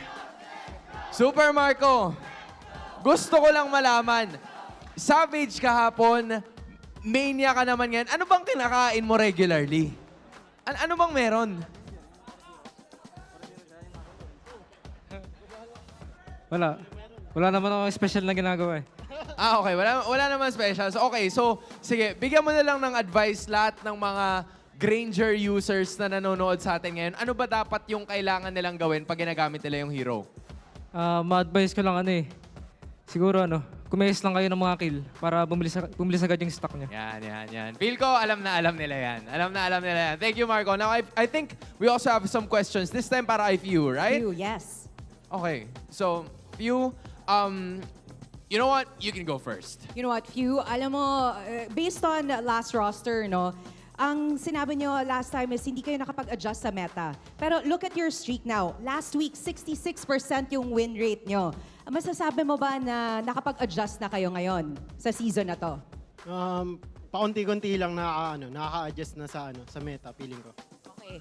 So ngayon, maraming nagtatanong kasi hindi nyo pa nakaharap ang TNC, AP Brand, and Aurora. Sino ba ang pinaka-aabangan nyo na makaharap? At bakit? Sino? Ang para sa akin yung Aurora. Aurora. Okay, Few, bakit Aurora? Nilaglag nila kami last season tapos hindi kami nakaabot ng Grand Finals. Okay. Quick run lang.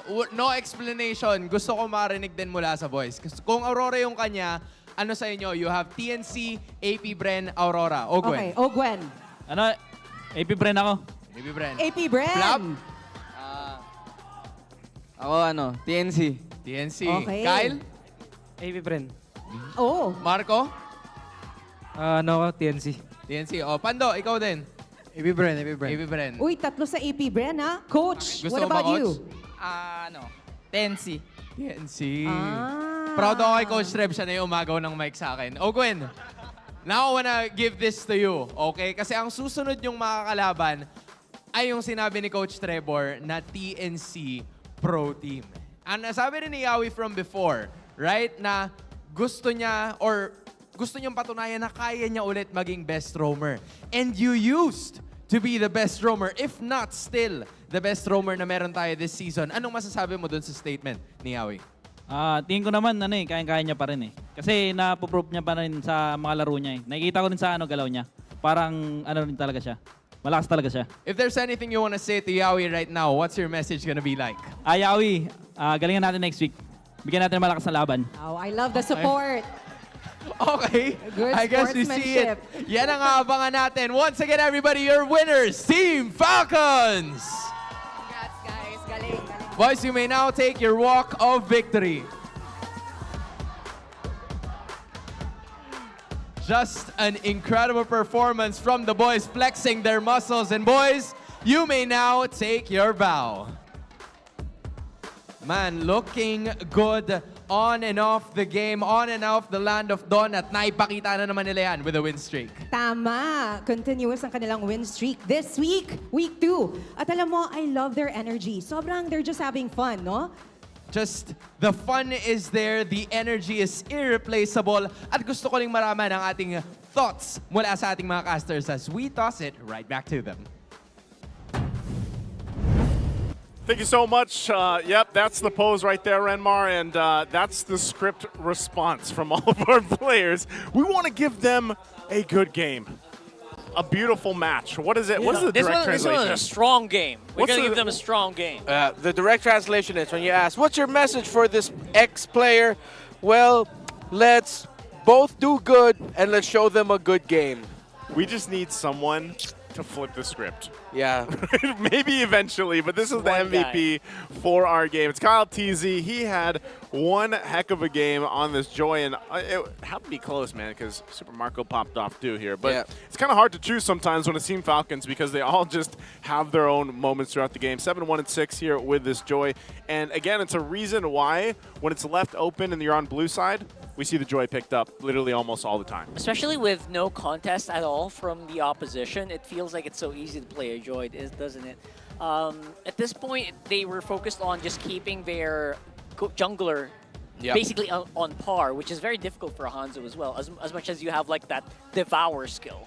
Yeah, Kyle TZ definitely flipped out in this game.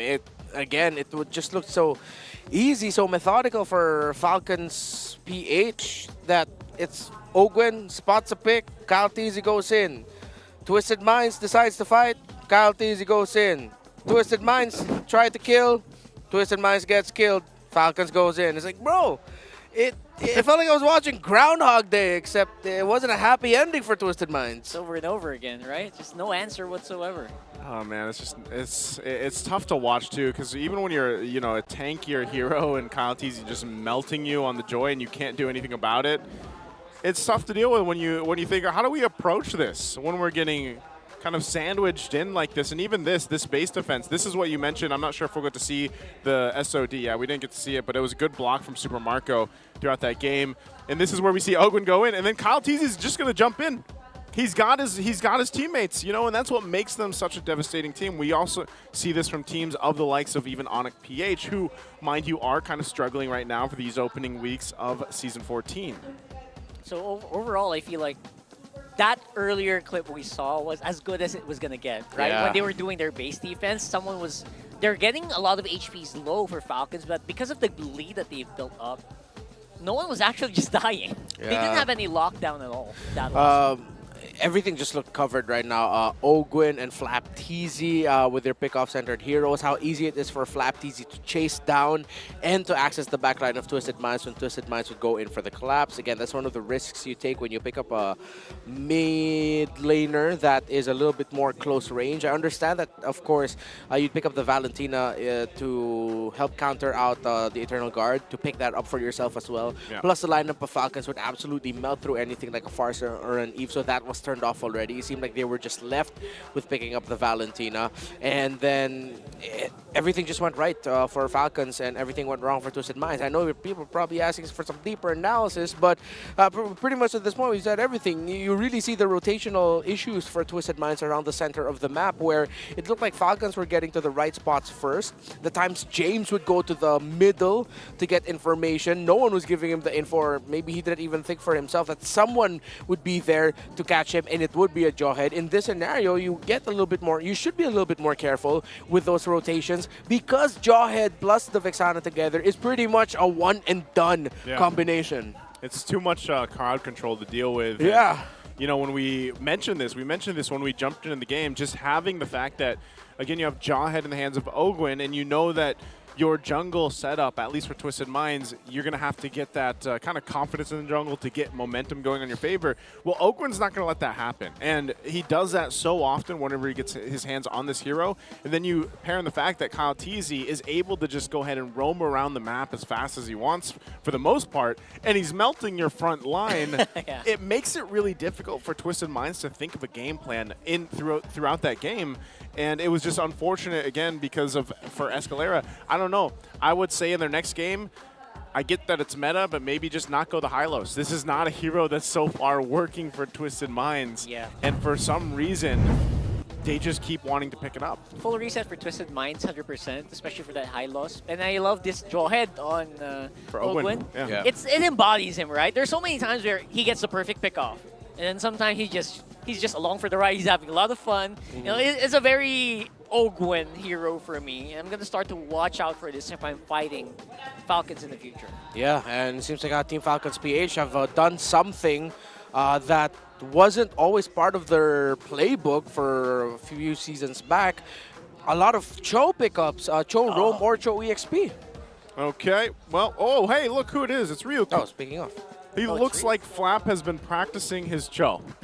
I would assume that in between all the workouts that Flap's been doing and the flexing that he's been doing, he probably has been practicing it. But, I have to say that even when I see Flap recall in game, that's what I see him doing. I see him just flexing, So, again, we also want to go ahead and invite everyone to join in on our official discussions.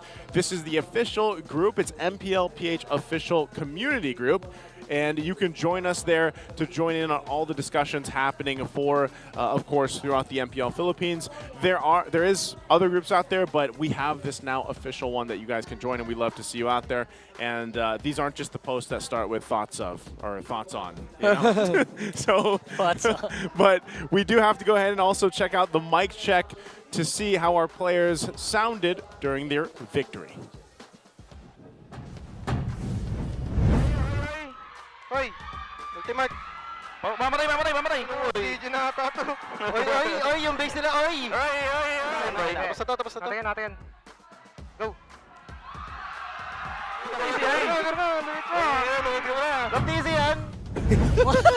that Flaptizian at the end there.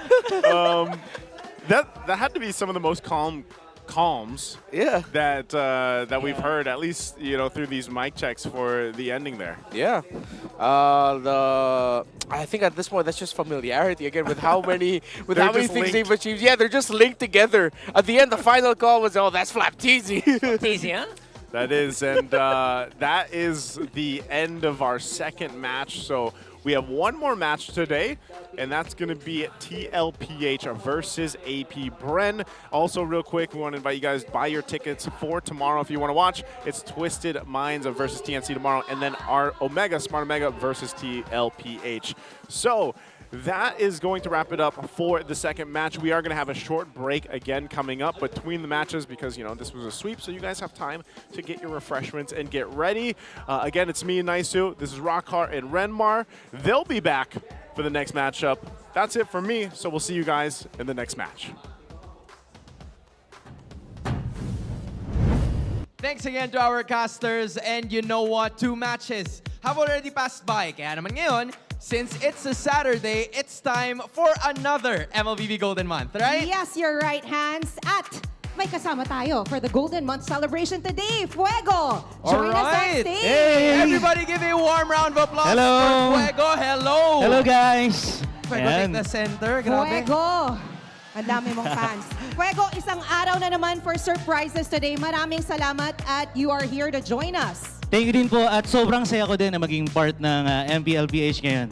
Yeah, man, we have a lot of surprises in store para sa lahat ng nandito, specifically sa MPL Arena. Because actually, we're gonna be choosing 10 of you guys na pupunta dito sa stage. And you guys will be competing for a surprise. Tama, Fuego? Exactly. Tama. Papremyo ito, Okay. guys. So if you're in for a surprise, if you want to join in on the fun, alam niyo yung gagawin nyo. Okay, Raise where are your they? hand, join us here in front. Okay, we see some hands. Ayan, We okay. need 10 participants. Sige, idapat for Madaming our papremyo. event. Nasaan? We need 5 on this side, right? 5 on this side. So, grabe, nagsisitayuan na sila. Isa pa ba? Isa pa? Okay, meron na isa. Okay, we have one Meron participant. pa? Jamie, there's actually a lot of people, raising their hands. I love that they want to join in on the fun. Ang dami. Okay, sige. Okay, One line come on, guys. tayo. Dito kayo Hello? sa gitna. Hello! Yan. Boss. Dumiretso na lang sila. Okay. Sige. You know what, Fuego, dito ka. Samahan mo ako on this You know what, side, right? Hans? Let's get Okay. to know our participants. Yes. Let's start with that side over there. Okay, actually, before we do that, ano muna, isang hilera tayo, okay? Isang Pila. hilera tayo. Mga boss. Tapos, Ayan. two steps forward. 1, 2, 3, go. 1, 2. Okay, very Galing. good. All right. Okay. Sige, you know what, Fuego? Maybe we can point out yung microphones natin to them. Magpakilala lang kayo, okay? What's your name? Justin. Justin. Gino. Adam po. Adam. Jeff. Daisuke. All right, maybe you over have on this yours. side, we have Emily. Gwen, hi. Hi, I'm Kyle. Kyle. And we have Ryan. Teka lang, may kulang pa tayo. May isa pa. May isa pa? 9 pa lang to eh. Nasaan na yung isa ay? Wow! Grabe ang special ha. Okay lang. At least nandito ka na. What's your name? My name is Klein Legos G. Magat po. Sorry, first name. Klein po. Klein. Alright, there we have it. So, 10 participants nandito ngayon. Fuego, maybe take this once again. And I'm gonna be asking, Fuego's gonna be asking the question. So, all you need to do is to answer the question, pero hintayin yung si Jamie na magsabi ng go. Okay. After niya magsabi ng go, you guys scream Golden Month as loud as you can or hanggat maaari para mauna kayo. Okay? Okay, pero bago mangyari yung lahat, Ano bang gagawin? gusto ko makita sumayaw si Fuego. Ayan na. Yes? Sinong gusto makakita sumayaw si Fuego? Yeah! Alright. We see it. We see it, Okay, Fuego. Fuego, Boss, kaya mo pwede na pa to. ako. Fuego, trabaho lang, Fuego. Kaya to. Alright. Kaya. Okay. Okay. So, You know what?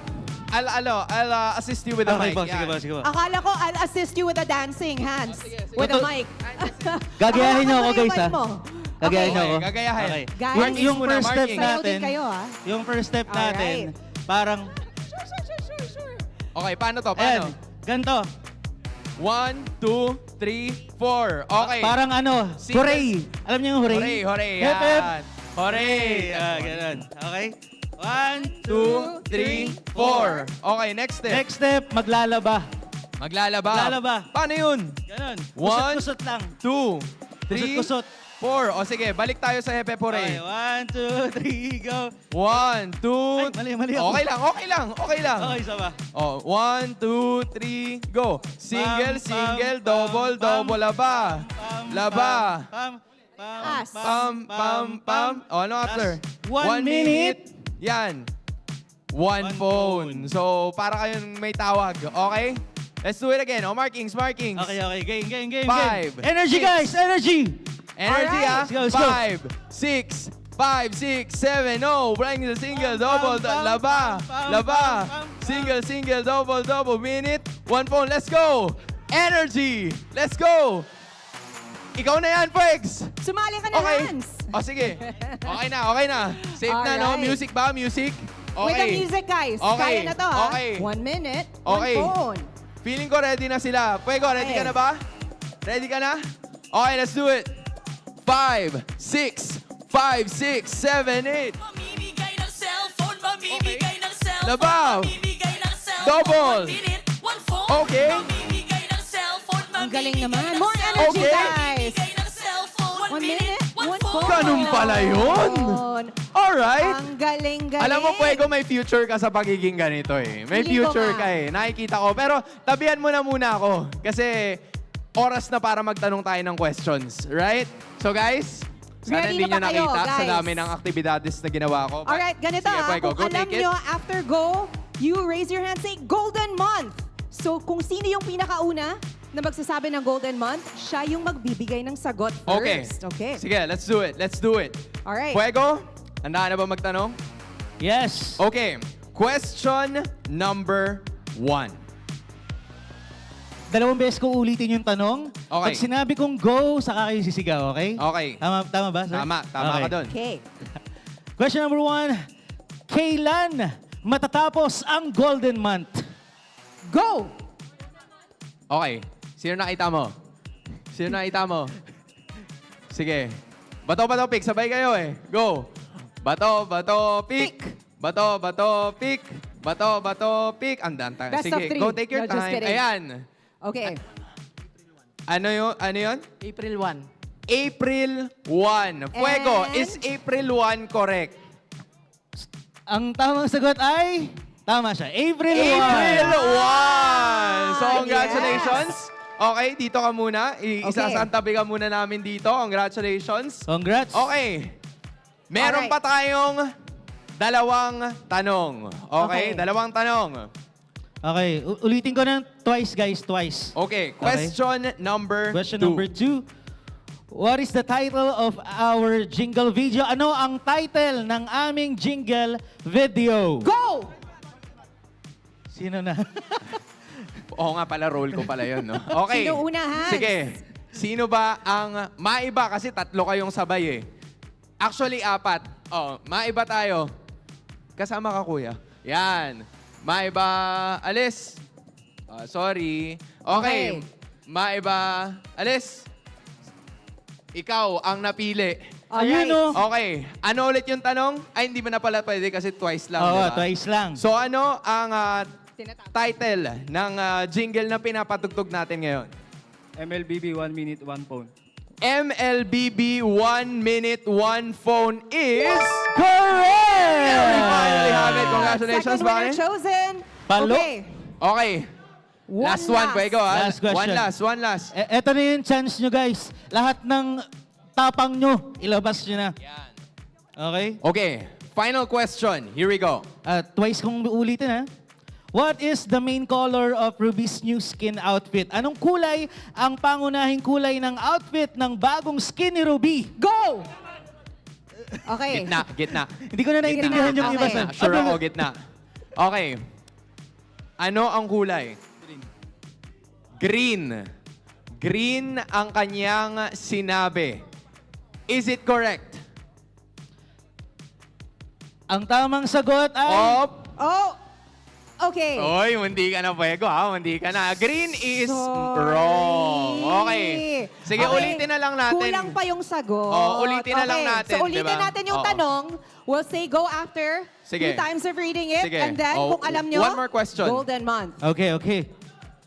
What is the main color of Ruby's new skin outfit? Anong kulay ang pangunahing kulay ng outfit ng bagong skin ni Ruby? Go! Ay, sabi niya parang siya eh. Sabi ni parang Evan, siya. parang ako. siya. Okay. Sige. Oh, parang siya eh. Oh, go ahead. All Go right. ahead. And your answer is? I'll try yellow. Yellow. Yellow is wrong. Wrong. 1, 2, 3, go! Inaasa. Go. Red. Red is? Red is wrong ulit. Sayang naman. MLBB. Ay, grabe. Okay. Wait lang ha. Go. Wait. Okay, try again. Golden green. Golden green. Okay. Clue. Tatlong kulay, guys. Tatlong kulay. Tatlong kulay. Dapat makuha nyo yung tatlo. So teka lang. Silipin nga natin. Silipin natin. Okay. Silipin natin. Tama na kayo sa green. Ayun, dalawa na lang. Diba? Tama na kayo sa green. Dalawa na Dalawa lang. na lang. Okay. Dalawa na lang. Okay. So, 1, 2, 3, go! Siya. Okay, I see it. May kasamang gigil. Okay, tama na yung green. Ano pa yung Grabe. kulang? Purple? Tsaka? Dalawa, di ba? So, purple and... Sige, 5. Okay, green, purple, and yellow. Green, purple, and yellow is... Ubi yun eh. Oo nga eh. Is wrong. Okay. Isa na lang, no? Isa na lang, may Isang isa kulay pa. na lang. Diba? 1, 2, 3, go! Ito. And your answer Okay. is, isang kulay Your na lang answer ibigay is- mo. Violet. Oh, green, Sabihin mo purple, tatlo. and Magbanggit ka ng tatlo. Green, violet, green, purple, purple, and violet. Okay, green, purple, and violet is... Wrong. Isang kulay na lang, guys. Isang Okay. kulay na lang, no? Let's do it, Nakakaba Hans. talaga, promise. 1, 2, 3, go! Siya uli. Okay, your answer is... Blue, green, gold. Ay, blue, green, and gold is... Ano yun eh? Okay. Mali.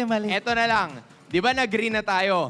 And Nag-violet na, nag-purple na Purple. tayo. Okay, isa na lang. Isa Isang na kulay lang. na lang. It starts Ay, with talaga? a letter. Go! O, yan. O, di ba? Green, purple, and pink. Green, purple, and pink. Fuego, eto na ba yun? Congratulations! Congratulations! Good game. It's Nakuha okay. mo rin, Kuis. Sige, pwede ka muna dito. So, yun, ang bagong kulay. Bagong colors ni Ruby, guys. Green, purple, and pink. But of course, for all of our participants, you get a chance to at least have a photo op na nandito kayo sa gitna. So, single file tayo. Single file. Thank you so much Single for row joining. pala. Yan. Aside from the photo, we also have consolation prizes for them. Palakpakan naman natin sila! Yan. Maraming Good job, salamat. guys. Thank you so much. Everybody, you guys get bags. This one's for you. You did amazing. That one's for Thank you for you. joining. Okay. So kahit nasabihin natin na hindi nyo nahulaan, kasi medyo maraming colors yun, pero okay lang, right? Because you still get a ton of freebies from each Bigyan ng and bag every yan. one of us. Diba? Panalo pa rin. Tapos si Fuego pa yun namimigay, Diba? diba? Grabe ka talaga, Why Fuego. don't we have a picture of them with Fuego? Isa naman with Alright. Fuego. Ayan. Yan. So guys, say hi on camera. You're on camera. Say hi. Hi. There we finally have it. Maraming salamat, Thank you guys. so Let's give much, them a warm round of guys. applause, everybody, for being good sports, right? They did Thank well, you. actually. Thank you guys so much. And of course, our 3 winners, please make your way right at the center. Congrats. Congratulations. Walk of glory. Ang galing. So, yan. Actually, panalo na kayo. We just need you to do one more thing. At Fuego, mukhang alam mo na to. Sasayaw muna tayo. Pero para maklaim yung Surprise. ang reward nyo, Oo. kailangan palong-palo kayo sumayaw. Okay. Kailangan full energy. Kaya ba I-cheer yun? nyo naman sila, Kaya ba i-cheer yun? nyo sila. Come on, everybody. Kaya ba yun? Kayo ang mag-grade kung palong-palo ba sila sumayaw. Okay? Kayo ang mag-grade. Let's do this. Okay. Narinig nyo na yung beat. 5, DJ, 6, get ready. 5, 6, 7, and... Okay? Okay? Galing. Do it again. More energy. Okay? Mamimigay ng cellphone. Okay. Mamimigay ng cellphone. 1 minute. Isa pa, isa pa. Okay? Yan. Panalo. Okay? Isa na lang. Sige pa. Diba uli? Okay? Ito na yun. Okay. So, pasado ba, everyone? Pasado. Pasado. Alright, we see it. We see it.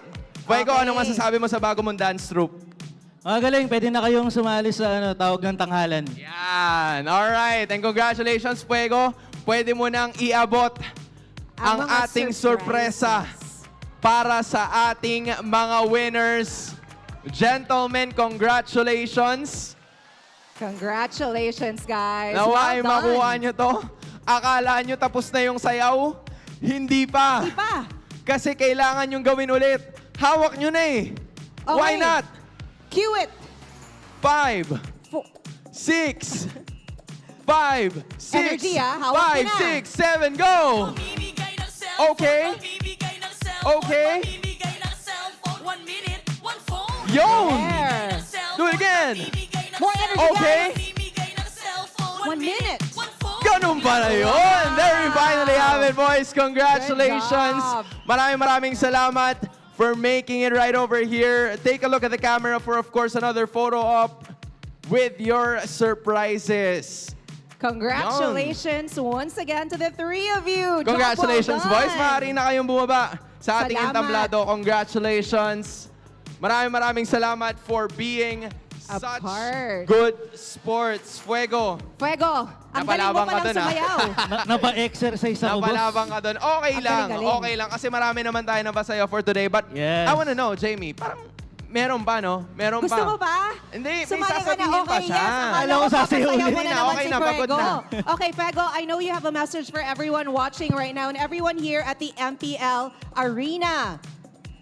Ayan guys, manood, makisali, sumayaw at masurpresa sa MPL Arena. Isang special announcement din pa dahil ngayon hanggang bukas magsisimula ang Golden Month event ng 5 p.m. Special to para sa inyo. After March 9, babalik na ulit ito ng 10 p.m. to 3 a.m. Sinulat ko pa. 10 p.m. to 3 a.m. Yes. After March 9. Yes, After March 9. Okay. Pero ngayon ay 5 p.m. yung umpisa. Mag-i-start. Okay, Hindi na so kailangan exciting. magpuyat para kunin. Okay, that's helpful. That's helpful, Fuego. Maraming salamat for being here with us today. And I'm sure more surprises ang naghihintay para sa inyo. But as of this moment, we're gonna be tossing it back to a short break dahil magbabalik ang MPL Philippines Season 15. Mamimigay ng cellphone, mamimigay ng cellphone, mamimigay ng cellphone. 1 minute, 1 phone. Mamimigay ng cellphone, mamimigay ng cellphone, mamimigay ng cellphone. 1 minute, 1 phone. Maglaro ka lang ng 10 p.m. kada gabi.